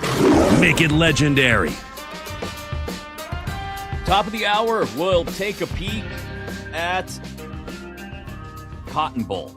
Ohio State, Miami. Andrew Gillis from Cleveland.com will give us a Buckeye perspective on what to expect in next Wednesday night's game as we start to progress more towards the CFP quarterfinals. We will talk Ole Miss, Georgia in the Sugar Bowl in just a second, but the Military Bowl ended just as we all deserved it to end, PJ. I don't know if you saw the last play from scrimmage, but it consisted of Pitt quarterback Mason Heinchel running around in circles at one point, and then just being sacked as the clock ran out. It was a very Pitt Panther-esque ending to a very Pitt Panther-esque loss, to East Carolina in their bowl game. It most certainly was. It was a fitting way for that game to end. That third quarter, there was a 3-4 minute stretch there where it was absolutely madness. So, yeah, this is the second straight year where Pitt has lost as a big favorite in their bowl game. So, again, folks, Narduzzi, big favorite in bowl games, usually a good fade, good idea to go in that direction. Army and UConn's underway, 7-7 game. Already have more scoring in that game in the first 9 minutes than we do in the entire Penn State and Clemson game. So you like points, maybe tune into that one. And then we're waiting for Georgia Tech and BYU. That under is actually getting hit, Chris. It was 56.5 when we were starting our show. Now it's down to 54.5, which makes sense. If I had to bet it, I think because of the way both teams want to run the ball, especially with their quarterbacks, under makes sense. Yeah, Penn State, Clemson, you mentioned a battle of field goals. Penn State is up 9-3 with 13 minutes left in the fourth quarter at Yankee Stadium. And Georgia Tech, BYU, I agree, probably the best game of the day in college football. This is the last Saturday, I believe, where we will have wall-to-wall college football until August. So enjoy it, my friends. Drink it in. Because once we push past New Year's Day and we're down to the dwindling remaining games of bowl season in the CFP, it's a long, long off season. It's a long 6 months until you get back into the throes of college football every single Saturday. Ole Miss, Georgia is a rematch from one earlier this year, PJ. SEC rivalry. Ole Miss blew a 9-point lead in the fourth quarter in that first meeting. They started off great. Touchdowns on their first 5 drives, and then 13 total yards and no first downs in the fourth quarter. And Georgia looks better than they did then, right? They just look like a better team than they were back when that game was played the first time around. I still don't know, though, if Georgia can survive a sluggish start. That's been the story under Kirby Smart the last couple of years. They typically do survive it, right? But can they necessarily dig themselves out of a 9-point fourth quarter deficit again against this Ole Miss team? I haven't seen any drop off in Ole Miss whatsoever. Now, granted, part of it may have to do with the opponent they had in the first round of the CFP in Tulane, but they haven't seemingly skipped a beat despite the Lane Kiffin departure and all of the massive distraction that came with it. Georgia, like I said, has gotten better. I think Georgia may be able to survive a fast Ole Miss start. I think the question would be, can Ole Miss survive, even though they haven't fallen off at all, and I still think they're a very good football team, can Ole Miss survive a fast Georgia start? I think that's a valuable question for ourselves as we go into this one. Ole Miss catching 6.5 against Georgia in the Sugar Bowl on New Year's night. Yeah, this one's a toughie, Chris. I've been going back and forth on this one. What I think I've ultimately decided, I think if you like Georgia, you lay the 6.5 with the Bulldogs. I think if you like Ole Miss, I think you bet them outright. You know, I think this is one of those games where either the Rebels pull the upset or Georgia wins by 2 touchdowns. Everybody's going to have their money line parlays of Ohio State, Indiana, and Georgia, right? And it's about which underdog maybe pulls the upset, ruins the parlay, which underdog keeps it close. Most people, I think, are going to bet Bama to be that dog. But I think it might be Ole Miss, man. There's something about this team, the way that they're playing. Their offense, like you said, hasn't missed any beat. I'm still not sold on their defense, but they're a bend, don't break kind of defense, and they've been doing a really good job of that. If they're able to force some turnovers in this game, they got a shot. Keep in mind, too, Chris, this game's being played in New Orleans, and Georgia's in this thing every year, right? Like, they got fans who are saving up for the semifinals. They're saving up for the finals. Ole Miss has never been to the playoff game before. This is arguably the biggest game in school history. They're going to have a massive home contingency in this game. So I think Georgia, laying 6.5. I feel like if they win the game, they're going to cover. Or I think if Ole Miss covers, they just win the game outright. I'm leaning towards Ole Miss pulling the upset, though, in this game. With the way that their season's been going and Kiffin leading them, I just think, they're going to be a great story that everybody's going to be pulling for. So, yeah, man, I think Ole Miss plus 220 is probably going to be the bet that I roll with in that game. Maybe I'll bet both sides, though. Maybe I'll bet like an alt line with Georgia minus 9.5 or something like that. But I think Ole Miss got a shot to win that game. I think Ole Miss does, too. My biggest hesitancy and my reason to sort of tap the brakes on Ole Miss is what happens if this is a tight back and forth slugfest. And Ole Miss does great when they're generating big plays. What if they got to put together drives? And what if Georgia forces them to march the length of the field several times? They're capable of it. I don't think they're incapable of doing that.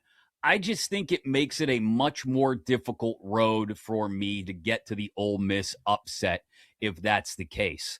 If Georgia doesn't give up any big plays, if Georgia, regardless of whether they come out slow on offense early or not, if Georgia, and it sounds weird, I don't think you ever consider the favorite wanting to play it this way or wanting the game script to go in this direction.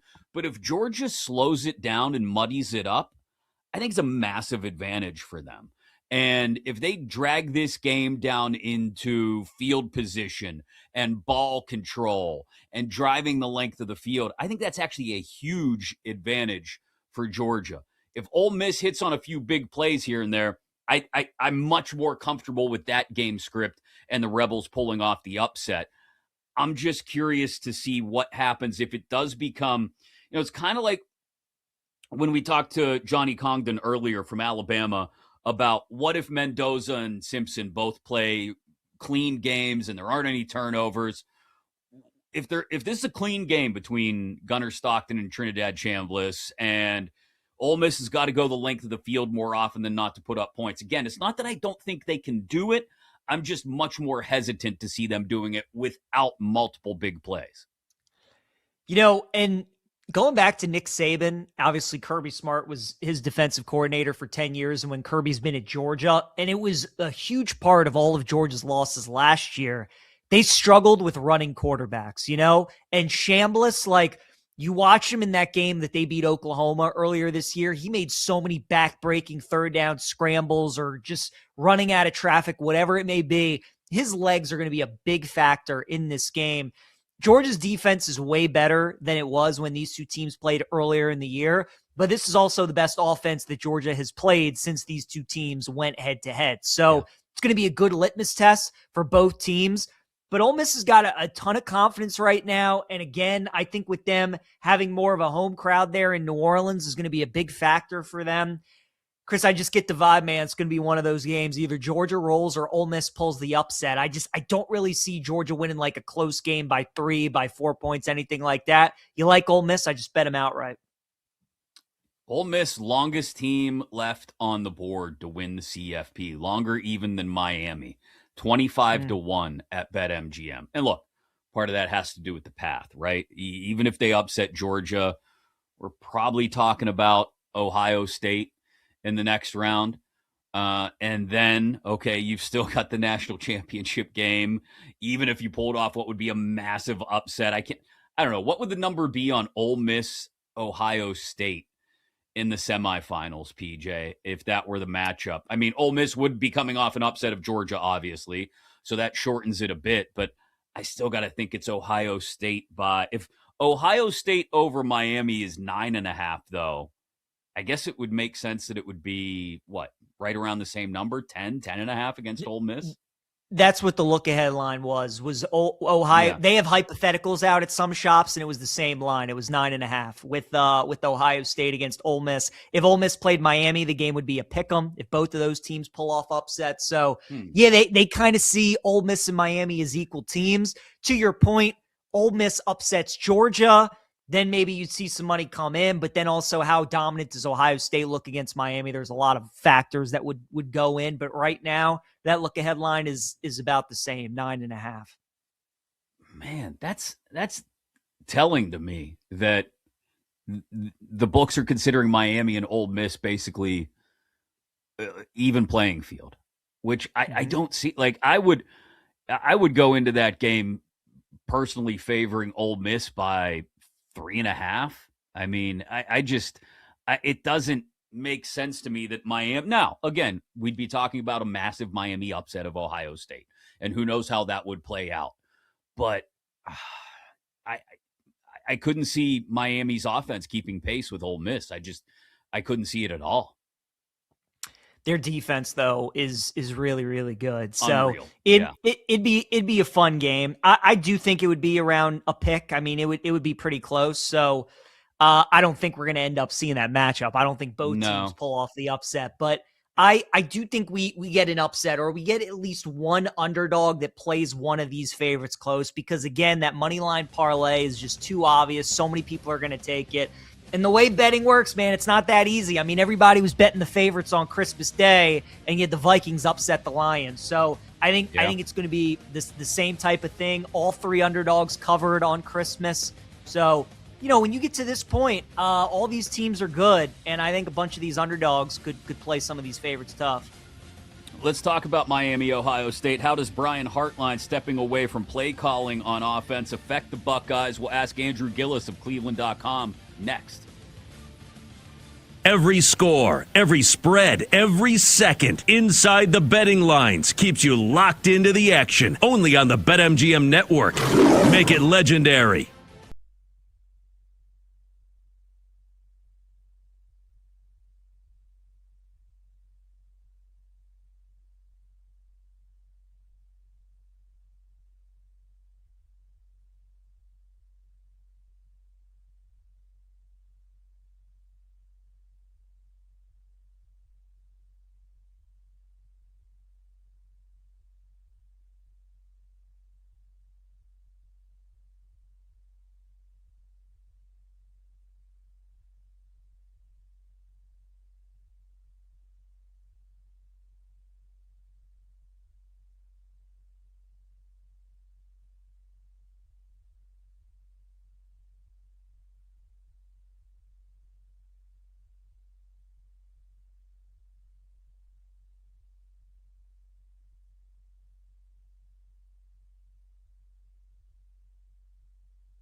The action never stops, and neither do we. Score updates, betting angles, and breaking news. This is Inside the Betting Lines on the BetMGM Network. Make it legendary. I got ridiculous trade hypothetical in the NFL for PJ that I'll throw at him in about 20 minutes. Plus, we'll take other looks at any NFL games we haven't touched on yet in Week 17. And a question that we brought up earlier in talking about the Ravens, who have to win in Green Bay tonight to avoid elimination, that I also want to throw out there. But we've got the CFP to discuss as we're in the middle of a day full of college football, naturally the bowl variety. So even if these games aren't the prettiest, it's okay. We got college football. These ones aren't life and death like the CFP are for many, including Ohio State fans who want back-to-back consecutive national titles, and they play in the Cotton Bowl on Wednesday night against Miami as 9.5, 10-point favorites. Andrew Gillis covers the Buckeyes for Cleveland.com and joins us now here inside the betting lines on the BetMGM network. So, Andrew, let's start with this. I think it's one of the biggest questions for an Ohio State offense that has had their issues the last couple of times out. How does Brian Hartline stepping away from play calling affect that Buckeyes offense going into this game against a really good Hurricanes defense? Yeah, it should be a positive, you would think, right? I think there's certainly a benefit for Ohio State because, you think about a lot of other situations in college football, right? I mean, look at Ole Miss, right? They lose Lane Kiffin. You've got so much change going on, and I know that's, the head ball coach, but you are changing up a lot there. Ryan Day's called plays before, right? That was a big storyline last year that, hey, Ryan Day is taking a more CEO style. He's handing the play calling over to Chip Kelly, and, that's why that's such a big deal. So I actually think it's going to be a positive because now Ryan Day doesn't really have to worry about the recruiting world where going into the Big Ten championship game, it was a 3-day recruitment for Chris Henry Jr. There's not going to be that this time around. All Ryan Day has to do is kind of focus on calling plays and doing what he's been doing. So I think going back to an experienced play caller should really help them and just kind of taking some of the stress off of Brian Hartline. I think that's going to end up being a really, really big positive for Ohio State. So I actually think it's a pretty good thing that they have decided to do this now rather than maybe wait for, the Miami game to happen and just kind of see how it plays out.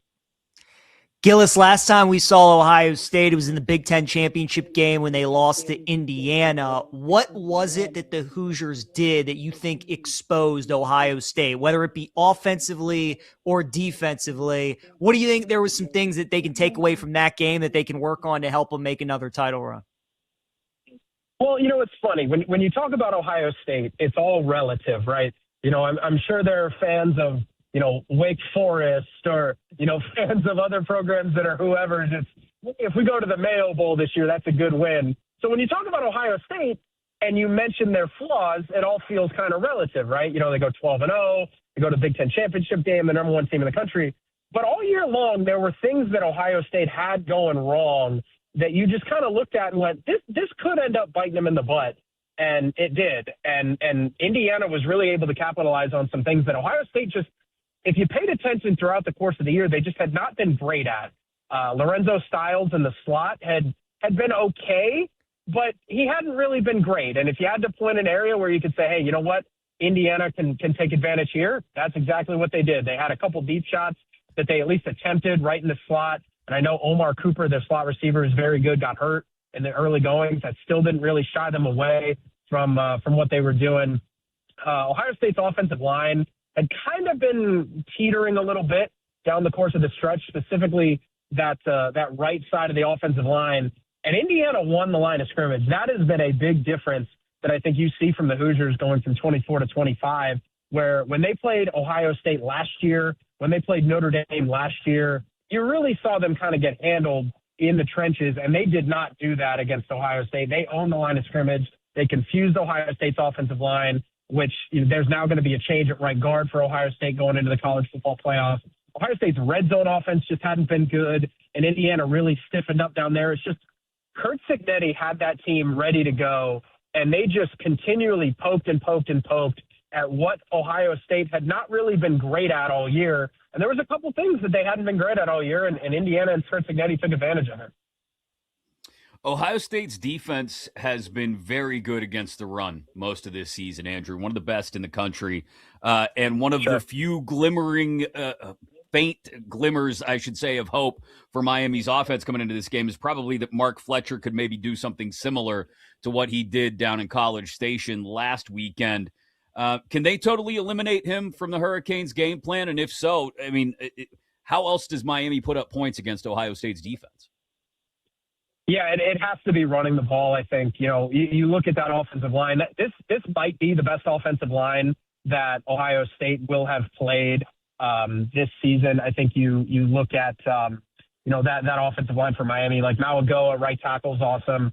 They have an experienced center who's, kind of been around for a little while. There's a lot of veteran players on that line, and Miami has to control the line of scrimmage. If Miami does not control the line of scrimmage, I think it's going to be a long day because there's really not a ton of areas. I said, with criticisms of Ohio State and, Indiana and programs like that, it's kind of all relative. But there's really not a ton of areas that Ohio State's weak at. But I think if you can get the ground game rolling, you just got to try to do what you can to take as much off of Carson Beck's plate as possible. So I think it's possible, but if they cannot run the ball specifically to the edges, which is where I think they're going to have to do it, if they can't do that against Ohio State, Miami's in some trouble. Gillis, something that it's like puzzling me is Ohio State hasn't given up more than 14 points all year. And Miami's team total in the game on Wednesday is at 16.5. And it's only like minus 120 to the under. So, I mean, you mentioned the O-line's great. Fletcher's good. Beck's played in a lot of big games. Like, how do you see Miami moving the ball on that Ohio State defense? We just talked about Fletcher. I mean, do you think Beck and the passing game, can they make some plays through the air? I think it's going to be possible, which is funny to say, about a team that's in the quarterfinals. But, Carson Beck, I think, is solid. I think, there's going to be a lot of talk about, he's not that good, or, why, Georgia kind of moved on. And that's fair. And that's all fair critique. But I think it's just got to be keep it simple for Miami with Beck. I think, one area that they could move the ball through the air is Malachi Toney, just electric slot receiver. He's not going to be the guy to just say, go get a jump ball, go win it on the edges. But they get the ball in his hands, jet sweeps, reverses, that type of stuff. That might be where they could move the ball a little bit, because I mentioned, Indiana was able to move the ball, kind of taking some shots against Lorenzo Styles, Ohio State's slot corner. That's probably where you would see Miami try to take advantage as well. And I think that matchup actually favors Miami. There's not a lot of things you would look at and say, hey, when Miami's offense is on the field, the Hurricanes are better at this specific area. But I do think that's true. So at slot receiver, I should say. So I do think, Miami, I think what they're going to have to do is just really kind of control the clock, short, simple, don't make Carson Beck do too much. But you're right. That 16.5 is a very, very interesting total. I think they gave up 16 to Illinois earlier in the year. They won that game 34-16, but that's it. Even the Indiana game where we're talking about all these flaws, they lost 13-10, right? The Heisman Trophy winning quarterback had 13 points and they lost the game. So I'm very interested to see that matchup when we get there on New Year's Eve.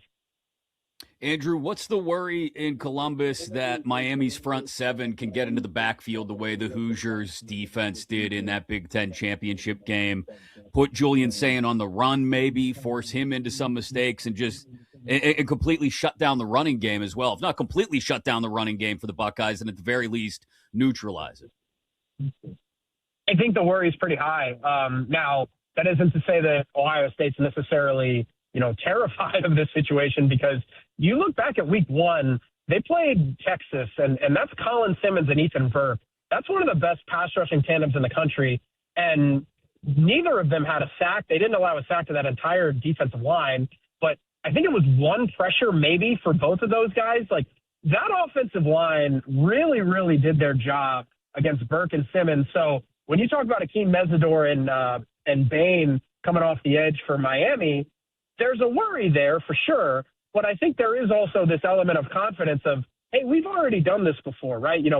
If you're Ohio State, I think that has kind of been the message this week of we've played really good pass rushers in the past, and we've shut them down. They did it last year in the Rose Bowl when they played Oregon, and they had Birch and Uwagalele at defensive end. Those are two guys that were very, very good. Tennessee had a good defensive line. They shut them down in the playoffs last year. I think there's a lot of confidence there, but, man, if those two guys can get pressure off the edge, and specifically if Miami can get pressure and kind of control that line of scrimmage with 4, that is what Indiana did that confused Ohio State. Because we saw Julian Sayin rattled for the first time that night, what frankly felt like all year. He had been so cool, calm, and collected for the first 12 games of that regular season. Then you get to the Indiana game, it looks like he's double pumping, double clutching, maybe looked like he didn't trust his offensive line to hold up the way it was supposed to. If that happens against Miami, that is, I think, how Miami forces their hand and, kind of keeps Ohio State's offense down a little bit.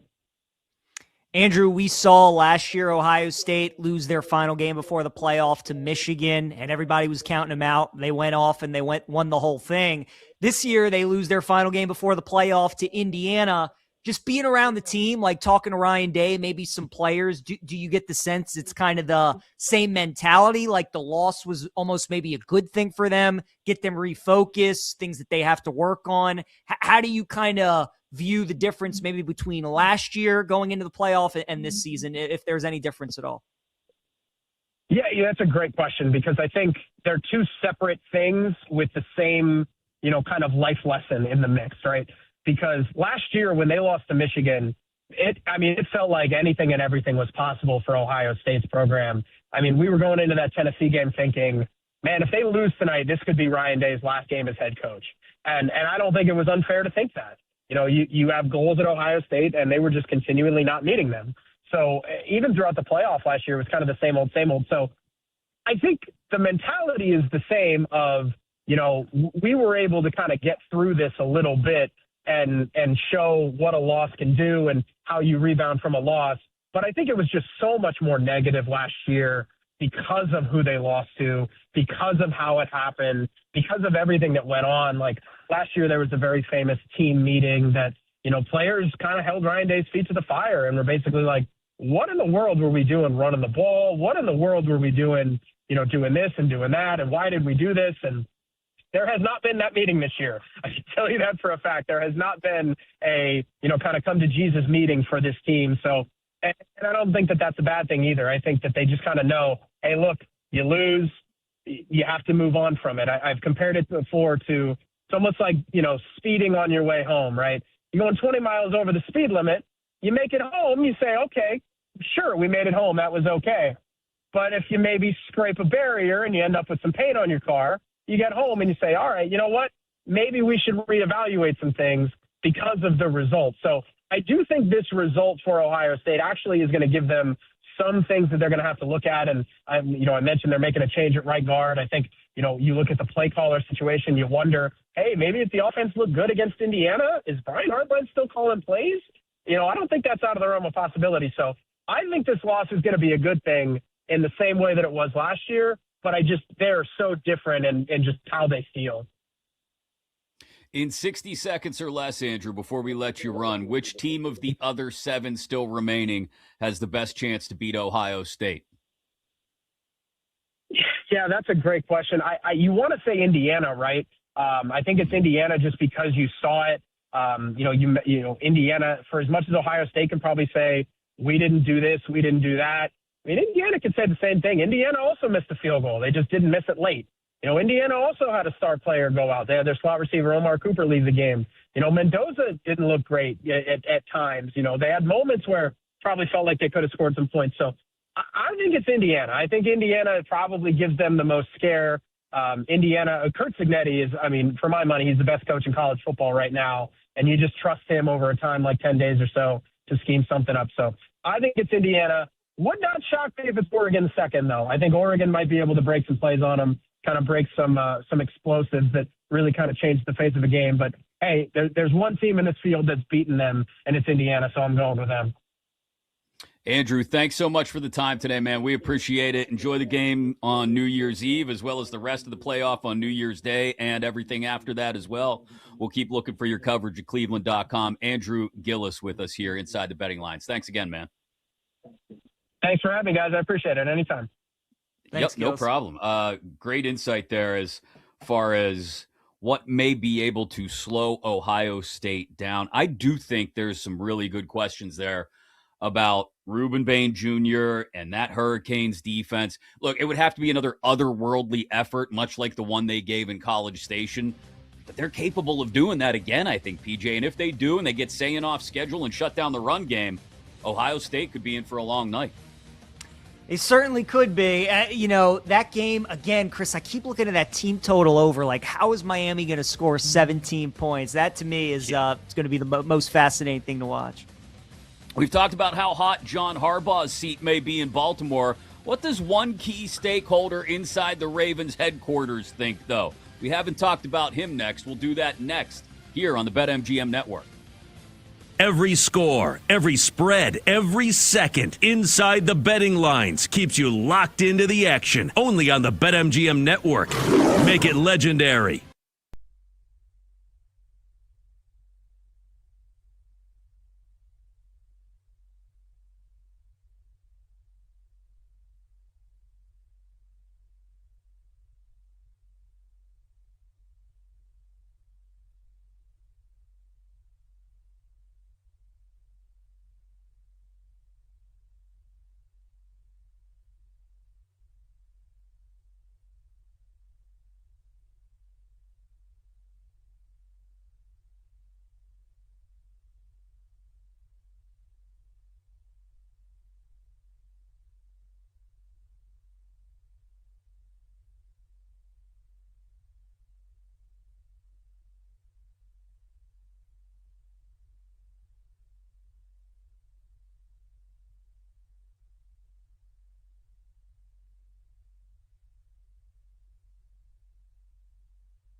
The action never stops, and neither do we. Score updates, betting angles, and breaking news. This is Inside the Betting Lines on the BetMGM Network.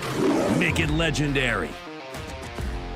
All right, I have an indecent proposal for two of the most poorly run franchises in the NFL to somehow end up swinging a deal with each other this offseason. We'll get into that in a couple of minutes, plus any other looks at NFL Week 17 games we haven't gotten to yet, alongside PJ Glasser. I'm Chris Mack. You are Inside the Betting Lines on the BetMGM Network. Before we wrap up some of our favorite plays, and we'll take a shot as well. But I wanted to get into this momentarily, PJ, because we were talking about the Ravens earlier as we previewed the Ravens-Packers game tonight, and I asked you about how hot John Harbaugh's seat is in Baltimore right now, and you brought up a great point. Look, he's neighbors and buddies with Eric DeCosta, the GM, close with owner Steve Bisciotti, and it's hard to believe that given the loyalty that exists within the Ravens organization, very similar to the Steelers in the AFC North, they're arch rivals who they're battling with for the AFC North crown right now and may actually battle with on the field next weekend for that division title. Very similarly run, but the one person I didn't get a chance to ask you about their opinion of John Harbaugh, who I imagine carries a decent amount of weight in that building right now, given his salary and the commitment the organization has made to him, is Lamar Jackson. And the rumblings and the rumors have been out there that the relationship between Jackson and Harbaugh isn't the best, that Lamar hasn't exactly been all in at times this year. But then John Harbaugh said, no, I love Lamar. Lamar's the best. How could I go on without Lamar? What is your read of the situation there? And if Lamar Jackson were placed on a polygraph tomorrow morning and asked if he wanted John Harbaugh to continue to be the Ravens head coach, what do you think the results of that test would be? I would say that I don't think he wants him to be the head coach. I think he wants a new coach. I think the locker room does. I think they're ready to move on. Obviously Harbaugh's been Lamar's coach since he's been in the league. He's been with the organization for 18 years. It's just time, Chris. It's just time. It's a lot like with Andy Reid in Philadelphia, where Andy Reid was a great coach, but it kind of just ran its course there in Philly, and they could never get over the hump. And then he moved on and he went to Kansas City, and he was finally able to get his Super Bowls. It's the same thing with Harbaugh. Him and Lamar have never been able to get it done. And if those teams the last couple years in 2023 and 24 couldn't get it done, then they're just not going to be able to win together. So they got to move on. I think Lamar wants him gone. I still think Lamar wants to be a Raven, though. There are a lot of stories coming out that the Ravens are going to trade Lamar. I think that's ridiculous. I mean, why would they do that? He's still in his prime. All these teams know that you can't really win in the NFL without a great quarterback. They have one. So unless they just get absolutely blown away by an offer, like they get 4 first-round picks or something, maybe they entertain it. I just can't see that happening. But I do think Lamar wants him gone, and I think most of the team does. And they're ready for a fresh start, and it's starting to get frustrating for a lot of those players on the team. Like Bateman's had a really down year. Likely's had a really down year.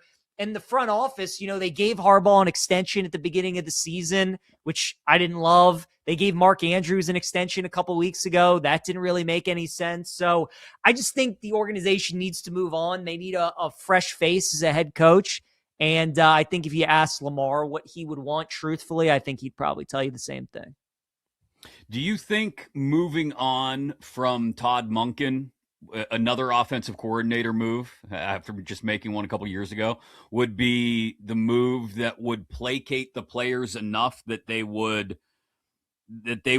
reinvest themselves in John Harbaugh? Because that seems to be, we talk about these organizations, these franchises that are dedicated to loyalty above all else. And that's been a common move, again, to use the comparison of the Steelers that we've talked about before, between them and the Ravens. That's been a common move there. Okay, we'll move on from a coordinator, see if that placates folks within the building and helps turn things in a different direction would dismissing Todd Monken be enough for the players to go, okay, we're going to bring in a new offensive mind. Maybe that's enough to get us to buy back into John Harbaugh? Nah, I don't think Monken's the problem. Because, a lot of us, myself included, thought Greg Roman was the big issue, and I still think he was an issue. But you've seen it enough where it's a pattern where it doesn't matter who the offensive coordinator is, they still are doing the same things because Harbaugh is in charge. Even the Derrick Henry thing against New England on Sunday night, right?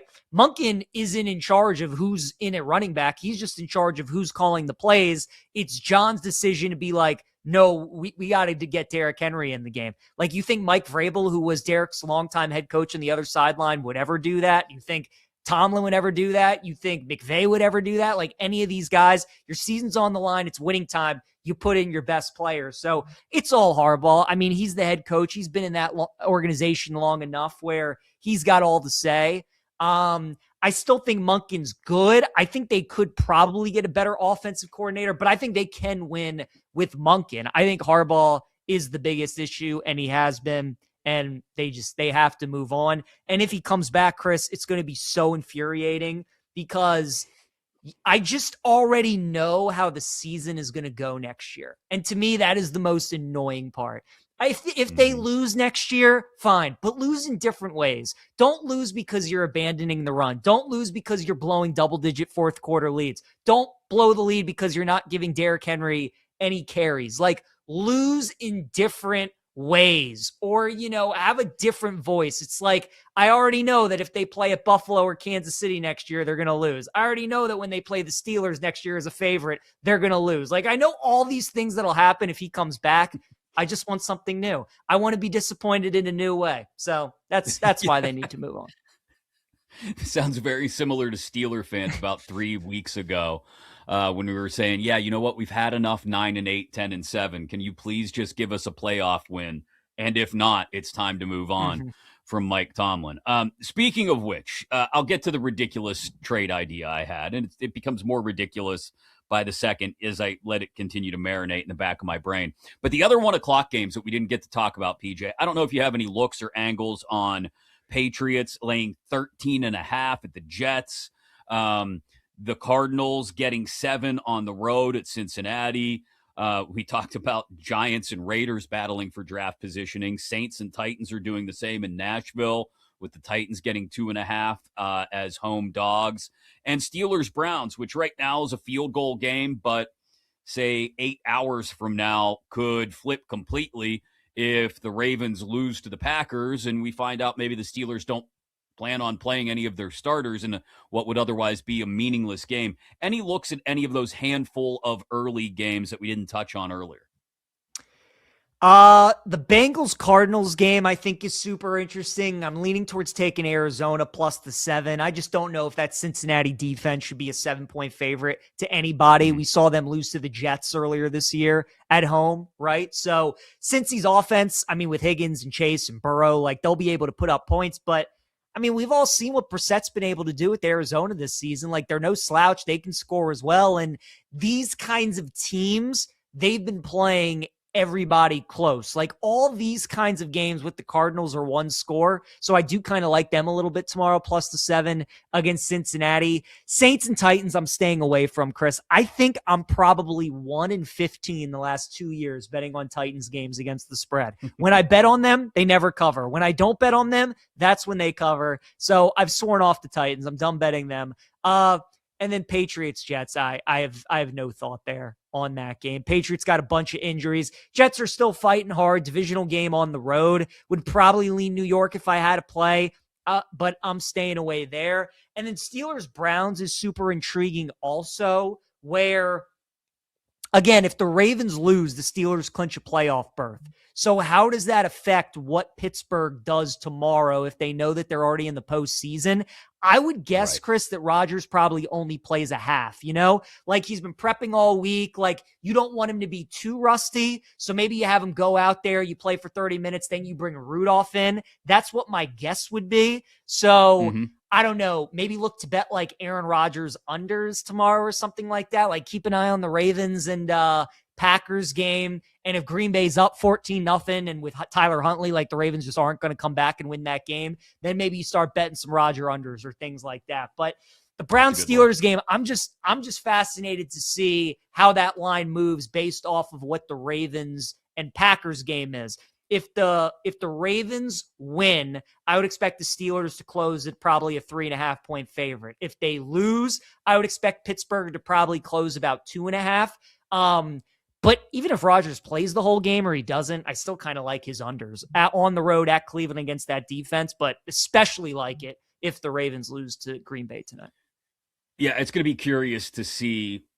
Mike Tomlin admitted early in the week that it could play a part in how they go about handling this game if the Ravens were to win on Saturday night. And if that happens, look, you got a lot of older players on this roster. Aaron Rodgers, Cam Hayward, Jalen Ramsey, a lot of guys that I would think you're more than willing to get off the field early.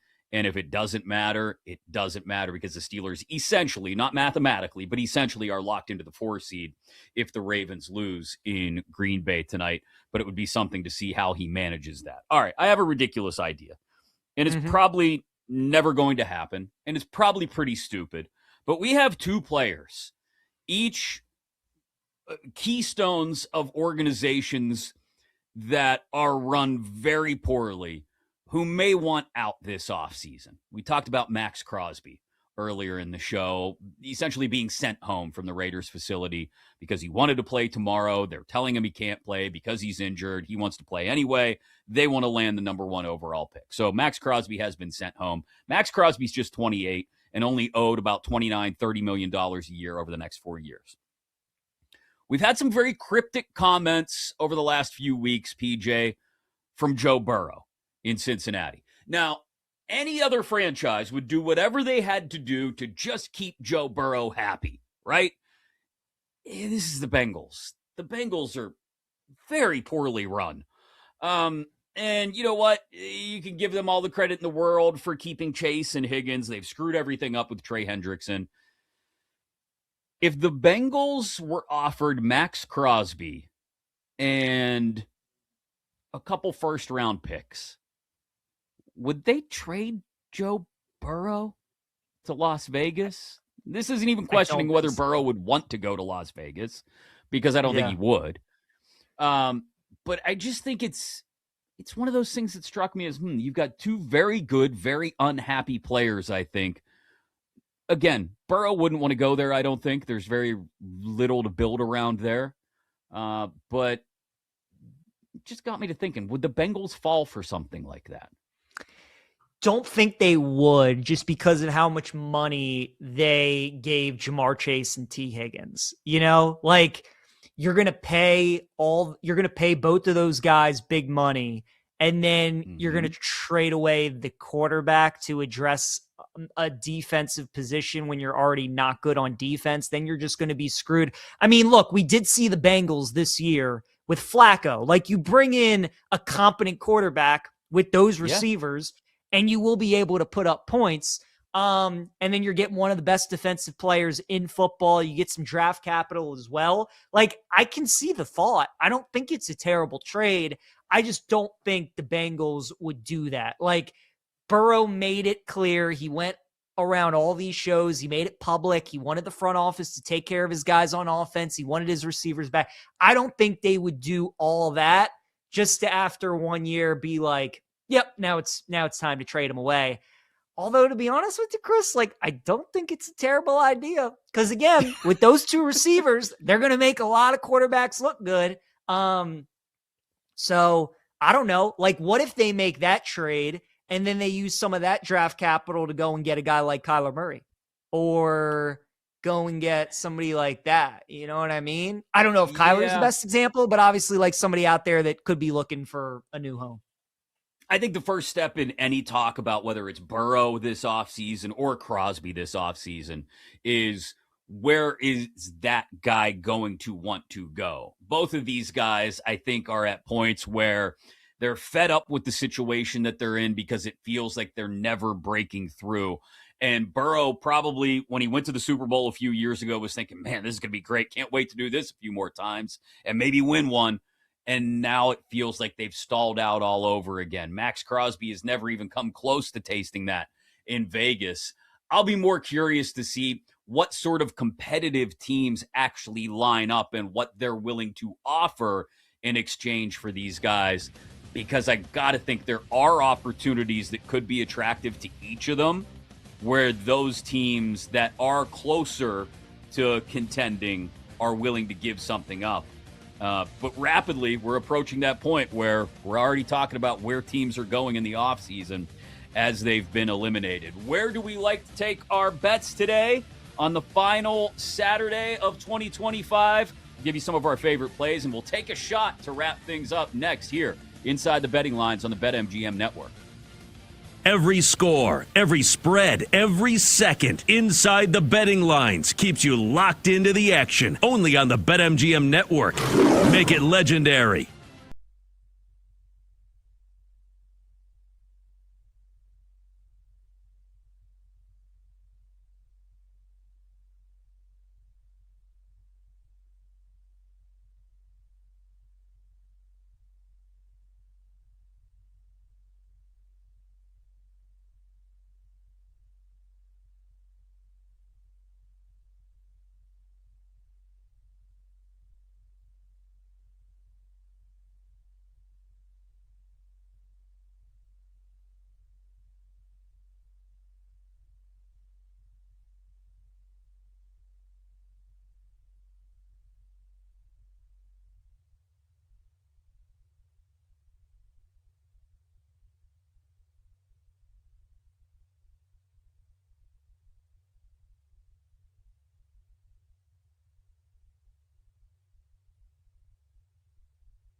The action never stops, and neither do we. Score updates, betting angles, and breaking news. This is Inside the Betting Lines on the BetMGM Network.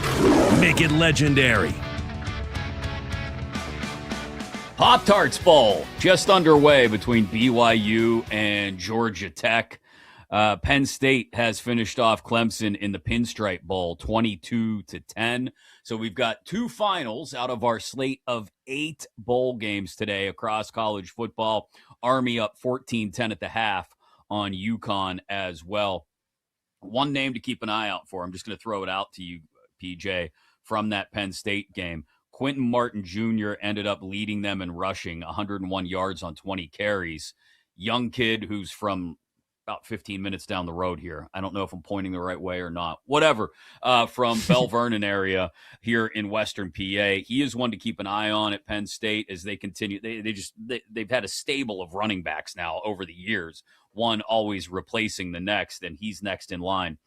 Ethan Grunkmeyer finished strong as well, 23 of 34 for 262 and a pair of touchdowns. So Clemson, the 2.5-point favorites, go down. Penn State wins outright.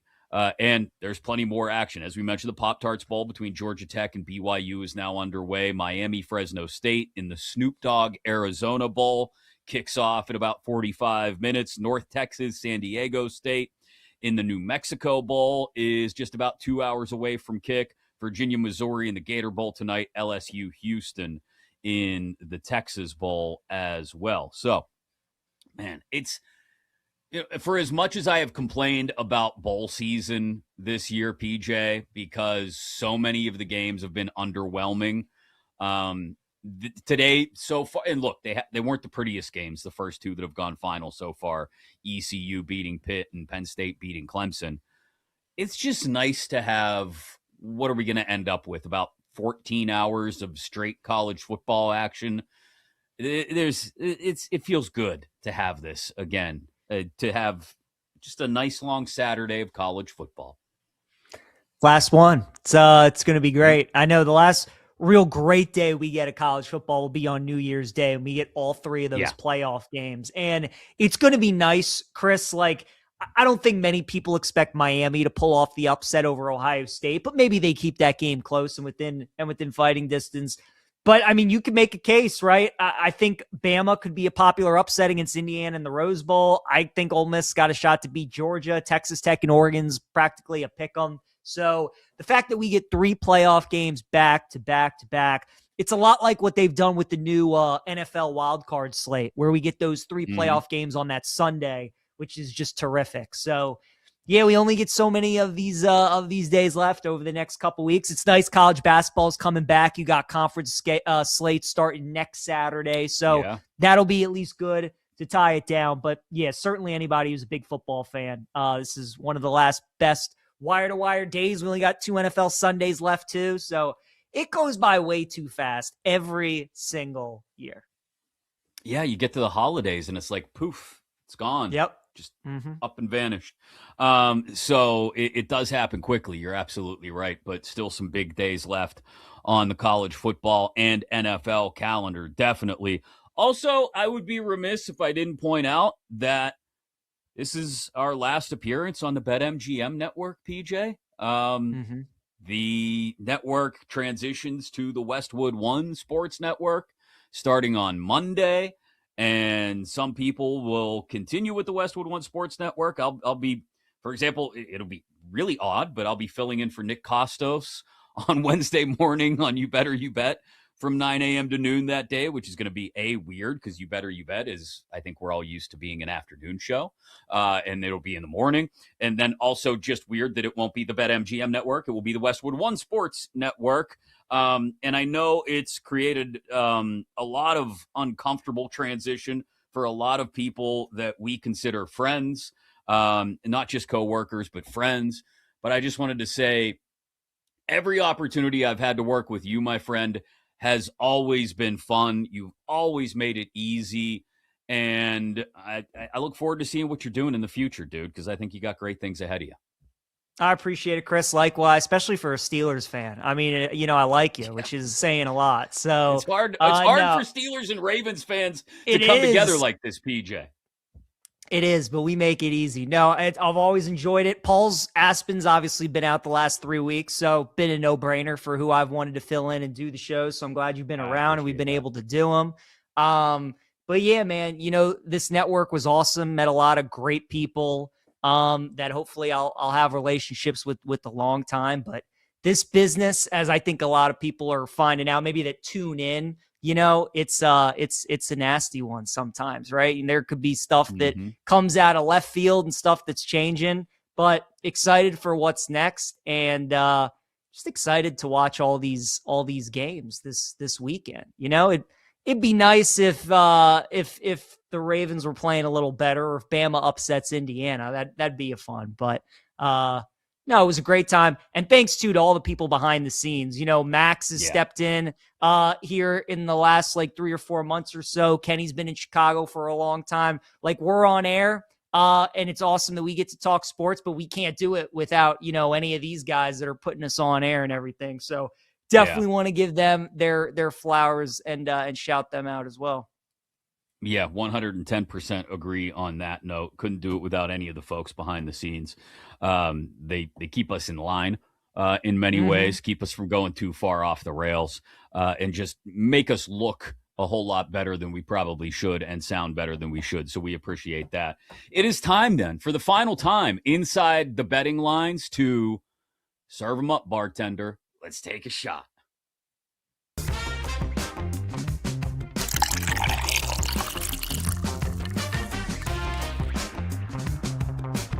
All right, PJ, I'll let you serve it up first.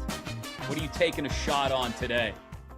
I love my pick even more now, Chris, because we were just talking about transition and people moving on and all that stuff. So let's go with Ole Miss to beat Georgia in the Sugar Bowl, right? After Lane Kiffin moved on, left him for dead. Wasn't a pretty ending, burned some bridges along the way. But I think his former squad, his team, is going to show up. And they're going to play Georgia really well. I think they're going to win that game. I really do. Talked about it earlier. I think either bet Ole Miss money line or you bet Georgia to cover the number. I think it's one of those two things. I think Ole Miss's offense is terrific. Their defense is the big question mark. But, Chris, they've just kind of accepted that their defense isn't as good as it was last year. They bend, they don't break, they thrive off of turnovers, and they had Georgia in that first meeting in Athens. And I think they were looking forward to getting them again and trying to beat them again. And I think maybe we're overrating Georgia just a touch because of what we all watched in the SEC championship game against Alabama, right? I mean, that was the second time that they were playing them. Bama, both teams were beat up, but Alabama was especially beaten up. They were coming off a massive game in the Iron Bowl, and that was Georgia's only loss. So that they wanted a shot to go with them, and much like how Bama was the only loss for Georgia, Georgia's been the only loss for Ole Miss this year. So the more and more we talk about this game, the more and more I kind of like it, and I feel like Ole Miss is going to win. So I'll take the Rebels, my long shot, plus 225 on the money line. You know what? I'm going to go with a long shot as well, but not just with a play for the upcoming quarterfinal round of the CFP. I really liked the number when it came out on this team, when the field of 12 was announced. And I don't think anything has changed the way I feel about this team and a possible path to a national championship. Texas Tech at 8-1.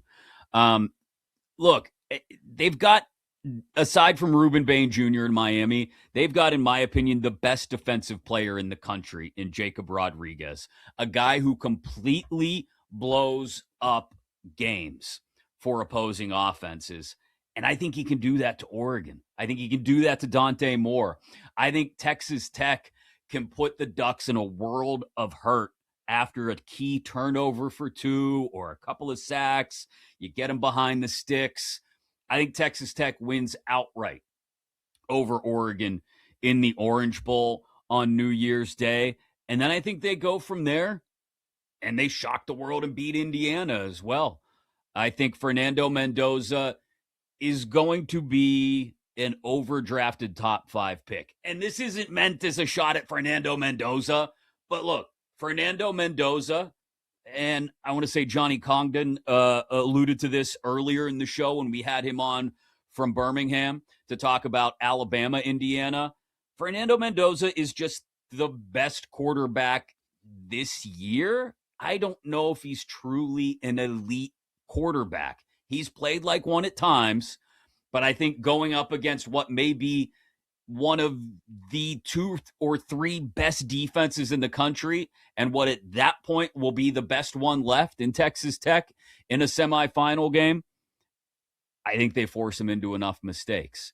And then it would be Texas Tech against probably Ohio State, maybe Georgia, maybe Ole Miss. Maybe they're still kicking and screaming at that point. And I still think Texas Tech's defense is the best one left at that point. And I think Baron Morton hasn't lost a game yet when healthy, when he's been in the lineup. So I'm going to take Texas Tech. It is a long shot, but that's what this is for. We're taking shots at 8-1.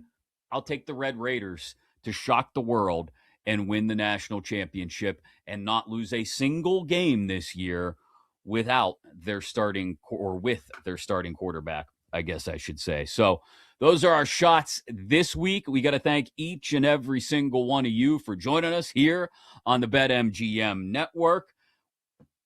Don't forget to keep it here, okay? Stay right here. With all this bowl action going on, you want to have something to have you prepped for each and every single game, plus every other game being played across the NFL this weekend in Week 17. The BetMGM network has got you covered. PJ, thanks again for everything. It's been a joy, my friend. Best of luck going forward. And most importantly, win some bets, okay? Can we wish each other luck in that regard?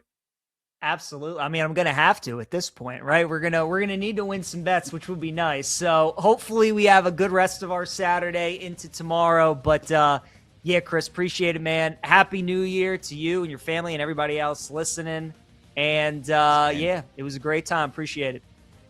Absolutely. Same to everybody else out there. Thanks to Kenny on the board. Thanks to Max on the video. You guys have a great, healthy, happy holiday season and a happy new year as well. This is the BetMGM Network. You've been listening to Inside the Betting Lines. If you missed any of the action, listen back on the Odyssey app. Coming up next is The Better Angle on the BetMGM Network. Make it legendary.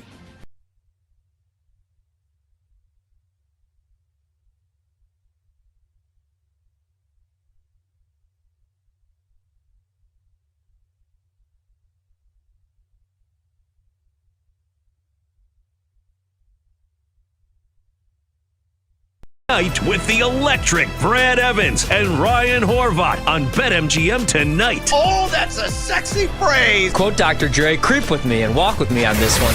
Welcome to a new era of Wagertainment. This is the BetMGM Network. Please gamble responsibly.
Get ready to experience the ultimate fusion of wagering and entertainment. This is the BetMGM Network. Kicking off your morning with the Daily Tip with Michael Jenkins and Chelsea Messenger. Over. It's a very simple way to look at it. It's the best way to look at it. Followed by the newly branded Bet Sweats with Joe O and Sammy P. When I stop talking, that's when you jump in usually. He said, ring that bell! He said, ring that bell!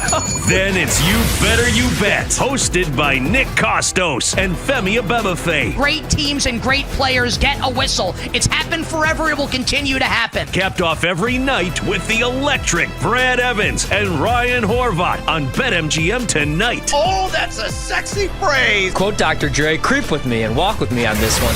Welcome to a new era of Wagertainment. This is the BetMGM Network. Please gamble responsibly.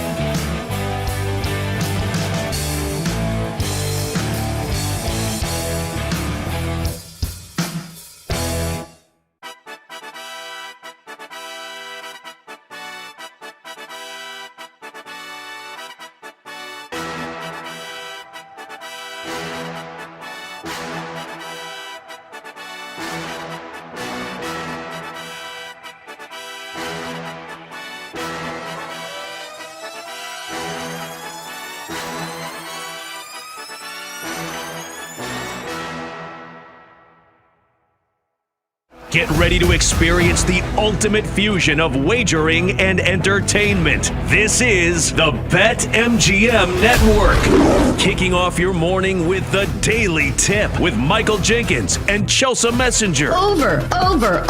It's a very simple way to look at it. It's the best way to look at it. Followed by the newly branded Bet Sweats with Joe O and Sam.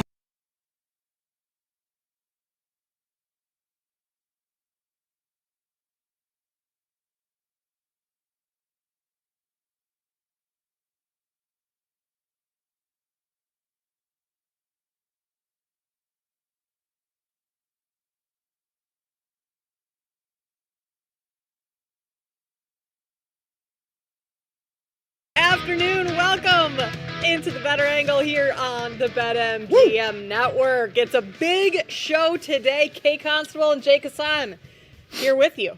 How are you doing, Jake? You tell me, Kate. How was your holiday season? Good. I was talking to Sam Paniatovich and Joe Ostrowski. I feel so fat. I feel so disgusting. And as somebody with mild to sometimes severe body dysmorphia, it's going great. So I'm having a great time. Okay, well, that sounds like a great Christmas. Yeah, it was. I was more going like, did you enjoy time with family or like those types of things? But Yes, I mean, that's always that as well. Yeah, a part of it is the food. I was uncomfortably full for about 3 days straight. I still actually am. Just from lunch today, not even holiday stuff. But yeah, we got a big show today. We're here with you for the next 3 hours and 3 hours only because after today, as many of you probably have heard, if you listen to anyone on the network, the weekday shows and whatnot, the network is shutting down after tomorrow. Last day of the BetMGM Network, which means it's the last day of the Better Angle here. So we're going to have some fun throughout the show. Obviously, we'll touch a ton on all the games going on today. We've got 2 NFL games, one of them kicking off here in just about a half hour, Texans and Chargers. But we're also going to reminisce a little throughout the program. And we're going to talk to some of our favorite guests that we've had throughout the years. One of those being, well, I'll save this one for last. 420 Central, we have Nick Friedel, covers the Warriors for The Athletic. He was our first guest. Very first guest ever. And I'm going to tell him this, Randy. But I remember when I got our first rundown for the show and I thought, this show is going to kick ass because I don't know who this Randy Merkin guy is, but Nick Friedel, already the first guest. That's a pretty big name. Bang. Yeah. And you know how he'll respond? If that's what you thought was a big guest, you got some problems. That's a good Friedel. That's a really good Friedel. We've also had throughout the years the best voice, Mark Jackson of the Colorado Buffaloes. Nick Friedel has the best laugh. I think Mark Johnson. I knew as I was saying that out loud, I was going to get that wrong. I didn't have to correct you, but I still. But it's funny because it's been a yearly. Right. Every single time I get that wrong. Mark Johnson. We have the one and only Cam Smith joining us at 5:20 Central, who was the original co-host with me for The Better Angle for about 2 years. So we will tap in with Cam. See what I did there, Randy? That's always a Camism. He always says tap in with okay. us. I was lost. Yeah. And then It's all right. I'll just go bleed 4 myself. o'clock Central, the one and only Charles Barkley joins the show. He's been a staple here. He has joined throughout the years and has been very gracious with that. So we'll talk to him at 4 o'clock. But Jake, I mean, how's it feel to be ending? God, just let me die already. Okay. It's like, it's just, whoever's listening to this, God, how many goodbyes is this guy going to get and do? Did one on Bet Sweats, did one on You Better You Bet. My early odds show on 670 is ending as well. Did one for that because that's me. So we're at 4 now. I'm exhausted. Yes. You are gone. Yes. I think if you haven't gotten the message, Jake Hassan won't be on this network. I guess I should cancel that going away party I had set up for you after the show. Yeah, no, just hit my Venmo instead, Randy. That's fine. It's been a fun run, but we do still have 3 hours left until it is officially all over. And so we got to dive into some of the important stuff that we're going to talk about today. And that being kicking things off with the NFL that kicks off week 17. That's not the most important thing. The Pop-Tart Bowl's on in front of us, Kate. Is that what this Come is? on. I mean, I knew that it was BYU Georgia Tech. I forgot that was America's the playoff game. Bowl. Did you see the Pop-Tart machine was a little finicky in the pregame presser? I didn't get the see Pop-Tarts that. to stay down. And I forget which coach it was. He was finally someone was coming over to try and fix it and tinker with it. And finally he's like, let's just take the picture. We don't really care if these Pop-Tarts are actually going down in the thing. You could also redo the picture at literally any other time. And if the Pop-Tarts are in the machine, you can't see that there's Pop-Tarts in there. So Fair. why does it matter? Also true. You would think optically you would want them outside of the toaster. I grew up on cherry Pop-Tarts. It was a staple after dinner. Good. I would go over to our cabinet after dinner. And I would not a breakfast. No, yeah, it was a treat for me. And then cherry. And I tried cherry, strawberry, blueberry, chocolate fudge, s'mores. There's too many now. There's too many flavors. Too many flavors. But Wild berry is the best one. None. Don't like Pop-Tarts. I'll eat them if they're there. I don't turn much down, but not a fan of Pop-Tarts. Okay, so it doesn't mean you're not a fan or you don't like them. It's just not something you're not seeking them out. Absolutely not. Yeah. Absolutely. That's more fair than I don't like them. Then we would have had an issue. Well, I like the frosting part. There's not the ratio to frosting to bread. Okay, is that's not fair. Good. So we got to fix that. Maybe going forward in Pop-Tart Bowl, we can add a little frosting to whatever it is. You know what? I'll get in the lab with Pop-Tarts. I'm going to have time on my hands the next couple of weeks. So I'll try to fix that frosting to crust ratio for you. That would be, you guys, you can do a little DIY Pop-Tarts. Yeah, exactly. I'm sure my HOA will love that. Yeah. All right. Texans Chargers. Mm-hmm. Big game this afternoon. Mm-hmm. Starting about 25 minutes here. Yeah. Chargers are at home. Mm-hmm. The Texans are still vying for positioning within the playoffs. Mm-hmm. I love Houston. Really? I love Houston today. Wow. Okay. And I've been talking about Houston for a couple weeks now. I just still, even though it's on the road, I just think Houston's the better team. And an offensive line for the Chargers that is way banged up. They're calling me, Max, and Randy to come play on the offensive line. I just think that how are you supposed to stop Will Anderson and that pass rush and that secondary? This Houston Texans defense we've talked about for months now is one of, if not the best defensive units in the league. And I think the offense has gotten better week over week after CJ Stroud's concussions, and he's kind of put that in the rearview mirror. I love the Houston today, and I love them going forward as well. I think they could win the AFC. Wow.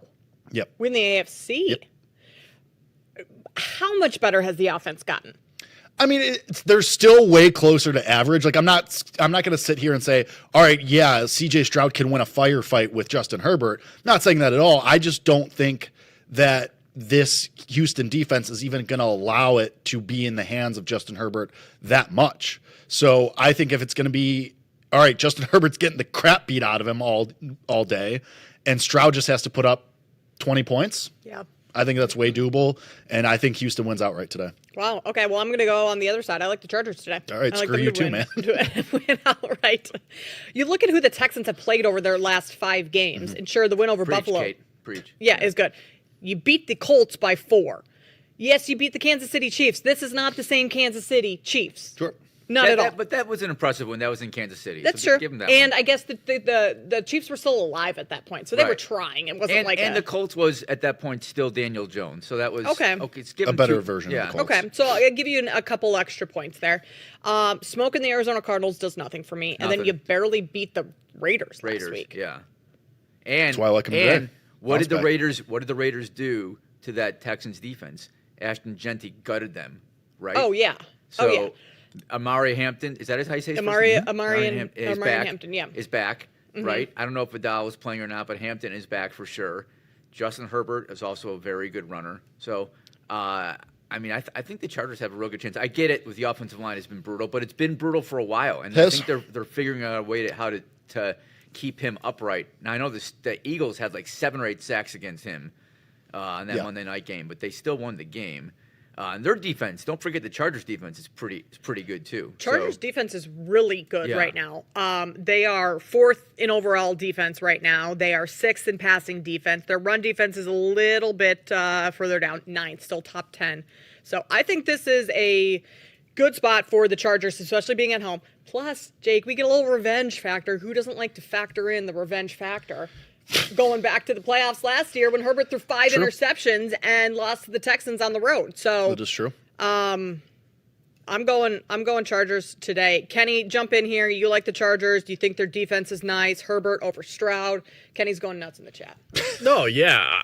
You would have asked me on Monday, I would have said Houston, but I've thought about this more. The line has not moved. I would have expected a lot of money to come in on Houston, and I'm pretty sure a lot has, but the line still has not really budged. You've got a Chargers team here that has continued week in and week out to impress, and it's Herbert and Harbaugh, and I'm willing to go to war with those guys, and they've got a chance here today to set up game for the division against Denver next week. And Houston's playing for a lot too, of course. They still have a chance to win their division, but Houston still next week against Indianapolis, that would be their chance to clinch, as it looks like the division for them is falling out of hands with the way Jacksonville's playing. So I think this is a game the Chargers just give A+ effort. It's going to be a great game. I think both teams match up very well against each other because their strengths are pretty even, but I like the Chargers at home here. I would just like to point everyone to a couple weeks ago when everyone was on one side of a Chargers game and I was on the other side, and how that went. How did it go? The Chargers beat the Chiefs outright. Oh, okay. So Okay. just saying. So the Texans have won 7 in a row. Mm-hmm. Jake, do you think they can ride that? You're saying they can ride that all the way to the Super Bowl. Wouldn't you kind of like prefer them to kind of lose a game, as stupid as that sounds? Because winning streaks in the NFL are just so hard. I honestly I kind of view last week against the Raiders as a loss. It shouldn't have even been that close. Like, that's kind of your wake up call. One of the worst teams in the league, excommunicating Max Crosby from the building for whatever reason. Like, sure, whatever, not the point. But that's what I mean. Like, I think the Raiders giving them a game and almost winning that game and having a chance to win that game was as good of a loss, because everybody knows what the Raiders are, and the Raiders should be trying to lose games at this point. And you gutted it out against them and got out of there by the skin of your teeth. That, to me, is almost as good as a loss. It's not, but it's good that they won. But the Raiders, apparently, Max Crosby's not trying to tank. we do this every year with the Raiders and Max Crosby. It's, we want to shut him down because like this has injuries. And then it's, he wants to keep playing because he's a competitor and wants to win. Then he puts out a statement, and then everybody's all mad. And then we do the whole off season of trade rumors with Max Crosby, and then nothing ever happens. Yeah. So Max Crosby to the Bears, not. You already know that Bears Twitter is going to be all over It that. already has been. It's been losing its mind for the last 24 hours. Yeah, of course. Shocker. Oh, boy. I think you can look at Amari and Hampton props. I think you can look at Woody Marks props under today. I like that. I think that's like 46.5.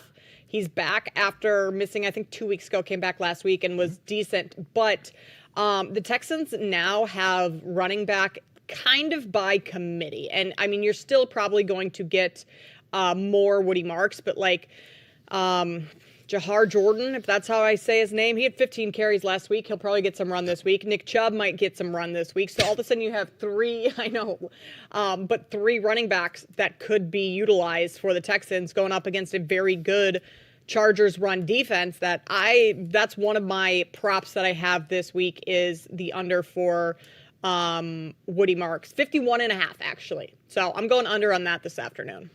I like that look, and it with the running back by committee, like you were saying, it also feels like DeMeco Ryans is the type of guy where if somebody gets hot, like let's say Nick Chubb gets hot and he's having success against the Chargers run defense, he's just going to keep repeating that and just go, all right, we're going to give him the ball 20, 25 times instead of doing everybody gets 12 or whatever. So I feel like Ryans is that kind of coach, and that could help you out there too. And granted, like Nick Chubb has not had more than 10 carries. Sure. In his last 5 games. That's all I'm looking at. It might have been the entire season. But I wonder if this Jordan character, I don't know who he is prior to him coming onto the scene.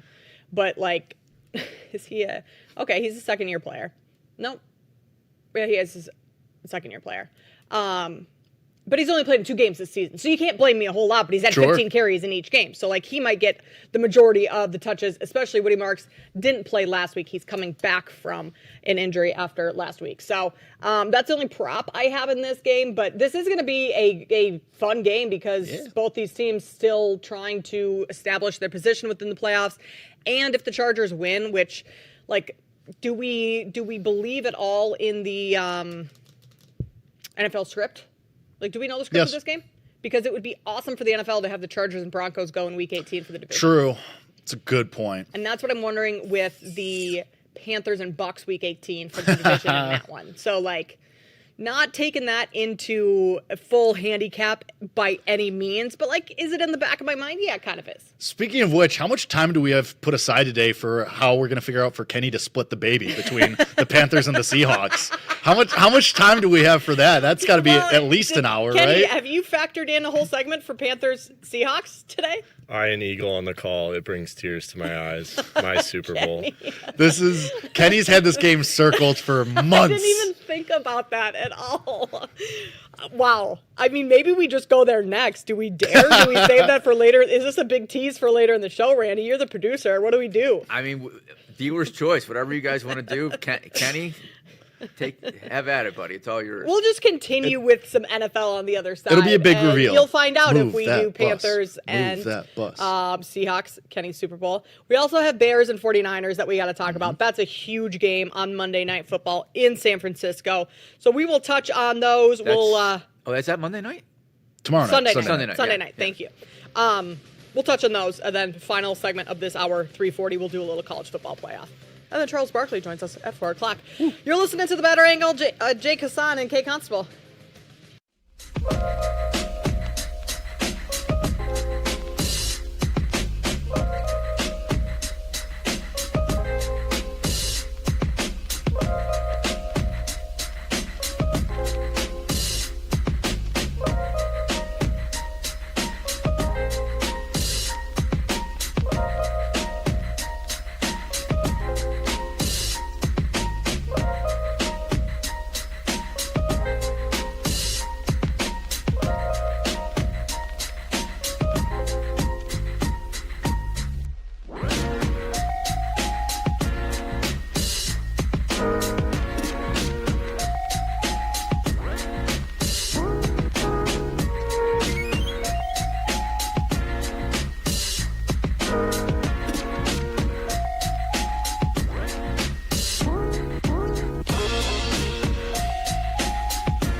Constable Jake Hassan here on The Better Angle with you. Charles Barkley coming up on the show in about 40 minutes, 4 o'clock Central, top of the hour here.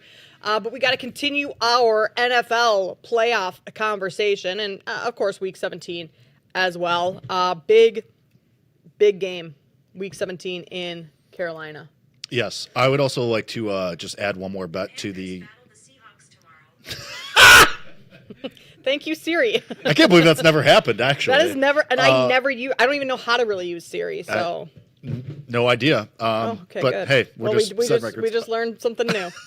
I'm really quick want to add one more bet for Texans Chargers. Okay. Because of the Chargers offensive line situation, I'm just taking the Houston Texan with the longest odds to record a sack.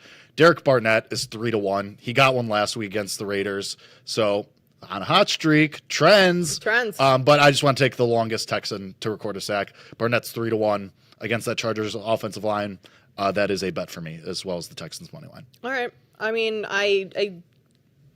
your reasoning makes sense. Thank you. I wasn't really embracing debate on that. I just wanted to give the people something on my way out. All right, well, good to know. Good to know.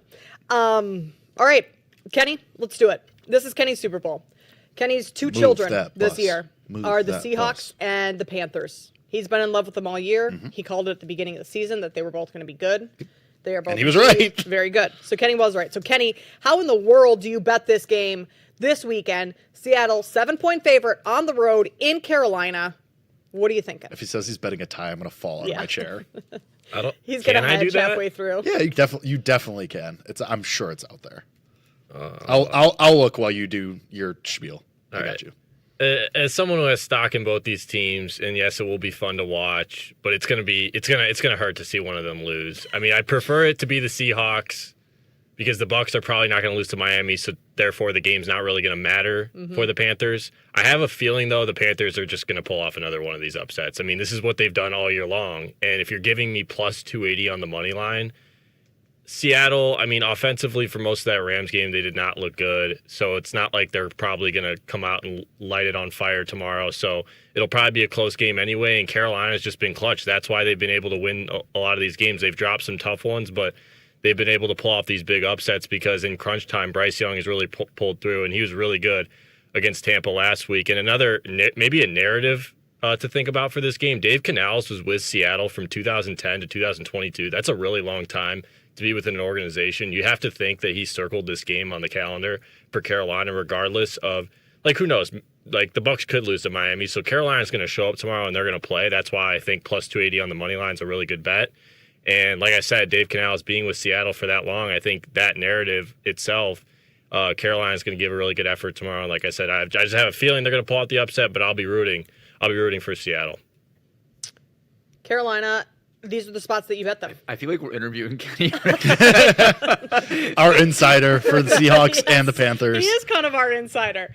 Kenny, these are the spots that you bet Carolina, right? At home as underdogs and a fairly big underdogs. Like, this is when Bryce Young kind of, do I dare say thrives? Like, has Bryce Young ever thrived? Thriven? No, he has. He's had a lot of he's had I think 11 or 12 game-winning drives in his career so far, and the Panthers have not won many games. So like almost every game they've won has been a Bryce Young game-winning drive. Like he's obviously limited because of his size, but I think I'm not going to go out and say he's as good of a quarterback as I was talking about with Sam Darnold, but he's definitely good enough as a quarterback. As if you've got a run game, you've got a defense, you've got some good weapons, you can maybe win a division, especially if it's the NFC South. So Bryce Young stepped up in many spots, and like you said, he does thrive at home. That's okay to say. He's thrived at home this season for sure.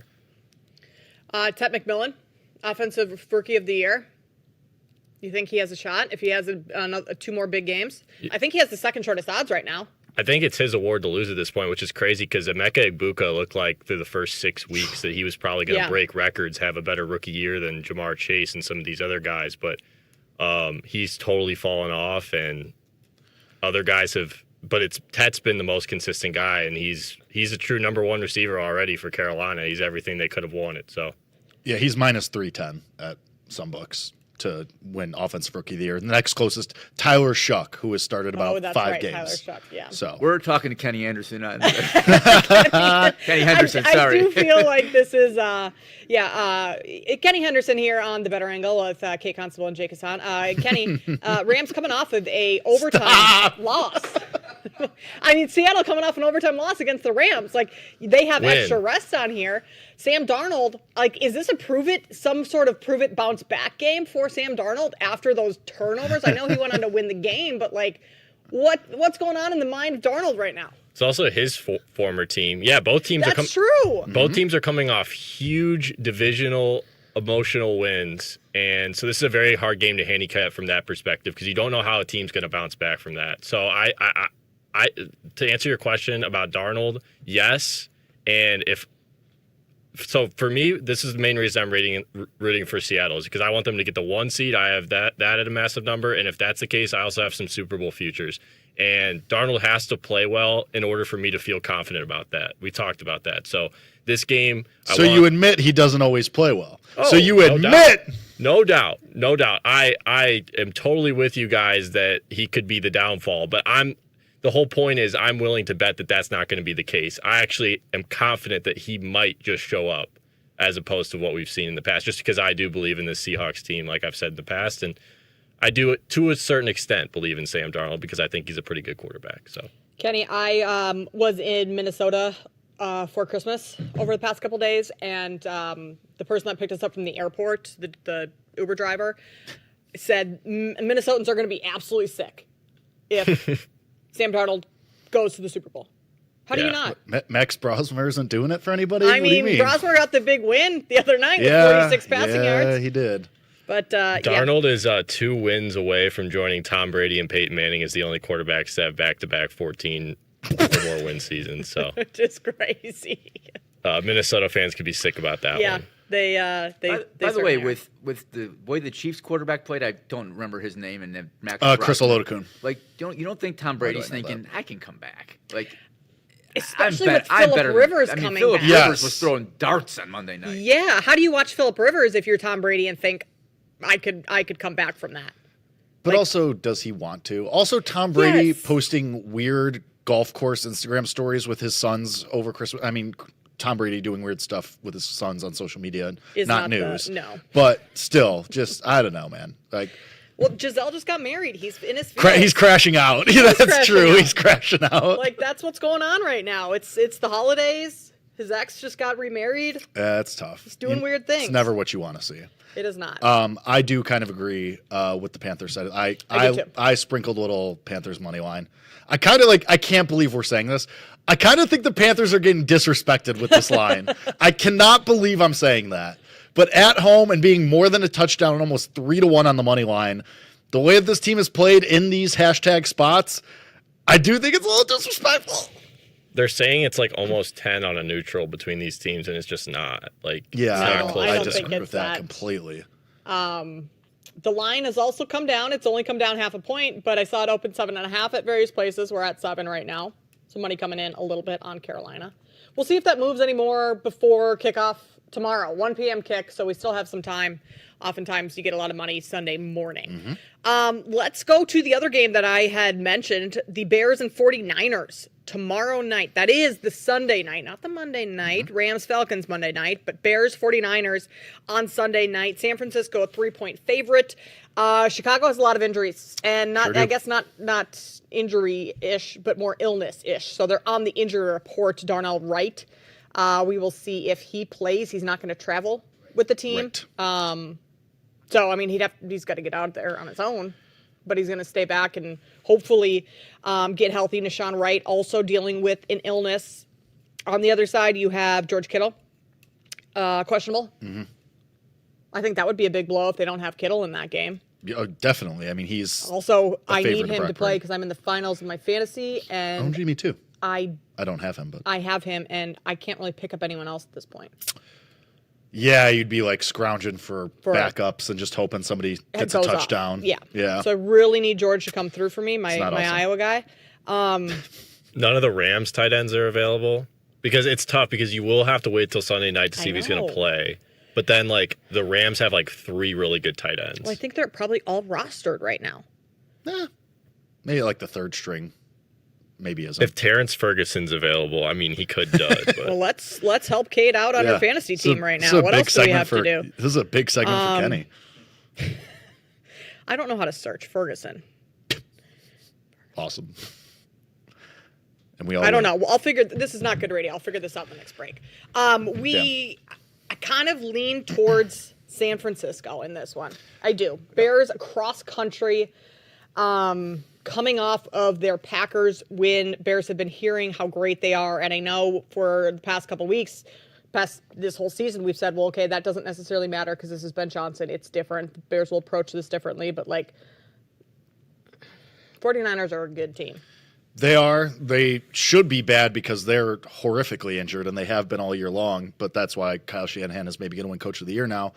I honestly, even before all this sickness stuff with the Bears, I kind of liked the 49ers anyway, just because you know how this goes. Like, this is a classic letdown spot for the Bears, that you come off the giant emotional win on Saturday night against the Packers, finally get that proverbial monkey off your back. You're, like you said, Kate, you're feeling yourself, you're feeling good, and now you go across the country once again in prime time on national TV, and it just feels like such a letdown spot for the Bears. Maybe they don't. Maybe they just keep going. Maybe they just win. Maybe this continues to show the culture that Ben Johnson has instilled in that locker room. But for me, I lean San Francisco. I make a point to not get emotionally and financially invested in games, so I'll be staying away. Emotionally invested, right? I don't like to bet on or against my teams, and I have nothing to do Monday morning anymore, so I'll be out for this game because why the hell not? So I lean San Francisco. Just this, I don't like the vibes around the Bears on this one. Randy? You know, I heard a stat this week. I don't know who, can't remember who gave it, but that they've gone back and forth. Like, Bears win a game, Niners win a game. Niners won, I believe, last year pretty convincingly. That shouldn't decide who I like, but I think that the Bears are just on some magical roll this year. So I'm going to take the Bears. I think they're going to win this game. Cool. Niners won 38-13 last year, by the way. 38-13, yeah. Yeah, so I just think the Bears are just probably the better team right now. Niners offensive line, or they've got some issues defensively. And now they did stop the run last week, which has been their one of their big problems, and they were great last week against the Colts. Jonathan Taylor did nothing. So that is little encouraging if you're a Niners fan. But I just can't pick against the Bears anymore. I mean, they're just right. It's just unbelievable. Like, that game last week, they had no business winning that game. They were outplayed for the entire game and still won. And that's happened a couple times this year. I mean, the Cincinnati game as well, like, same thing. You get outplayed most of the way through. You win at the last second. Maybe you're right. I mean, maybe, like I said, maybe this is just continuing to be who the Bears are going to be, and they just win these games when they're counted out.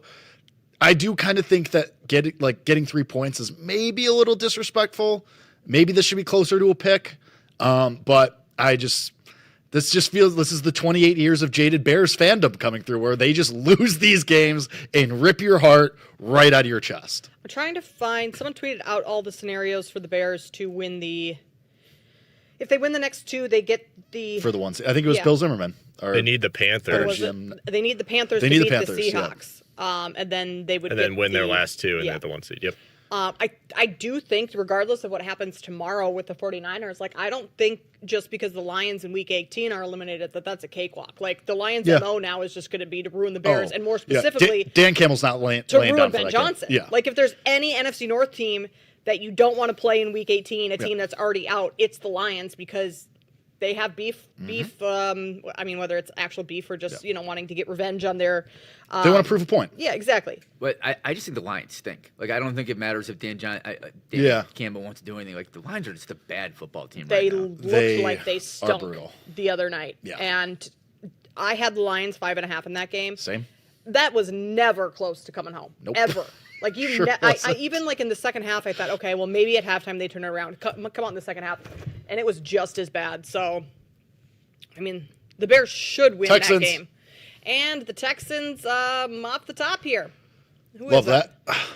Higgins. Stroud, Higgins, touchdown. Texans go up 6-0 with 2 minutes into the game. Okay. A little broken coverage there. I don't know. Yeah. Well, at least they didn't run the ball with Woody Marks. Silver lining right there. That's true.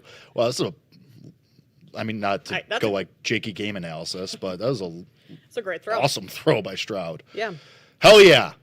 Let's go. All right. Texans. So Texans on the board early. Love it. We're kind of split in the Sunday night game. Mm-hmm.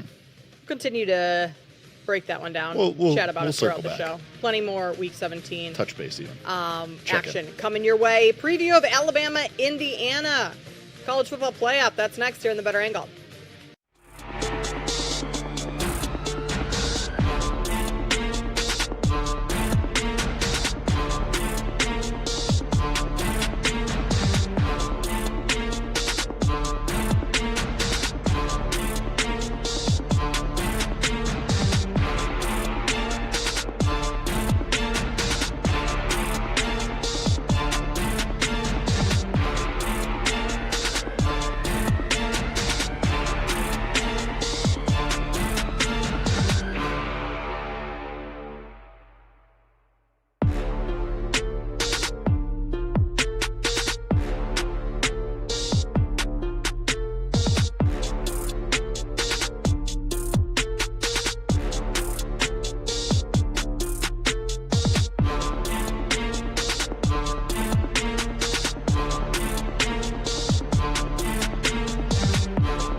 news from Tom Pelissero. Oh. NFL has fined Bears defensive end Austin Booker over $11,000 total for 2 illegal hits the last week against Packers quarterback Jordan Love.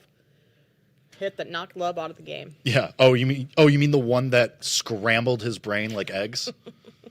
Yes, that one. The one that has him sidelined this weekend as well, or tonight as well. Malik Willis going for the Packers tonight. We will break down that game here a little bit later on in the show. We do have Charles Barkley coming up in our next segment. About 20 minutes from now, we'll talk to the Chuckster, one of our favorite guests here in the history of The Better Angle. And then Nick Friedel joins us after that, 4:20 Central. He covers the Warriors for The Athletic. We'll do a little NBA chatter with Nick. In the meantime, Jake Hassan, we have to do a little preview of Alabama and Indiana. I would love College football playoff coming up this, what day are we in? I don't even know. Wednesday, Thursday? No, Wednesday this is is one Saturday. game. Wednesday is one of the games. Thursday are the other three. Okay, so about 'Cause Thursday's the 4 first, days or right? so until college football playoffs get underway. The line, 7, favor of Indiana. I heard something today on the radio that if It's a good place for you to hear things. it is. If it weren't for the name Alabama, Indiana would be a significantly heavier favorite. I don't think you get much heavier than a touchdown favorite in the college football playoff when you have teams that, I mean, Alabama's strength of schedule this year, they've proven that they can win and beat good teams. They haven't looked great over the last couple weeks. So what's the argument that Indiana should be 9.5, 10? Like, I mean, I think that's absurd to be that. okay, so this is what, like, there's probably some chud Indiana fan who feels like they're being disrespected in their magic season. That just makes me want to bet Alabama. Okay, so but we just More. talked about the Bears having a magic season. Why do we not believe Indiana's having a magic season? Because it kind of Oh, feels they like are. they are. No, I completely think they are. I have because this is going to go one of two ways, where either Indiana just rolls and we all end the night thinking, oh, yeah, this should have been a 9-10 point spread, which doesn't seem like a lot because we're at 7, but it's either going to be Indiana rolls and it's never close, or Alabama just wins outright. Like, I don't think Alabama simply covers. Like, if Alabama covers, it's because they win. Or Indiana just shoves them in a locker and never looks back. And it all depends on which version of Ty Simpson are we getting? Yeah. Are we getting the Ty Simpson from the Oklahoma game? Or are we getting the Ty Simpson from the SEC championship game where he looked scared and did like a deer in headlights? That's the question we have to answer. If you think he can parlay, it is a betting show, that Oklahoma game into this game and continue rolling, like looking like the guy who was once upon a time a Heisman contender, then yeah, Alabama has a really good chance to win this game, and they might. But if he's going to look like the guy he looked like against Georgia, it's curtains. That is the big question. That is the question that I don't have the answer to because You don't have the script? I don't have the script in this one. Rats. If anybody does, hit my line. If you look at some of Alabama's wins this year, though, like they beat a lot of top-ranked teams, and they had that great run. So I don't really know what did Georgia's defense do that scrambled Ty Simpson's brain in that game? Well, to be fair, Georgia, especially recently, has had Alabama's number and has been able to outfox them. Well, Alabama beat Georgia earlier on in the year. Yeah, I'm talking like just over the scope of, let's call it, the last 5 years. Yeah. Like Georgia generally, and especially in the big, like the SEC championship game, Georgia has it figured out. So maybe it's just a Georgia thing. Maybe against teams like Indiana and other top contenders, it's not as big of a deal, and they just, for whatever reason, can't figure out Alabama as easily as Georgia can. But I feel like I have to take Alabama in the points in this one. I agree. I sprinkled the money line as well because I truly believe if Alabama covers this game, it's because they just win, and they just win outright. And because I thought Alabama was dead in the water. I bet Oklahoma. I thought Oklahoma was going to cruise to a win in that game.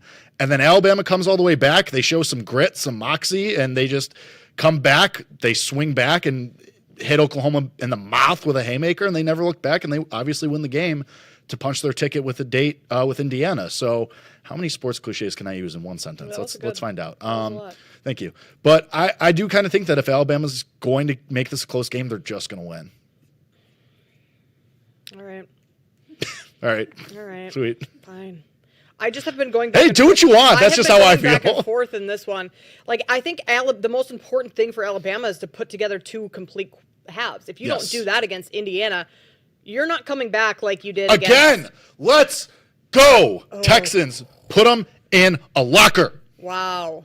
Jake, this is everything you could have wanted if you have a Super Bowl future on this team. Sure is. I feel great. Two guys have scored I've never heard of before. Yeah. Noel? Who is that? But this is what this I mean. Is their like, 2 rookies from Iowa State that they drafted, Higgins and Noel. And this is what I mean, like with the Texans offense looking better. Like these are 2 deep balls from Stroud to receivers you've never heard of. I think this is a great sign for the Texans. Like Stroud looks like that dude again. So I think if this is what it's going to be, the Texans seriously have Super Bowl upside. Yeah, for those that may not know what just happened, Stroud just threw another bomb downfield and hit Jalen Noel 43 yards for a touchdown. 75 yards to Jaden Higgins earlier in the game for a touchdown. And it is now 14-0. Yeah, it is. 9 minutes left in the first quarter. Bing. Justin Herbert, -9 yards. Yep. He looked. They were showing him walking off the field off that last drive, too. Looked a little shaken up. Little injured here. This is not okay. This is great for you, Jake. You had the Texans on the money line. Randy and I were on, and Kenny were on the Chargers here. Mm-hmm. But I also had Woody Marks under his rushing. So far, fine. 14 yards. But if they're up a ton, they're going to just hand the ball off. That's true. And then you need the game script to go your way.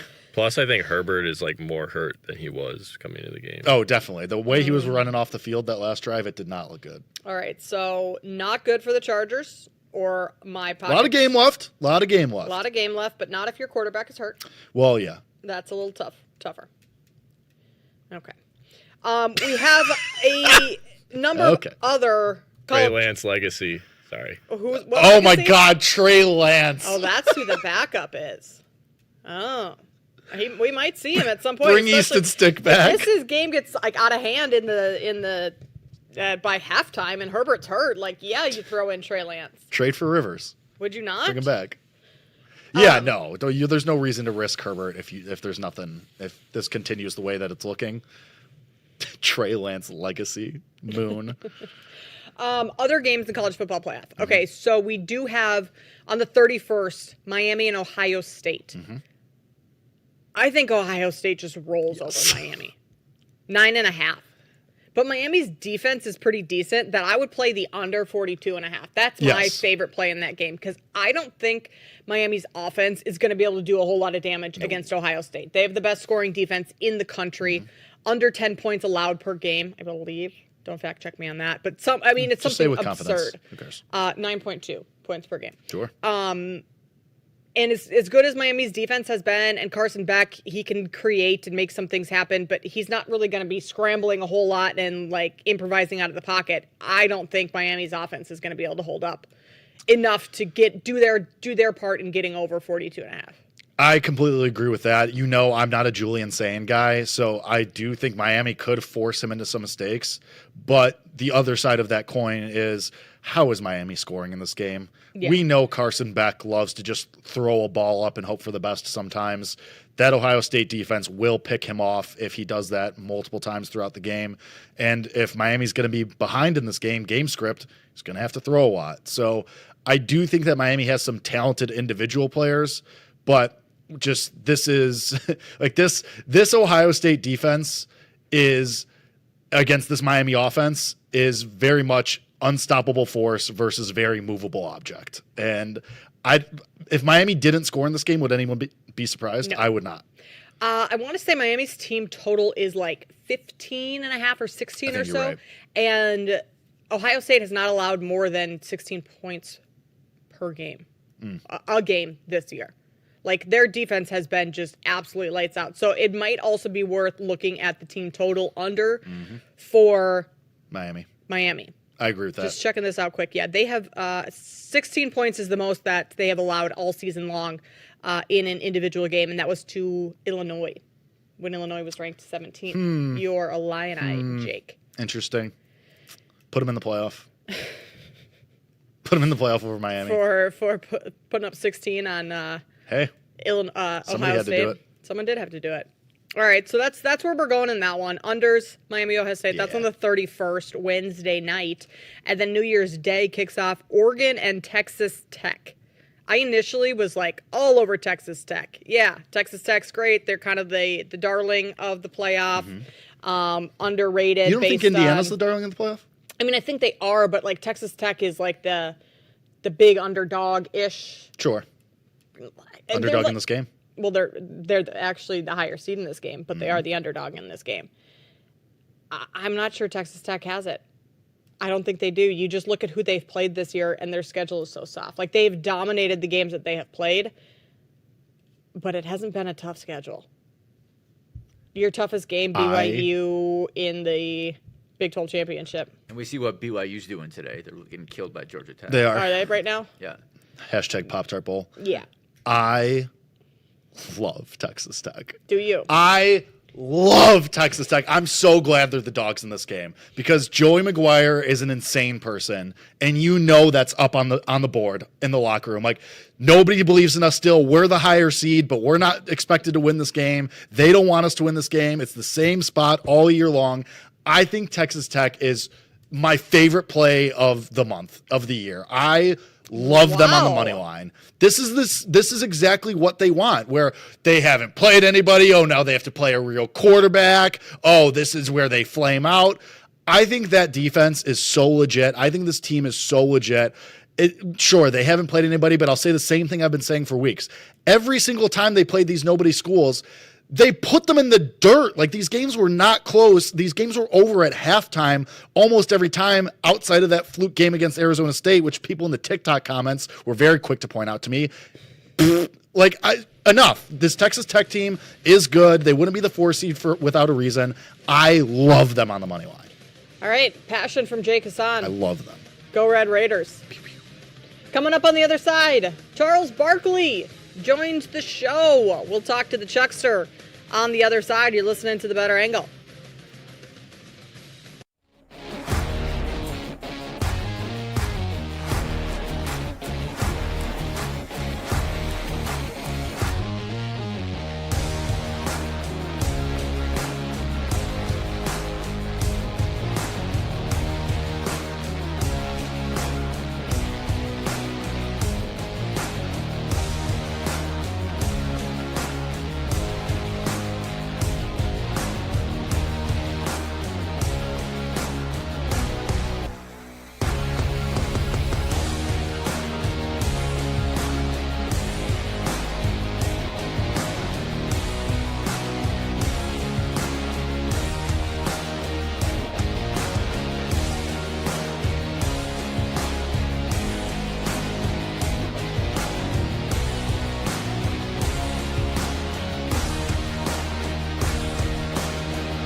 Houston Texans up 14-0 on the Chargers right now. It's not going good for my Chargers moneyline bet. No, it is not. If only somebody could have told you about that. I know. Should have listened to. Should have listened to you, Jay. Whoever that was. Yeah. Hard to say who. It is hard to say who. But I mean, to be fair, the Texans' offense has not operated this smoothly for the first 16 weeks of the season.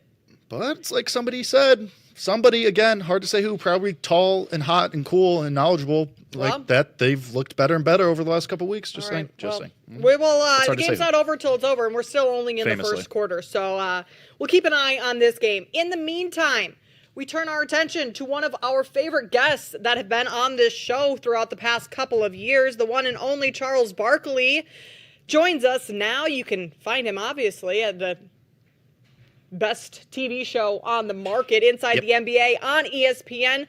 Chuck, it's great to have you on. We always appreciate you taking the time to join us. How was it working on Christmas Day? It's an honor to play on Christmas Day, and it was a long ass day. I mean, we were on from 11 o'clock in the morning to 1 o'clock in the morning, so it was a long day. But I can't complain because I'm glad we got a job. I mean, like there's so many people out here who don't have a job, so I can't complain. We were getting paid to watch the best players in the world. The games actually turned out great. That was the best part about it. But it was fun. Hey, but so you guys in Chicago, right? We are. Yep. Not gonna lie, boy. I had the damn Packers last week. Y'all broke come my on, damn heart. Chuck. Come on. I did. I love the Packers in that game, and I felt great until that damn onside kick. Boy, that was brutal. I'm not gonna lie. That hurt me. I almost started crying. I'm not gonna lie. You know what? Listen, that had to be, the only thing missing for me was Scott Van Pelt and my man Stanford Steve saying bad beat, because that was a damn bad beat. Okay, so I have to ask you, Chuck, how much money did you have on the line if you're almost crying after that game? Well, it was a big number. I mean, I can't bet no little numbers. Why would I bet little money to win little money? You got to bet big money to win big money. Come on now. Come on, Kate. You know better. I do. Come on, I can't. What am I going to do with little money? Nothing? Not a whole lot, that's for sure. No, you got go big or go home. That's exactly right. That's exactly the way I bet. Hey, man, you scared. I always said, if you're scared, get a dog. Chuck, is that the worst loss of the season for you, or is there another one that stands out? Oh, my worst. Oh my God, my worst beat. I was in Panama getting some stem cells, and I had Auburn plus 5. And we were down 4, and we get the ball with one last chance. And they score a safety, the last play of the game. I think it might have been Oklahoma. They get a safety, the last play of the game, to win by 6. I was so damn mad. Like, that was my worst bad beat of the year until last Saturday. I mean, a safety to lose is kind of as well, bad that was as the game that I had Oklahoma -7. So I was with you, Chuck. It was bad for me too. I'm sitting there like, the only thing, and if people remember that game, Auburn got the ball like at the 25-yard line. Then they get back-to-back holding down plays, and then all of a sudden, there's a safety to the last play of the game. I was like, that's a damn bad beat. But that was the worst until last Saturday. Betting, isn't it the best? It's the best. But Chuck, just want to ask you back to basketball really fast. I guess we could talk about basketball with Charles Barkley. Probably a good idea. Yeah. But what do you think about LeBron this year and going forward? Like, are we going to see him next year? Or do you think this is gearing up for this to be it?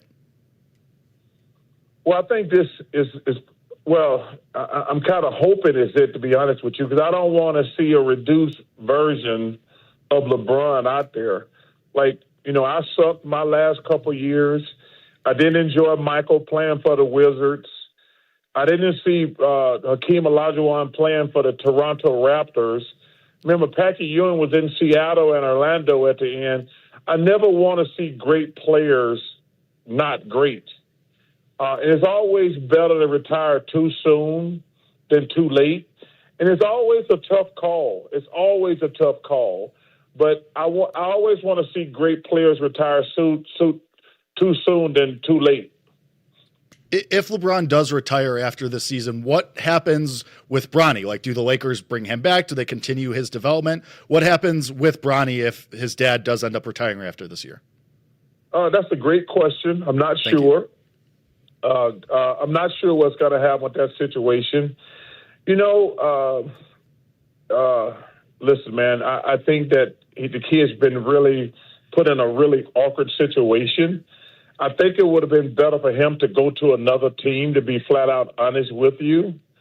So I don't know how that story is going to end, but I think the first mistake they made was taking him. He should have went to another NBA team where he wouldn't have the scrutiny that he's been under. So it's going to be a tough call. All right, Chuck, going back to the NFL, DK Metcalf got into a little altercation with a fan this past weekend. Have you ever come close yourself back in your playing days to having some sort of beef with a fan? Kid, I've been arrested like 5 times for punching fans, and I felt bad afterwards. You can't hit fans, even the ones that deserved it. I was wrong to hit them, because you have to look at it like this. They have nothing to lose. You got a lot to lose. I mean, so no matter what they say, you got to let it go. Like I say, I've done it, so I'm not going to get on here and be a hypocrite. And I was wrong. Even if they deserved it, I still was wrong, because you have to look at it. You got too much at stake. I mean, number one, he lost $500,000, which is a lot of money.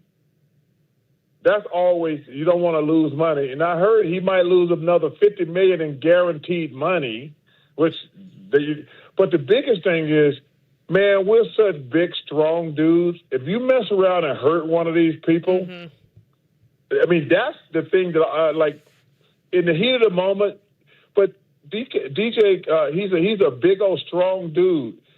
Let's say hypothetically he punches that dude in the face. He could he could break his jaw, he can break his nose, he can break eye socket, or worse, he could give him like brain damage. So I think, listen, man, no matter what they say, you got to take the high road. What do you think, though, Chuck, about the fan holding his own press conference after? Like, do you think this maybe is going to start to set a bad precedent? Like, you might see more fans trying to get some kind of interaction, then they can have their 15 minutes and do a fake press conference too. Like, what did you think about that?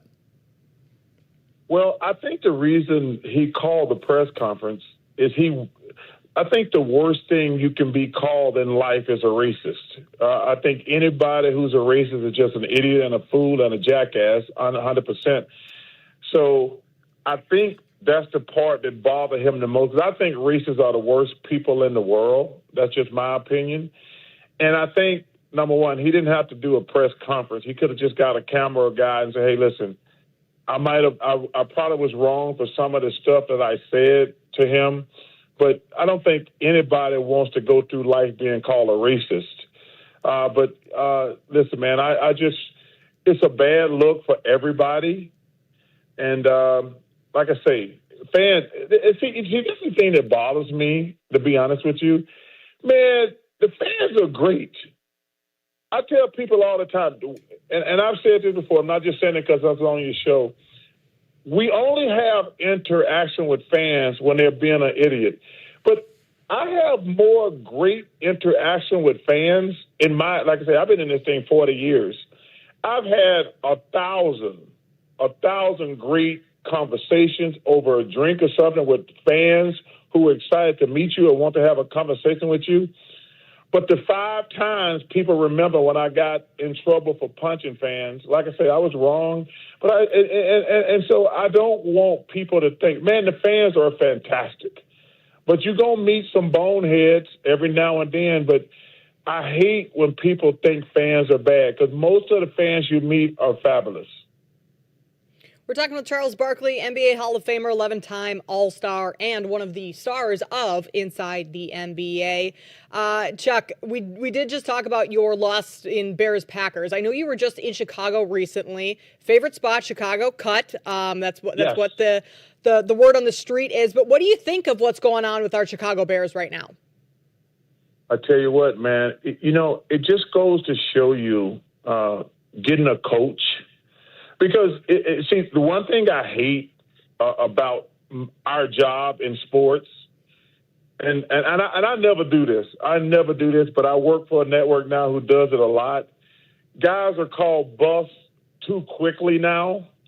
If you have a bad year, you're a bust.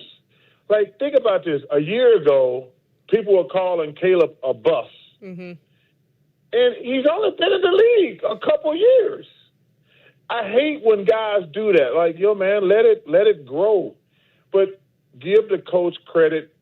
Give Mr. Poles and Mr. Warren credit. Ben Johnson has been a godsend because Caleb looks like the guy who's going to be y'all quarterback for the next 15 years.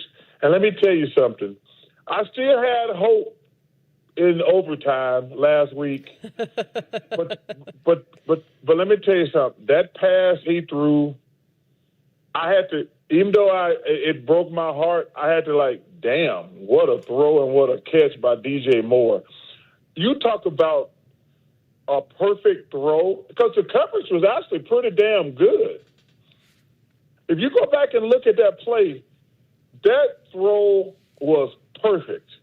And the catch and the defense was actually pretty damn good. I just had to say, even in distress for losing my damn money, I had to say, damn, what a throw. But, man, coaching matters.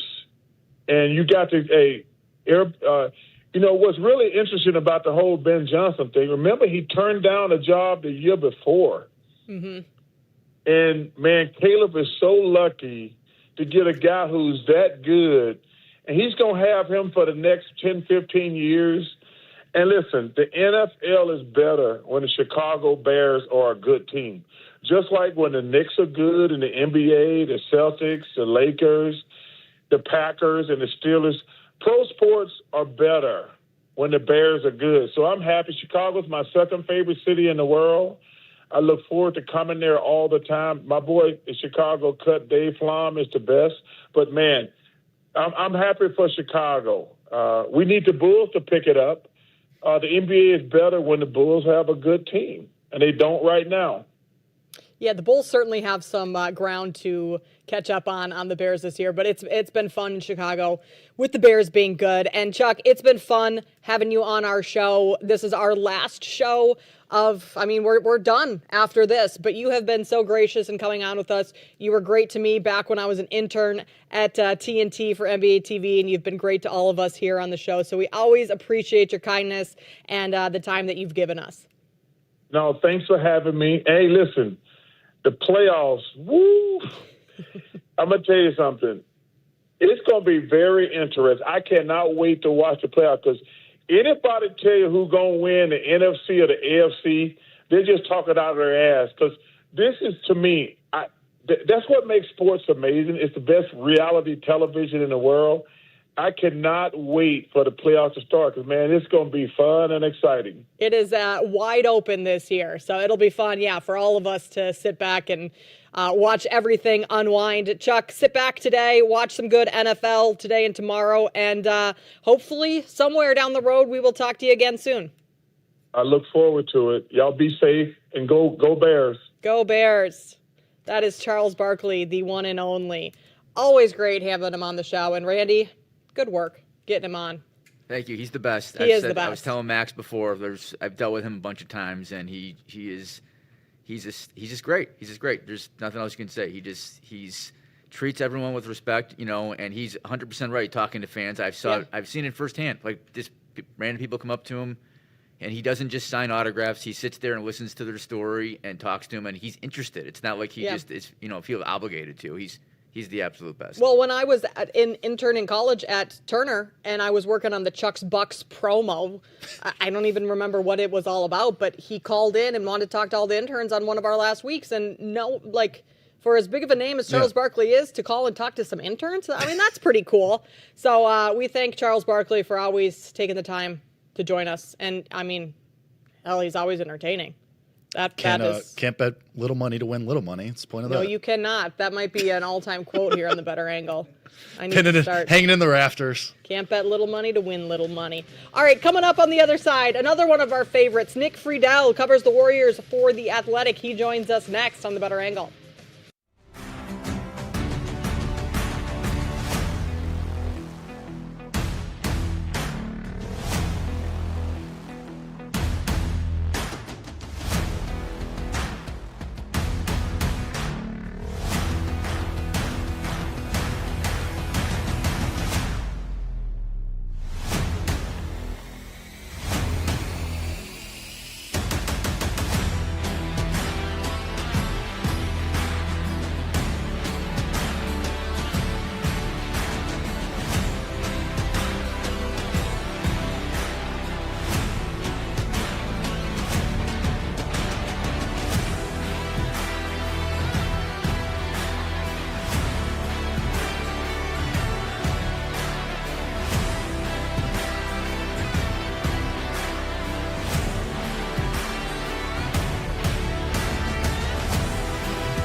Jake Hassan, Kate Constable here with you on The Better Angle.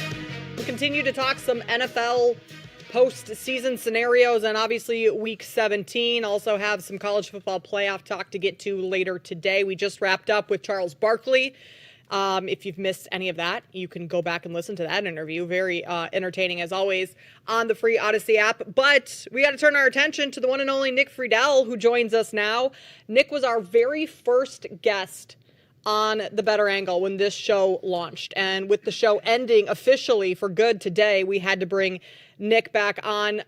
Nick, thanks for joining us today. It is great to be with you again. I was just sitting here with my mom, actually listening to the interview y'all did with Charles. It was entertaining as hell, as always, but it is very cool to come full circle and be here today. And I know my man, Randy Merkin, is calling the shots, but it means a lot to be on the first show and then the last show, so it's been awesome. Well, Nick, I have to tell you, when we first started the show, I had just met Randy. I didn't know, we hadn't met before, but we had a little production meeting prior to our first show, and then Randy sends out the rundown for the first show, and I'm like, Nick Friedel is our guest. And I thought to myself, I'm like, this is going to be awesome. Like, this guy, Randy Merkin, I don't know who he is, but this guy's got great context because I had read your stuff forever. I had watched you, and I'm thinking to myself, like, we're going to get some big-time names on, and you were the first.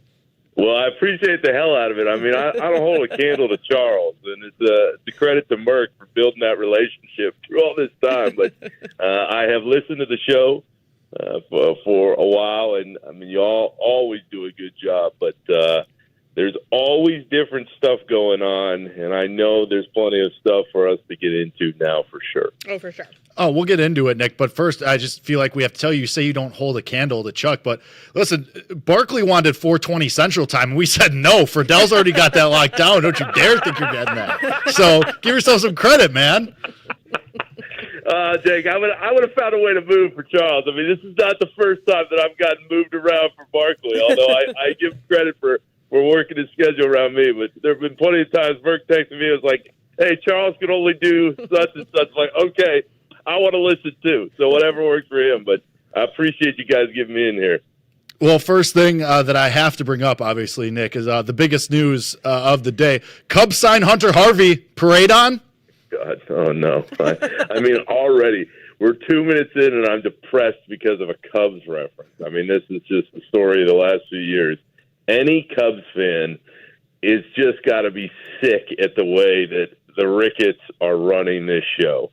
Because if you don't spend money, I mean, in so many ways, y'all, just hearing Chuck say, hey, you got to bet big to win big. That's right. The Ricketts don't bet big ever. So how are they going to win big again? I mean, it was like the Hayward deal from all those years ago did them in. So at some point, they're going to have to open those checkbooks a little more and sign some more players that have a lot more talent. I have no faith that time is coming. But anybody who gets really mad at Jed Hoyer, they are directing their ire at the wrong place. And if you want to win in pro sports these days, hell, if you want to win in college sports these days, you have to spend big to make it happen. The Cubs don't do that, so I'm not holding my breath that anything major is going to happen this winter. Well, Nick, the Warriors, the Golden State Warriors, are certainly still trying to win big with the roster that they have, and you cover the Warriors, obviously, for The Athletic. Talk to us about the Draymond Green, Steve Kerr blow-up. Was that essentially a good thing for this team going forward? Kate, it's happened so many different times between Kerr and Draymond that I don't think anybody really blinked much of an eye. And I know leaving the bench, that's not something that we're used to seeing. But in all the years I've been doing this job, I have never seen a press conference like Steve Kerr gave the day before Christmas. He was open about not only Draymond and that situation, but he's saying, hey, we're a fading dynasty. This is the way things go in the NBA. We are not going to be winning that much longer, although I think that this can be a nice point for us to kind of get things going. I think the much bigger issue on top of the public blow-up is the fact that, guys, Draymond's just not playing very well. And when you have a star who's used to playing at a certain level, and he's not playing at that same level anymore, at least consistently. I think there are still moments he can play great, but night to night, those days appear gone. When that happens, frustration boils over, and that's what we started to see the other night. That's what we've seen a little bit more this season, and that's why I think the Warriors are better than what they've shown to this point. I think they're a better team, and maybe they can make a little noise in the playoffs. But the idea that they're going to potentially win one more title with the group that's in place behind Steph, I just don't see that. And I think that's why the frustration that has started to appear a little bit more behind the curtain may appear a little bit more later in the year. So do you think that they're just drawing the string out needlessly here, Nick? Like, should they start to look forward and make some changes on the roster and maybe at coach? Like, should we start to move into the next phase here for the Golden State Warriors? Not yet, because you still have Steph, and Steph wants to try. And because of what he has meant to this organization and this area out here, you give him every opportunity that you can. So the answer to that question is, if you're Mike Dunleavy, the GM, and you're Joe Lacob, the owner, you're going to go try to make some moves. You're going to try anything you can to get one more piece, to get this season's Jimmy Butler in the fold. The problem is, you start looking at the numbers, though, guys, is they just don't have the pieces that make a lot of sense for any of these teams. Even if you include a couple first-round picks, they don't have what a lot of teams want back. That is a major problem when you're trying to make a big move. So do I think anything crazy is going to happen going into this deadline as far as hitting the button on a rebuild? No. This summer could be interesting, though, because this team was built to have two more swings at trying to win a title with Steph and Draymond and Jimmy lined up contractually. They're just not good enough the way they're built right now, though. And if we all agree on that at the end of this season, how do things change going into next year as they try to figure it out? So, I mean, I know you just said they don't have the assets to go out and get anyone big, but, like, you would imagine they do try something this year. What does that, like, what caliber player does that look like for them? Well, I've actually gotten these numbers run by Danny LaRue, who runs the cap stuff at the Athletic, Kate, and for the Warriors, I mean, they can try like hell. The problem is they're hard cap.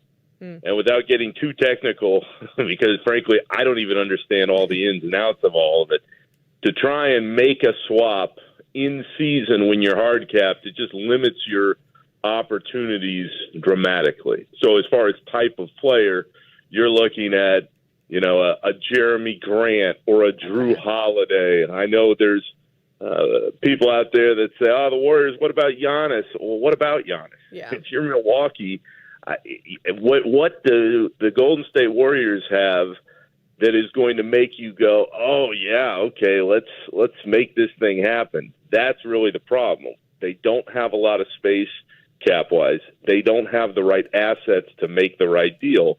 Is there a veteran in place that can make them a little better? Yeah, I think they're going to try like hell to make a move or two. It's just that where they are, right in the middle of the pack, and where they need to be, there is such a gap in between those two spots that it is really going to be a tough jump for them to make over the next couple months here. Nick, I want to take a look at the top of the West and talk about the Spurs and the Thunder, specifically that Christmas Day game, but also the Spurs now have beaten the Thunder 3 times already this year. And the Thunder were seen as this unstoppable machine. And we were talking about, can they set the single season win record? But when you look at this Spurs team, like, just is it simply just Wemby is that dude and you can't game plan for him, and that's how the Spurs have the Thunder's number? Or is it something more than that?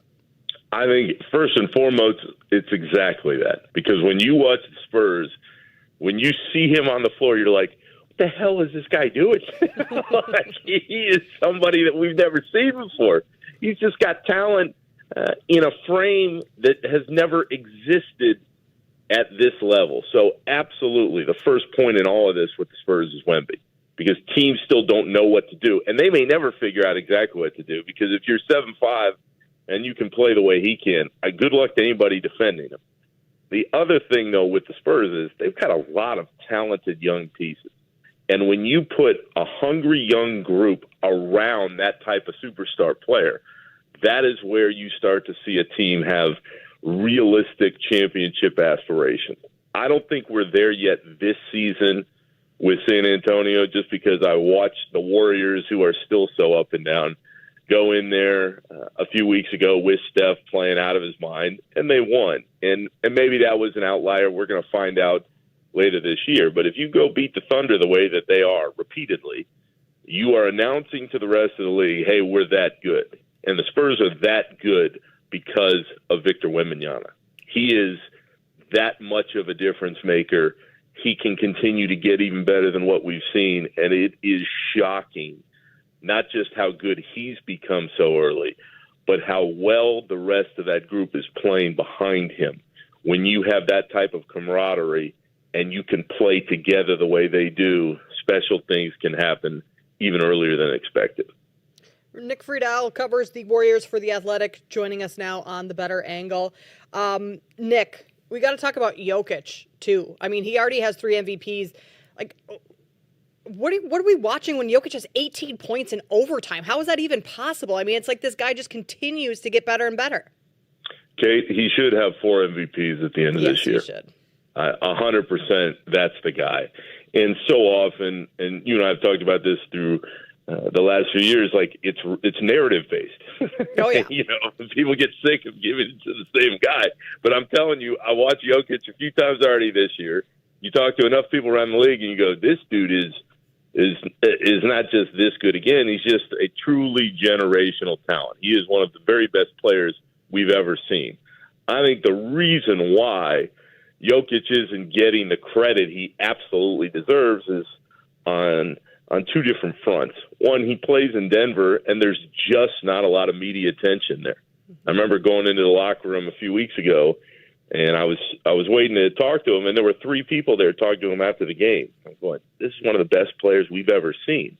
So the hype machine that is around different teams in different parts of the country or different franchises, it's just not there with the Nuggets.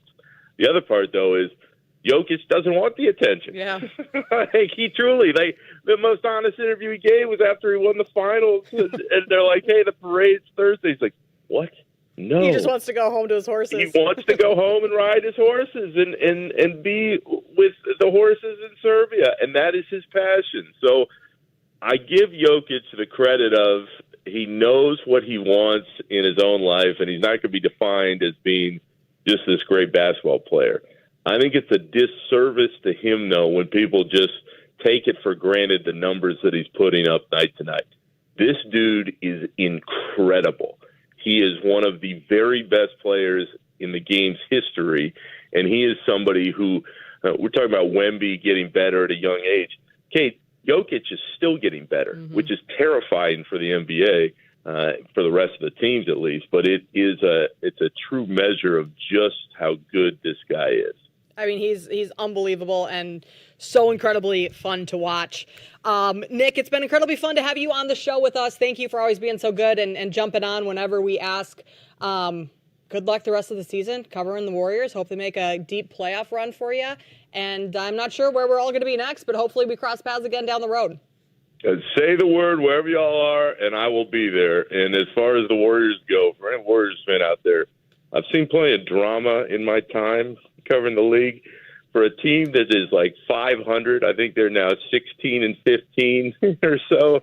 I have never seen so much day-to-day drama for a group that may not be that good. So if nothing else, Kate, it's always entertaining. But it was great to be with y'all again, and I will find y'all down the road somewhere. That sounds great, Nick. Yeah, NBA is great drama, great reality TV. That sounds good, Nick. We will talk to you again. Have a great rest of your weekend. All right. See you later. That is Nick Friedel, covers the Warriors for The Athletic. And our very first guest here on the Better Angle. Tier. I know, we're just going down memory lane here. Yeah. Lapka's next, right? Yeah. You probably see Lapka tonight. He'll be on the reunion show. Oh, yeah. All right. We have the see you next year. Andy Cohen reunion show coming up next the tell-all. week. Yeah, that would be interesting. Ooh. But he's right. Like, the Warriors actually have been entertaining this year. It's not necessarily on-court entertainment, but certainly off-court entertainment. Jimmy Butler gave a fun interview afterwards saying, like, what, people get a little too excited. Didn't use those words, but whenever drama happens on the bench, referring to Steve Kerr and Draymond Green. All right, speaking of, what did we just call it? Memory lane. One last final glitch in the system. Damn. Coming up next here on the Better Angle.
means one thing and one thing only. Play a little game of glitch in the system. Is Vegas right? I'm right. Or did we find a glitch in the system? Glitch in the system. Now, on the better angle. Yeah, baby, it's on! For the final time, glitch in the system. Good to be with you guys yet again after that Seahawks Panthers full analysis. I have a prop for tonight's game to start us off. It's going to be a battle of two backup quarterbacks, Malik Willis and Tyler Huntley. But I'm looking at Christian Watson in this game. I know he continues to get hurt, but he's healthy. He actually didn't even miss a game after getting hurt against Denver a few weeks back. And like I said, I know Jordan Love is out, but Malik Willis last week when he came in for Jordan Love showed that he can throw the deep ball. He had that deep ball touchdown to Romeo Doubs. And like I said, with Watson, the main issue with him has been injuries. If he can stay healthy, he's a top 15, 20 receiver in this league. His receiving prop tonight is way too low. So the bet here is Christian Watson, 50-plus receiving yards at plus 200. His normal receiving prop is 34.5. Like, there's no way. I know, like I said, Jordan Love is out, but the Ravens are letting up the 5th most receiving yards in the league. He's going to have his opportunities tonight. I love this prop at a really good price for Christian Watson to get it 50 yards. All right, shoulder/illness, but is expected to play. We just got to know what the guy's dealing with coming in because Packers players are always dealing with something. But I agree with you, Kenny. He's the best receiver on this team. Malik Willis is not a bad backup by any means. And you talk about a Ravens defense, especially in the passing game, that is not top tier by any stretch of the imagination. Why can't he have 50 yards? What did you say the price was on that? Depending where you're looking, plus 200. Like at BetMGM, his line is 37.5. So for 50 yards, it's going to be a little bit less. But I found plus 200 out there, so I thought that was definitely a glitch. Because other books, he's at 34, 35.5 for his receiving prop tonight. I just think it's way too low for a guy who's went over this when he's been healthy a ton. I actually would say go even higher than that because what you have to consider with a backup quarterback is a lot of times these guys are going to zero in on one receiver, and Christian Watson's the best receiver on that team, assuming health, obviously. Like, I know Dobbs had the long touchdown against the Bears from Willis, but Watson's the best receiver, and they have a little bit of chemistry because Willis went to him a couple times too, so you could see a monster game from Watson. Like, I would even say 60, 70 yards is on the table too. So I really like this. Yeah, I think it might be a Christian Watson ladder night. Yeah. I agree with that a lot, actually. For our next prop, we're going to do guess the price here on Glitch the System. So Mike Evans, 2+ touchdowns. So I'll give you the price on one. It's plus 150. What do you guys think Mike Evans for 2+ touchdowns against the Dolphins tomorrow is? Plus 270? For two? There's no way. Wait, what did you say one was? Mike Evans, 2 touchdowns, plus 150 for just one. What do you think it is? It has to. I mean, even for star receivers for 10, it's still usually, I'll say 11-1. Jake got it right. 11 exactly? Yeah, it's 11-1. Let's go. Whoa, okay, That's Jake. a snipe, but I still think that considering, I mean, okay, so here's my reasoning that since he's been back, in the few games he's been back, anytime even when they've been at the 1 yard line, they're throwing the fade to Evans. I think for one, he should be priced minus. And for two, it should be anywhere between 6 and 8-1, probably. 11-1 is just too long for me. Plus, we know Evans has been hurt. Not that he's definitely not going to get the 1,000 yards he usually has, but I know Baker's going to want to feed him. This is a must-win for Tampa. We know that. So 11-1 to score twice just has to be a glitch, especially if he's plus 150 to score once. I mean, I think that number clearly a lot higher than I had anticipated. A little bit. It's all right. So, like, the number there, but is there concern? There is a little on my end. Tristan Wirfs is not playing tomorrow, left tackle. Like, how much does that affect Baker throwing the ball? Yeah. Maybe has to get it out a little quicker, can't go through his progressions reads. I don't know. 11-1, still think that's worth a. I mean, I know Charles Barkley says you can't, you got to bet big to win big. Right. Can't bet small and win small, but I would say something small on that could be appropriate for those of us that aren't multimillionaires like right. Chuck.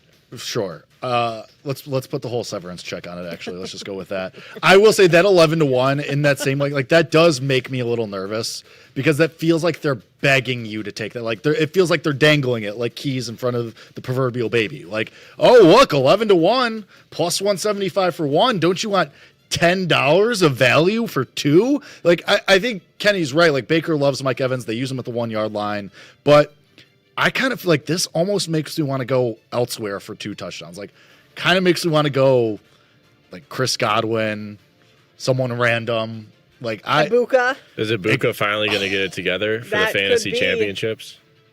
And you know what? Because I'm not playing him in my fantasy championship this week, that would be probably exactly what would happen after Justin Jefferson got 4 points. Sick. Guy's been on the back of a milk carton. Oh, this does make. Right, what's funny is the Vikings have been winning too. Like you think if they have they won 5 in a row or is it 4? I don't believe it's 5. I think it's 4. Let's see. They're on a 4-game win streak, and Justin Jefferson can't even crack like 50 yards. So just I absolutely think he needs 45, 50 yards for 1,000. And I remember 2 games ago that KOC was saying that was the one thing he doesn't want to be the coach on that watch who doesn't get him his 1,000 yards. And that quarterback next week, I mean, I don't know how they're going to be able to get him 1,000 yards. That seems nearly impossible. No. Too bad he lost his franchise quarterback. Too bad. I will just say to close the loop on the touchdowns thing, Ibuka and Godwin are both 22-1 for 2 touchdowns. Wow. Might have to do some stuff. Maybe if Ibuka was still good. 22-1 for Godwin and Ibuka each separate to get 2 touchdowns. All right. I could get on board with one of I those. think I'm going to. But now it's like, all right, I have to pick who is the fine. problem. Figure it out. You got time. I mean, you could sprinkle a little on each, and you'd probably come out Could. ahead either way. Split the severance in half. Just do it both on each. It's not a bad idea. Thanks, guys. I needed this. All right, Kenny, what else we got? We're going to go to the Giants and Raiders game. Oh, wow. Quentin Johnson with a big catch. Wow. All right, Chargers coming back. Yeah, I'm getting a little nervous here. We're going to go to the Giants and Raiders game for the number 1 overall pick. And why not bet overtime in this game? I think overtime should be like 4-1. Instead, it's 12-1. So, and I don't know why the Giants are 2.5-point favorites. Like, I know Bowers is out, but like, there's no way the Giants should be 2.5-point road favorites to anybody in the league. This game should just be a pick. It doesn't matter who's out and who's in the injury report to me. And this game totally smells overtime. Who wants to win it? I'm not sure. So why don't we bet overtime at 12-1? Like I said, I think this price should be much lower. Oh, wow. Chargers just turned the ball over at the goal line. That was so fluky, though. That was not. That was batted ball in the air. But now the problem is Texans at the half-yard line. You can't just kneel for the half. You got to run a play and try to get some breathing room here. You can run one play, then kneel it. Right, but I mean, you got to get positive yardage, though. Trouble at all. That's true. You're in danger here still. Wow. I don't hate the overtime 12-1. I get why, because no Crosby, no Bowers, like Kenny said, so that's why the Raiders are dogs.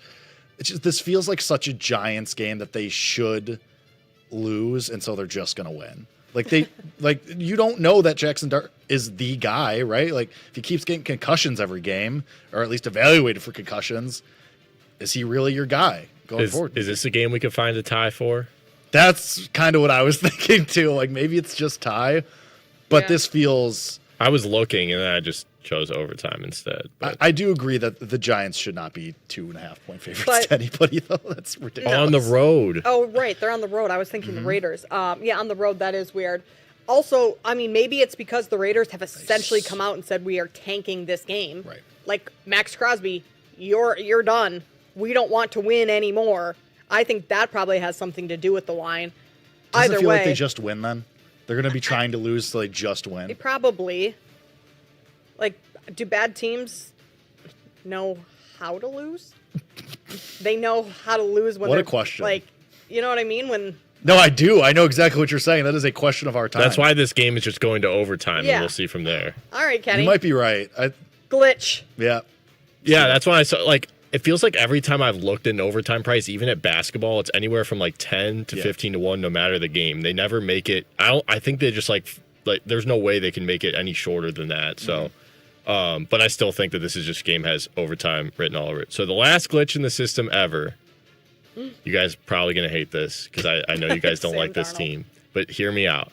Steelers to win the AFC at 14-1. Oh! We just heard Charles Barkley talk about how wide open it is and that nobody knows. And this is such a long number for a team who's going to have at least one home game. And there's 3 teams that will be in the NFL playoffs with both the Super Bowl winning quarterback and head coach. That's the Rams, the Eagles, and the Steelers. And I know that's not everything, but like I said, with how wide open it is, and the Steelers out of those 3 teams being the only one on the AFC side of things, they'd probably get crushed in the Super Bowl. I think truly their peak is probably just winning 1 or maybe 2 playoff games, but I just think it's a glitch because I cannot tell you the one team in the AFC that the Steelers cannot beat.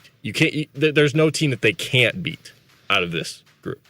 Sure, but like they're not winning the AFC. There's Absolutely no. I mean, I'm not going to say there's no way, but Kenny, this might be the grossest glitch you've ever served us up. Like, this is so disgusting to try and get on board with Aaron Rodgers and Mike Tomlin in this scenario. Like, if they play the Chargers and the Patriots as their wild card and divisional round games, I think they can get to the conference championship, and then you're holding 14-1. But I know that's a lot to ask for them to beat those 2 teams because those are good teams. But I think if that's the path, that's where we are in the AFC. There's no Mahomes. Lamar, Burrow, some of these quarterbacks are out, and there's truly not one team. Denver's probably going to be the 1 seed. Yeah, they could beat Denver, too. That's why I just think that the number's a little too long on Pittsburgh. They're peaking at the right time, too. You guys are still thinking Pittsburgh's bad. I think they're a pretty good football team. I know Detroit's been playing bad, but they went in there, beat Detroit last week. They've been playing really good football over the last 3 weeks. I think the Steelers are going to are going to at least make some noise in the playoffs, or maybe they'll just be one and done. But I think they're going to be one and done. Can't get on board, Kenny. Yeah, Can't get on board. You're on your own on this one. With Aaron Rodgers and the Steelers winning the AFC. No, thank you.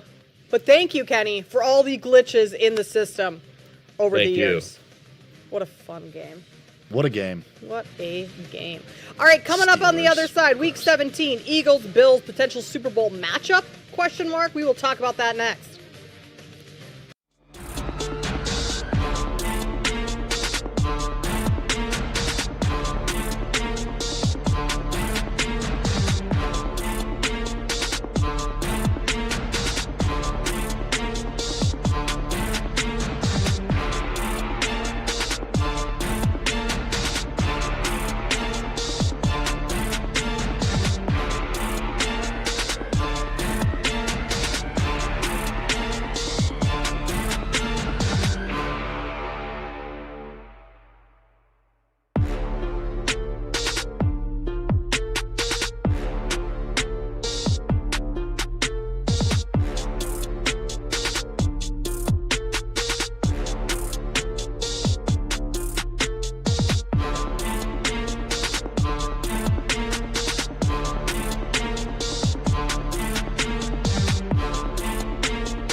hour, not only of the show, but of the Better Angle as a whole. My goodness, what a run. That's what people are saying. That's what people are run saying. of all time, for sure.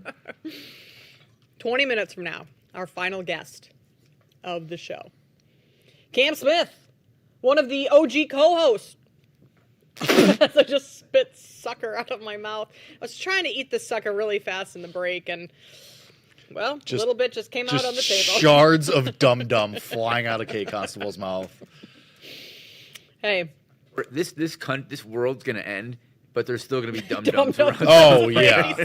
The dum-dums and the There's roaches and the always Twinkies. dum-dums in the hallway. There's a basket of them, and every time I go to use the bathroom in a break, I just grab a dum-dum on the way back. Why would you not? A little burst of sugar. Sure. Just to finish off Get you the across show. the finish line. Yeah, that's what we're looking for these days. All right, Eagles, they're in the playoffs. Yes. They still would be looking for a win over the Bills just to try and solidify a 3 seed, potentially 2 seed, depending on how things break. I believe so, yeah. The Bills been playing great lately.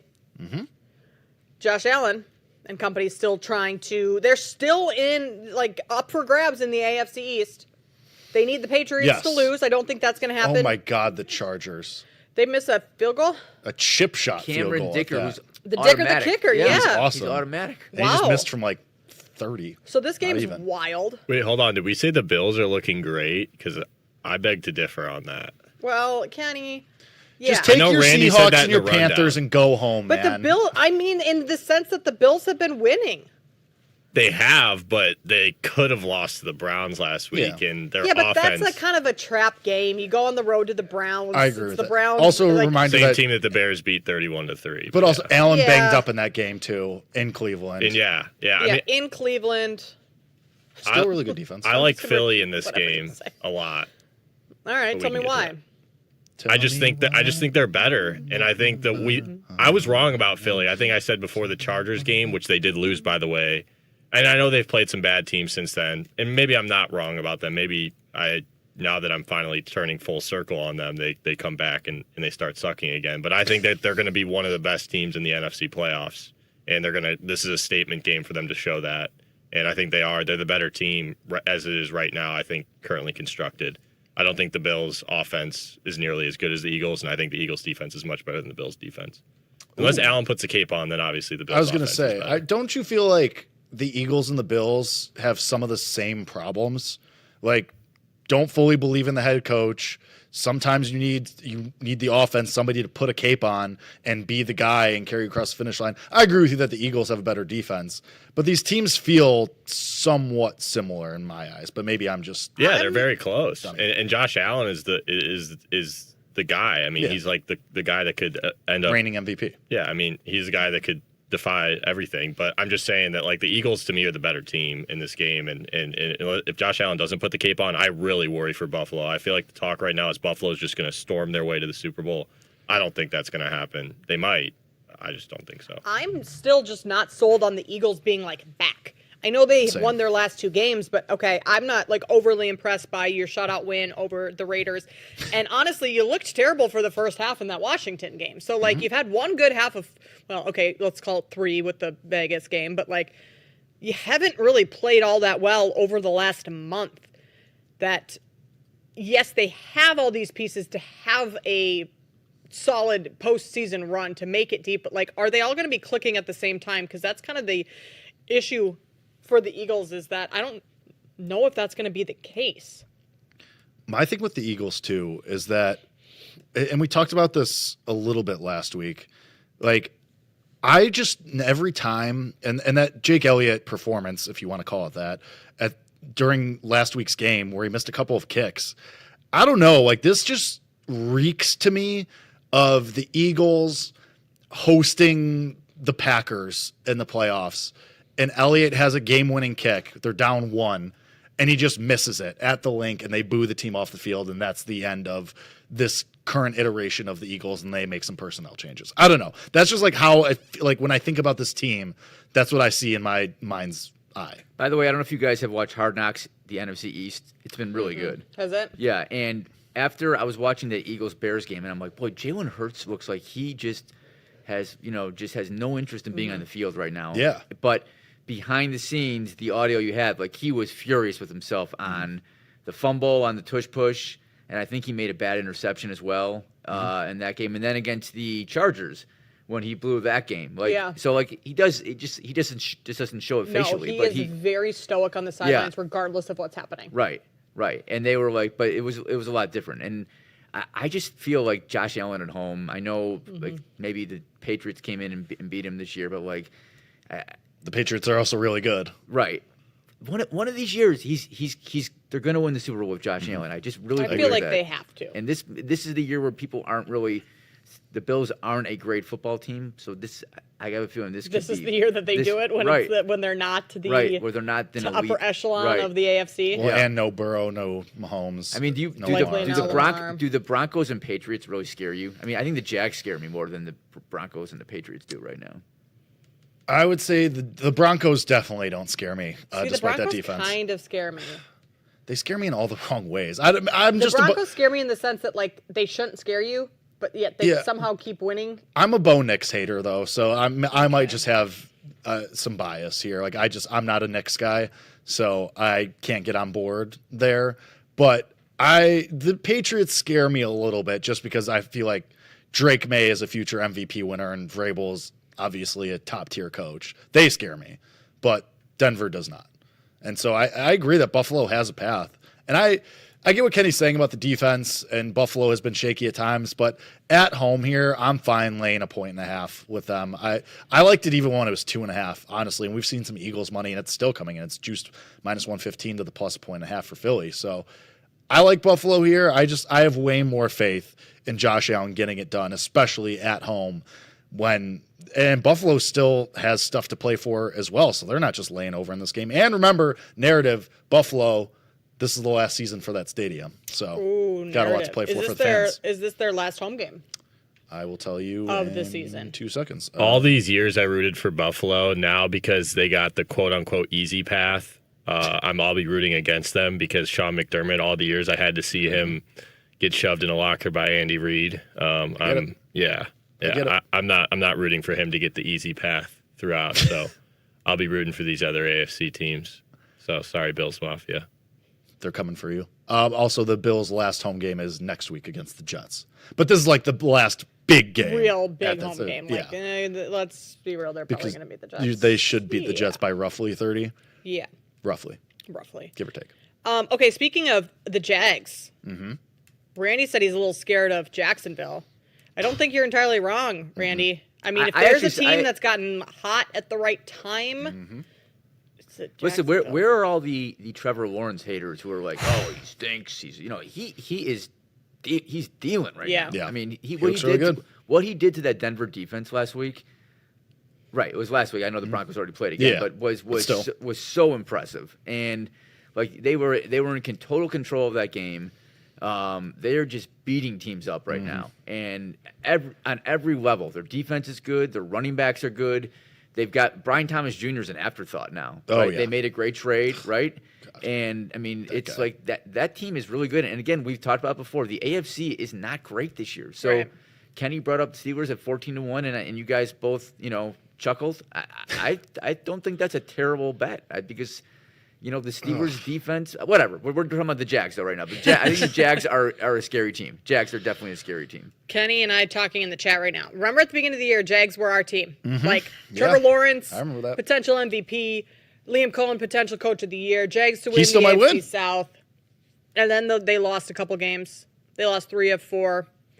And we were like, no. Dead. We were wrong. This is not the right... We were working game day the day that they played the Rams in London. Oh, yeah. And we were working the show at the same time, and I said, Kate, our Jaguars bets are in the water. Yep. And now they've rattled off 6 straight wins. Cohen does have a chance for Coach of the Year.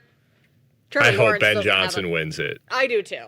He deserves it. I don't think Ben Johnson, unless they get the number 1 seed, I don't think Ben Johnson's going to win it because Liam Cohen is way ahead of him right now. And, I mean, Vrabel's basically even money at the moment. So Vrabel's come crashing down. I mean, he was your -300 favorite 2 weeks ago. But still, I mean... I kind of think, if we're talking Coach of the Year, I kind of think whoever wins tomorrow between the Niners and the Bears maybe wins that award. Vrabel plus 165. Shanahan Never. plus 220. Can't forget about Mike McDonald, 440. Ben Johnson, 550. But when he loses to the Panthers tomorrow, his odds go down. That will be rough for good old Mike McDonald. I mean, there's like so many guys with good cases. Like they could win it any given year. It's just unfortunate. I don't think to me, Vrabel's not the best candidate out of all of the people. I'm pretty sure he's the favorite. He is. And like the reason I say that is because he's got Drake May. So therefore, I think he should be further down, and I think somebody else should be the favorite. In my opinion, Ben Johnson, because I think out of all the candidates, he's had the least to work with. And what I mean by that, the defense has struggled at a lot of times this year. I know that they lead the league in takeaways, but that's also due to coaching. And then you look at the offense and the quarterback development. Caleb is really starting to come on, but I think that the offensive success is due to what Ben Johnson's been doing. And I think Cohen would be the second choice for me. So I think it's between them. I think I said You're this a throwing few out weeks Shanahan? back. Just done? Can't win? Well, no, I think Shanahan has a good case too as well, but I just think it's such a tough thing because of the injuries for San Francisco too. You could make a great case for Shanahan. It's just won multiple games with Mac Jones. That's when was it Steichen or Stefanski that won Coach of the Year with all the injuries? Oh, it that was was Stefanski. That was the Stefanski Flacco year. Oh yeah. Okay. So like, if that that's was what such a voters good have day. voted on in the past is like what you've done with a depleted, injury-ridden roster, like maybe that's where we need to look.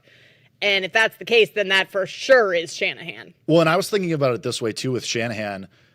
The voters have been dying to give it to him for years and just have never been able to find that excuse. So think about it this way: like Vrabel already won it before, and now has a ultra young quarterback who looks like a star. So theoretically, he'll be in the conversation again eventually. Same thing with Ben Johnson, who looks awesome, has the quarterback. Theoretically, will be in the conversation again. And then Shanahan, who's been in the conversation for years and years and years and years, and has always been a bridesmaid, never a bride. I kind of feel like the voters are going to go, all right, you know what? Legacy award. Like, you've deserved it before. You've overcome a lot this year, even though it's a really, really tight race. Like, if it comes down to it and you're counting votes and you're splitting hairs trying to find a candidate, I feel like there's going to be voters who say, well, he arguably should have won one already, so let's do it this year. That's just my galaxy brain, though. 2 legacy votes coming out of the NFC West. Matt Stafford, MVP. Exactly. Wait, but does that include though, Jake, the Niners winning the next 2 games though? Because if they right, lose, well, so that was what I was going I to say. don't Like, think you can give it to Shanahan over Ben Johnson if Ben Johnson goes to San Fran. Whoever and beats the wins Niners. tomorrow, their odds come crashing down and they're come clear almost the favorite. Like if Shanahan's the second favorite right now, if he beats the Bears tomorrow, then he's probably your favorite Monday morning. But Ben Johnson, similarly, if he wins on the road as 3-point dogs with now their injury issues this week, he wins. I mean, he's probably at least your second favorite. So it's kind of like, who do you think wins tomorrow night?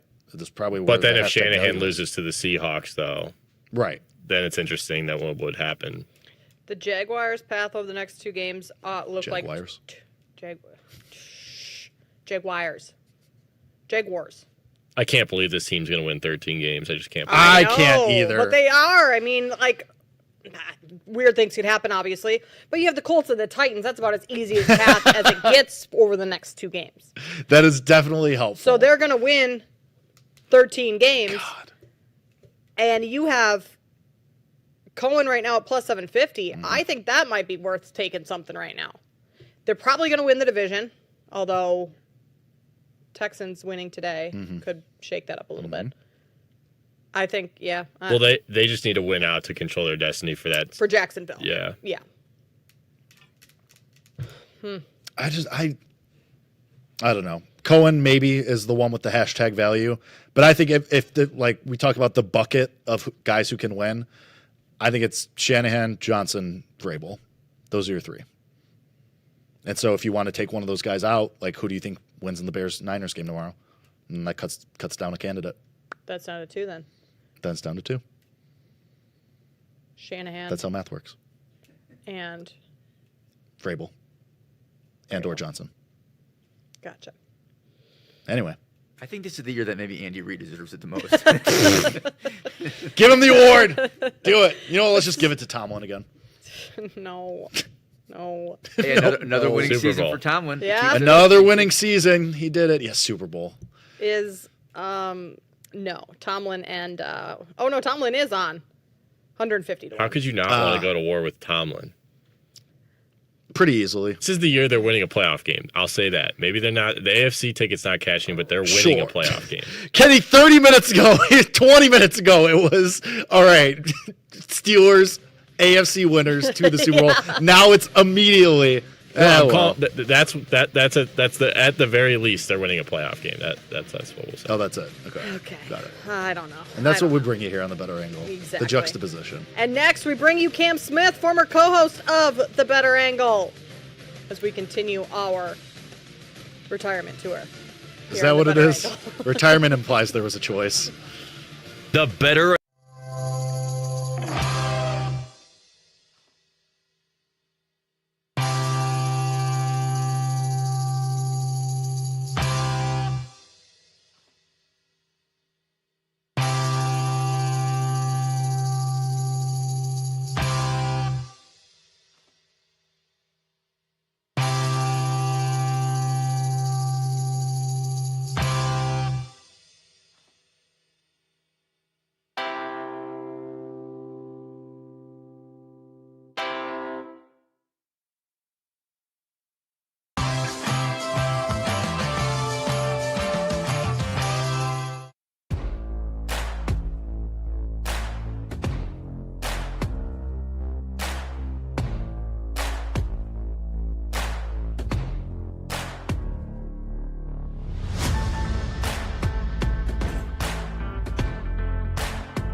3. Nothing can go right for either team. We have red lights in the back, Jake.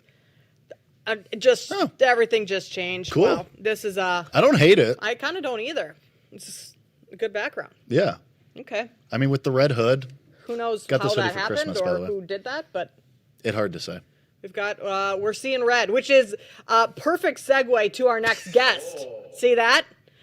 He is the OG co-host here on The Better Angle, the one and only Cam Smith, who also covers the Bulls, hence the C red. But Cam, it's great to talk to you. How you doing? Great, Kate. I love the bars that you introduced me with the segue with the C red. I'm a professional, Kate. Cam. Look, I see. I'm waiting for the album to come out, man. That was great. That was very, very nice, man. No, it's great to be back with you guys. I wish it was under better circumstances with the show, but I'm not going to try and go all doom and gloom with this time that I have with you all. But one thing, Kate, that's the second time that I've been called OG in my life. Yeah. And you're making me feel old. So I was in Carbondale, Illinois. I played for SIU for the Salukis back in the day. So 03 to 07 for people that need dates out there. But this was a couple of years ago, and I spoke to the team during one of the summer workouts. And so great speech, they received the message well. And so I'm walking around campus with my wife and my son, and I see a couple of the players on campus, and there was an event happening on the campus, and the players are asking me, like, yeah, are you going to go over there? I'm like, yeah, I might stop by for a little bit. And as I'm walking away, Kate, they say, okay, see you later, OG. I'm like, wait a minute, OG? I'm the OG now? And my wife was like, yeah, you're old now, bro. Yep. Like, just accept it. Cam, what did we call that on the show? We don't call that old. We call that seasoned. There you go. Season. Right, exactly. So I'm always glad to be seasoned, but not old. Yes. And this show is now a little seasoned here. You and I sat here April of, what was it, Randy? 23? 23, yeah. And, I mean, Randy's sitting here, too. Like, we didn't quite know what this show was going to become, but we had an awesome run and a ton of fun every Saturday when you and I were here. Can you kind of think back to some of your favorite moments or favorite guests on the show, Cam? And, I mean, we did have Charles Barkley back once again today. Yeah, you know what? Obviously, Charles has to be top 5 if we have to do a ranking of guests. Oh, for sure. And might have that number 1 spot. He's in a battle with why am I blanking on? Andy Reid. Andy Reid was great as well. Joey Chestnut. Joey, charge it to my head and not my heart, Joey. So I apologize on that. But yeah, those 3 guys are easily top 3 in terms of guests that we've had before. Nick Friedel, of course, and we started the show. We had him on Nick today, Friedel. a nice full circle moment. Nice. And it also let us know how Randy is the godfather in this business, right? I mean, Randy's contact list is supreme. I'm sure Michael Jordan's in there somewhere, along with Kareem Abdul-Jabbar, along with Bo Jackson. Like, Randy is a guy that not only for what he's been able to achieve and do in the business, but at the end of the day, Kate, you talk about us having fun on the show.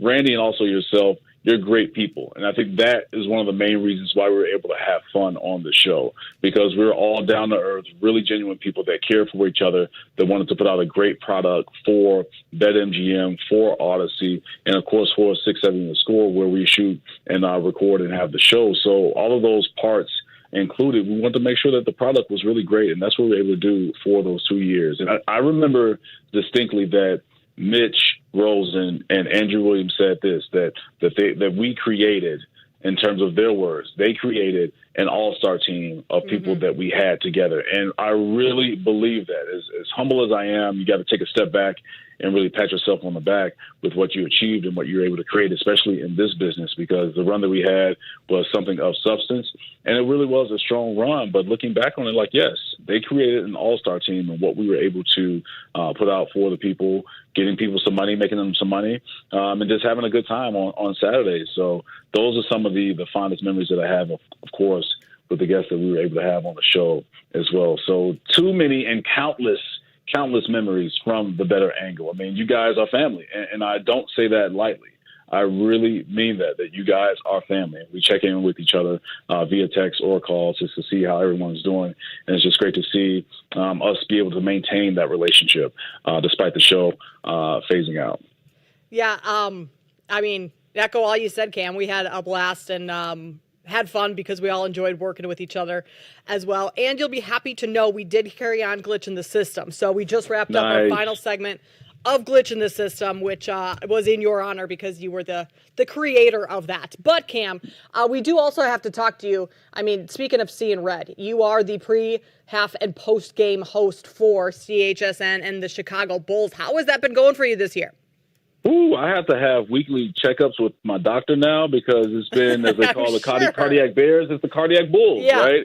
I mean, this season has been so emotionally exhausting, and we're only 30 games in. But I say that with a smile on my face because this Bulls team, at one point at the start of the season, was the talk of the NBA. Of course, they ran through some challenging times when they had lost 15 of the next 20 after starting 5-0 and 6-1. But they're reheating what we saw at the beginning of the season with this 5-0 start. So what we are witnessing now with this team is them trying to, with this iteration of the Bulls team, Kobe White in hand, is really build on what we've seen through their past 5 wins, which is the growth of Modest Buzelis on one side. It doesn't matter if Kobe White's in the lineup or out of the lineup. We're seeing Modest mentality stay supreme and him being aggressive with that. And then also Josh Giddey realistically becoming an all-star. And that's something that a lot of people didn't think would be today's reality with Josh Giddey and him being an all-star. And I think that he will be that. The Bulls need to get more wins to help his case individually. But the numbers speak for himself. I mean, 19, 9, and 9. He's almost averaging a triple-double. He's behind Nikola Jokic for the second most triple-doubles in the NBA, double-double machine. So we've seen a lot of great and fun moments from this Bulls group, and it's just about consistency and them maintaining that going forward. And tonight is another opportunity against Milwaukee, depending on what we're going to see if Giannis comes back to the court. Kim, big picture wise, because I don't think any of us think the Bulls are quite as good as they were at the beginning of the season when they started hot, but I don't think we think they're as bad as the team that lost 15 out of 20 either. Where does the truth lie in this team? Like, what is this team as a whole, like, at a base level? I think we're seeing this team at a base level as a whole in a space that we're kind of seeing in this 5-game win streak. I'm not going to say that this is one of the best teams in the Eastern Conference or the NBA. Let's just be real about this, right? They have their deficiencies when it comes to the defensive end. Head coach Billy Donovan has even said this about this group, that they're not a great defensive team. So a lot of things have to go right for them to be in a position to win or win ball games. But as a whole, when you have that luxury of going with the double big lineup of some iteration of Zach Collins with Vooch or Collins with Jalen Smith or Jalen Smith with Vooch, that brings creativity to what Billy can do on both ends of the floor, especially defensively. They're able to hide their bigs and go zone, which helps them out in a number of different ways. So, Jake, to fully answer that question, I think this is a team that potentially could be a 6th seed in the playoffs. And I say that with 10 toes down. Kate, and Randy, I say that all the time. That's right, Cam. Yeah. I'm firmly confident in this team, barring health, and everybody can say that in sports, but especially with the NBA, with the frequency of the games. But if they can stay somewhat healthy, you're seeing a group that could really be in that 6th seed in the Eastern Conference with what we've seen with the East, right? The standings in the East are going to be so fluid, especially when you get out of the top 3 spots. 4 through 10 is going to be fluid throughout the rest of the 52 remaining regular season games. Cam, what can Bulls fans expect come trade deadline? Anything that you are anticipating?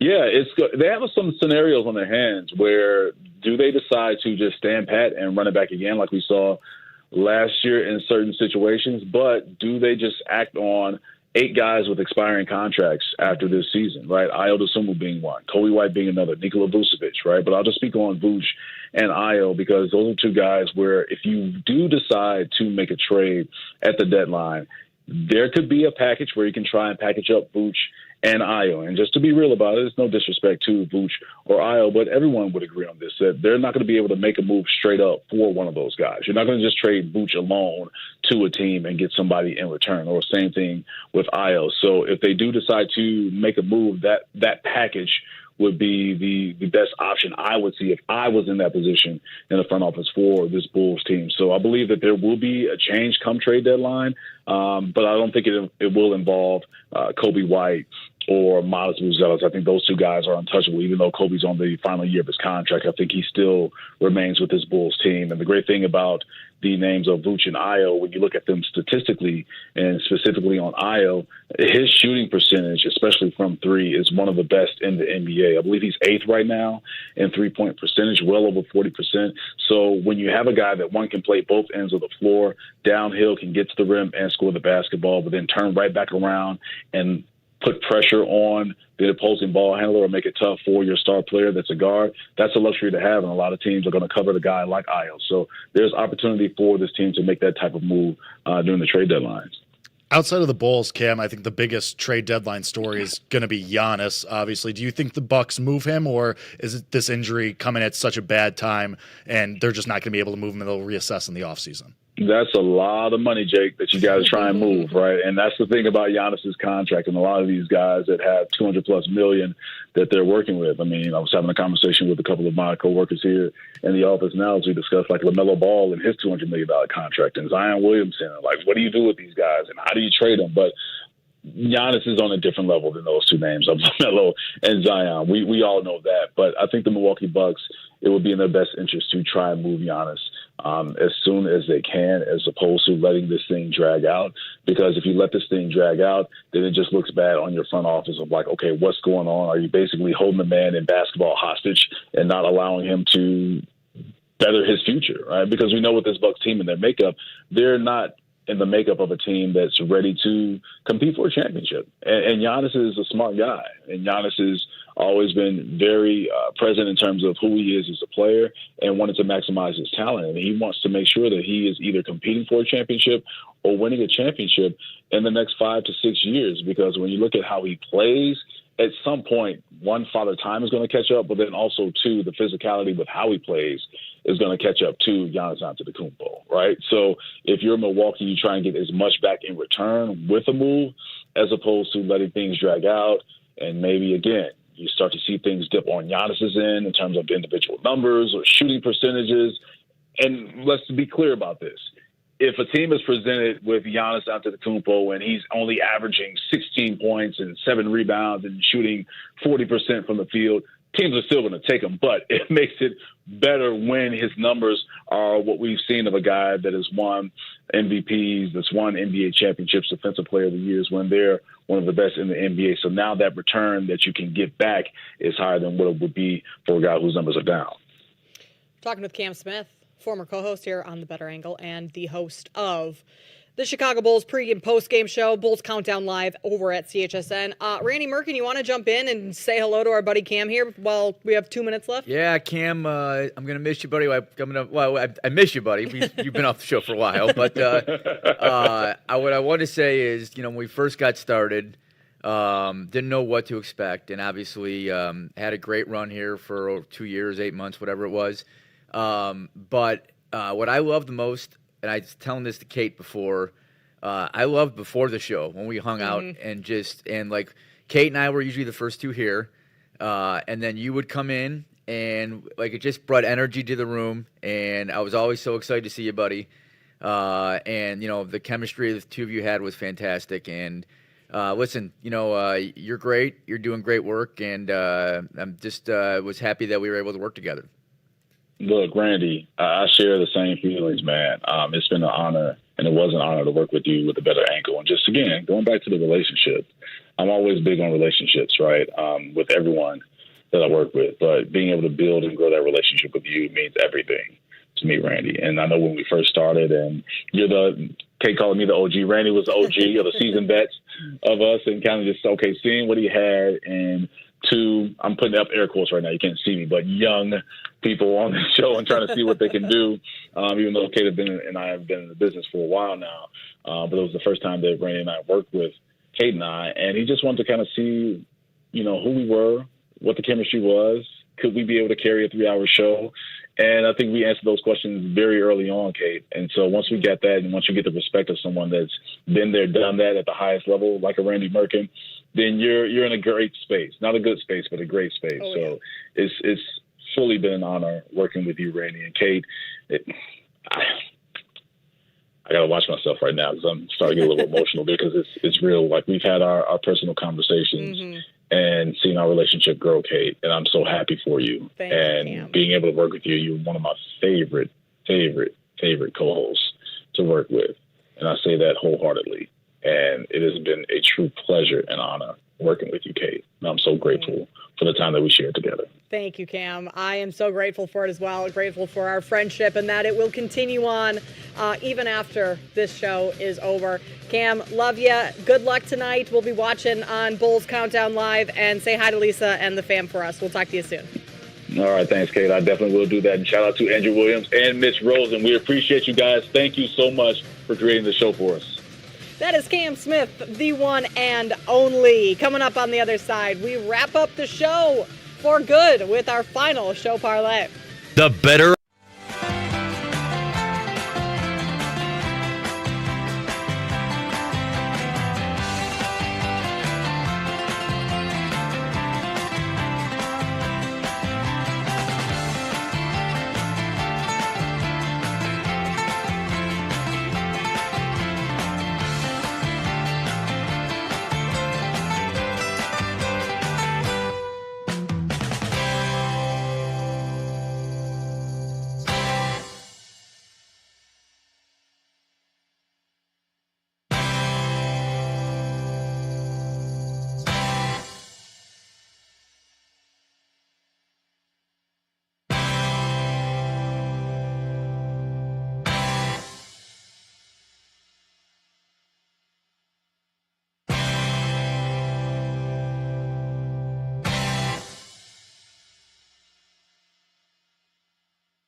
Final segment Damn. of the final show of the Better Angle, which also means it is the final show parlay. And something's telling me here, Jake, This is the one? that this is the one.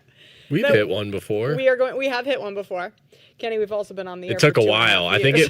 think it was like 18 weeks, maybe. It was a very long time before Shouldn't we hit release one. that info. I think we've hit 2 or 3 throughout our tenure, but like we had a couple fill-in hosts for some of them, and so it just felt like it didn't like fully count.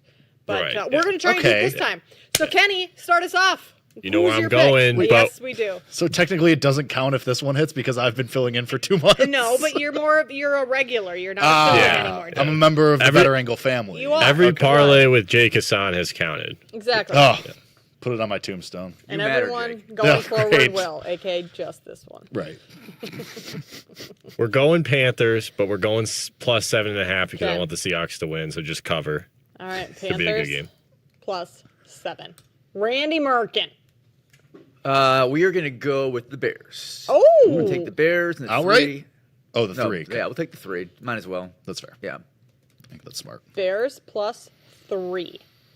Jake Hassan. I'm going to keep going down with the ship. Give me Buffalo, minus 1.5. I'm not scared of Philly. I think they're fraudulent, and Josh Allen is the man. Give me Buffalo. All right, Buffalo. Were you going to take Philly? No, I was going to take Buffalo. No. Yeah. This parlay feels like the room. Sorry. Take. No! Why would you say that? Wait, did you say Buffalo money line or minus 1.5? These are like all the popular sides I saw in a tweet this morning. But Okay, how about this one then, Kenny? Dolphins plus 6.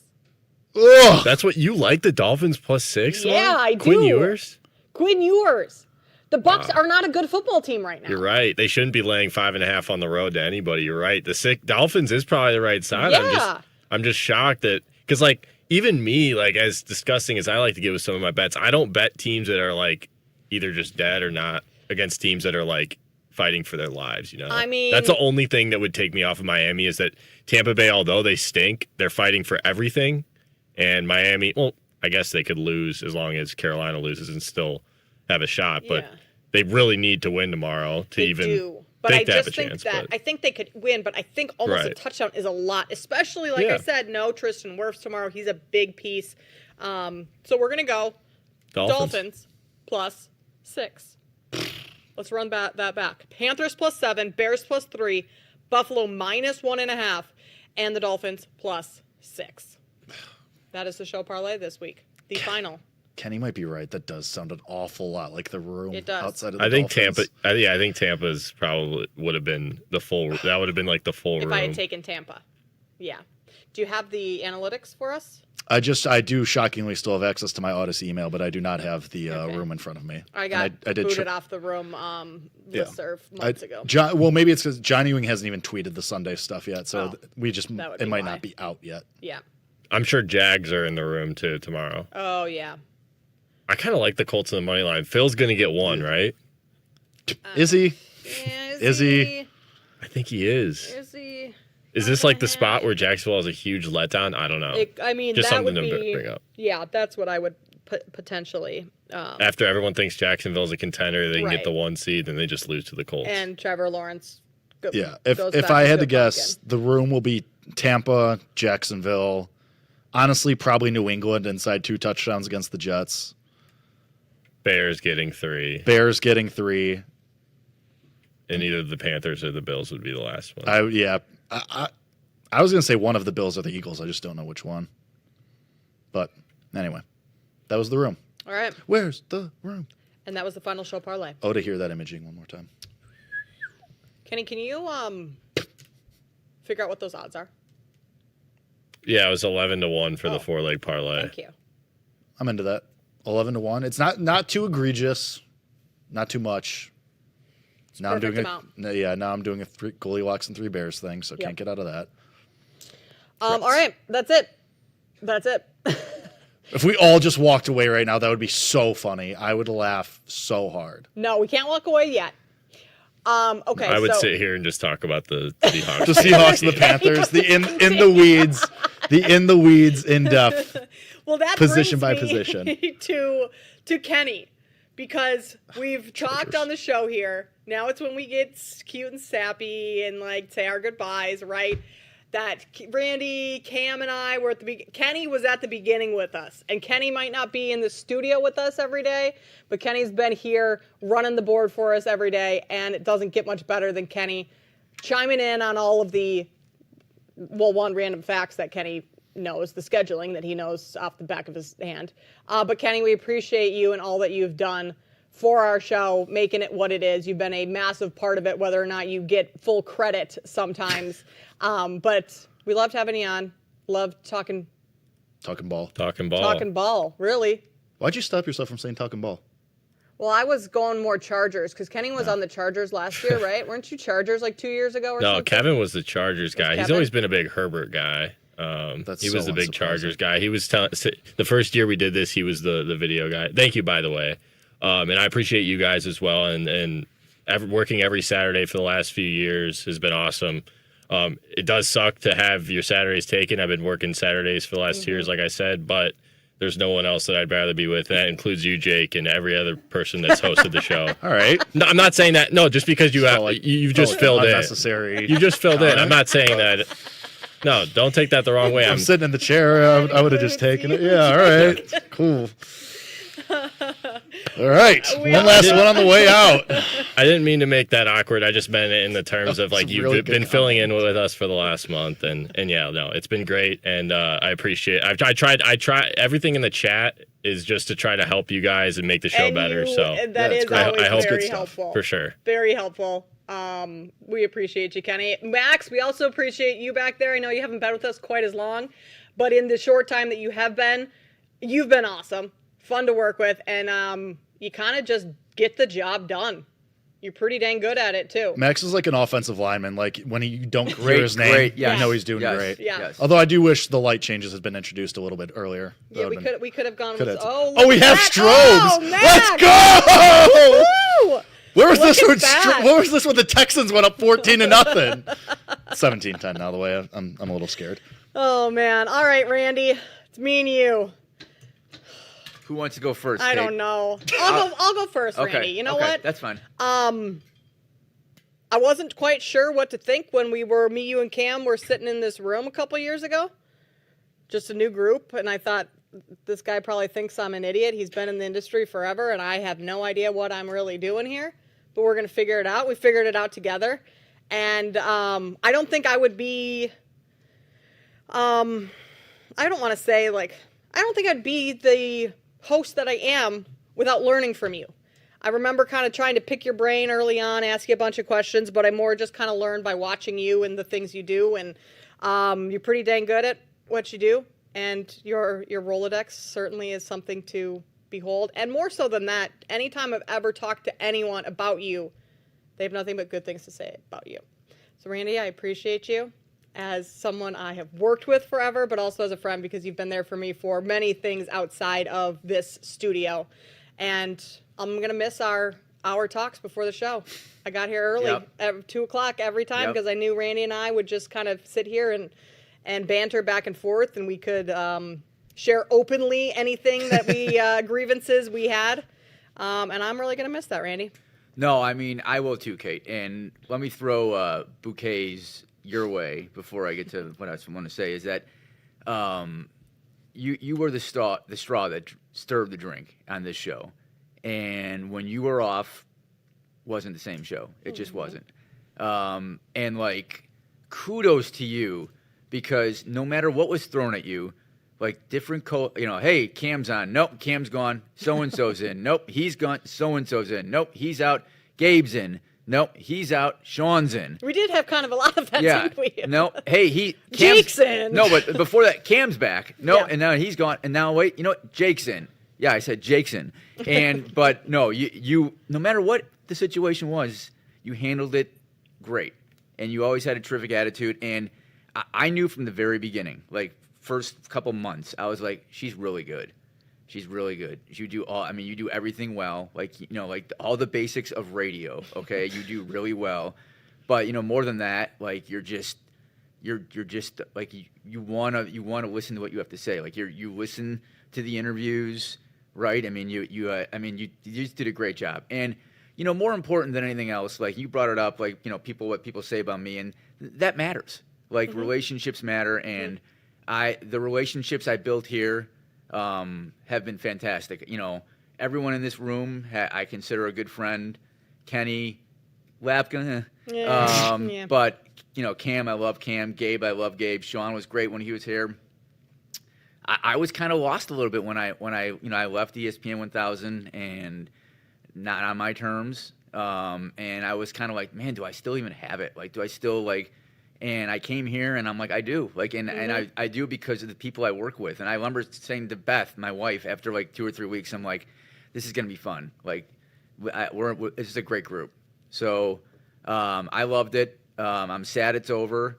In this industry, unfortunately, that's becoming more prevalent, right? Yep. But I just want to thank everyone who allowed this to happen. And I just had a great 2-year, 8-month run. And listen, the show's over, but the friendships will continue. Jake, maybe, no, I'm just kidding. I love Jake. I mean, Jake, seriously. I'm just taking ricochets. Let me just say something about Jake, too. We got to give Jake his flowers. Shout out Jake, yeah. Jake is Jake Network. A young guy who should be not out of work long. Like, thank you. Really talented, can do a lot of things, and does everything well. So I'm eternally grateful for everything, and I'm going to miss you guys, and we will all continue on with doing great stuff. That we will, and we will continue on being friends. Being friends and family. You will be hearing from me. You guys can't get rid of me that easy. I know that. I have all of your contact information. We also got to give a shout out and a thank you to Mitch Rosen and Andrew Williams, who allowed us to do this show. We've enjoyed it for the last 2.5 years. We hope you all have enjoyed listening. Signing off for one last time. Thanks for listening to The Better Angle.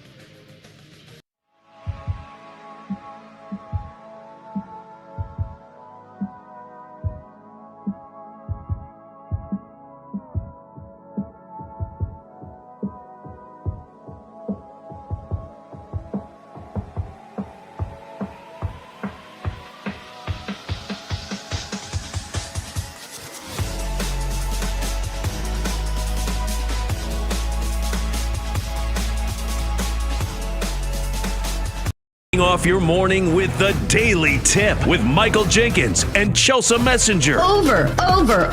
It's a very simple way to look at it. It's the best way to look at it. Followed by the newly branded Bet Sweats with Joe O and Sammy P. When I stop talking, that's when you jump in usually. He said, ring that bell! He said, ring that bell! Then it's You Better You Bet, hosted by Nick Costos and Femi Abebefe. Great teams and great players get a whistle. It's happened forever. It will continue to happen. Capped off every night with the electric Brad Evans and Ryan Horvat on BetMGM tonight. Oh, that's a sexy phrase. Quote Dr. Dre, creep with me and walk with me on this one.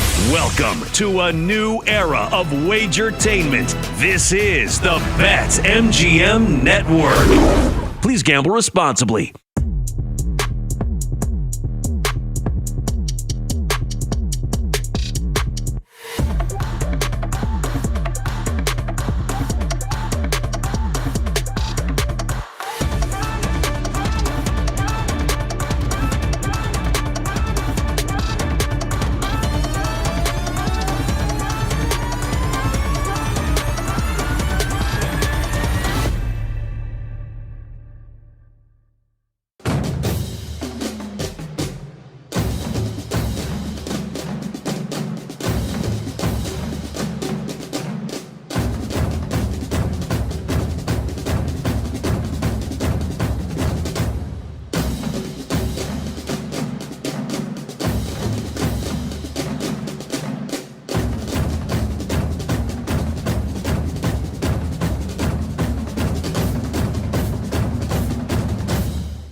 Get ready to experience the ultimate fusion of wagering and entertainment. This is the BetMGM Network. Kicking off your morning with the Daily Tip with Michael Jenkins and Chelsea Messenger. Over. It's a very simple way to look at it. It's the best way to look at it. Followed by the newly branded Bet Sweats with Joe O and Sammy P. When I stop talking, that's when you jump in usually. He said, ring that bell! He said, ring that bell! Then it's You Better You Bet, hosted by Nick Costos and Femi Abebefe. Great teams and great players get a whistle. It's happened forever. It will continue to happen. Capped off every night with the electric Brad Evans and Ryan Horvat on BetMGM tonight. Oh, that's a sexy phrase. Quote Dr. Dre, creep with me and walk with me on this one. Welcome to a new era of Wagertainment. This is the BetMGM Network. Please gamble responsibly.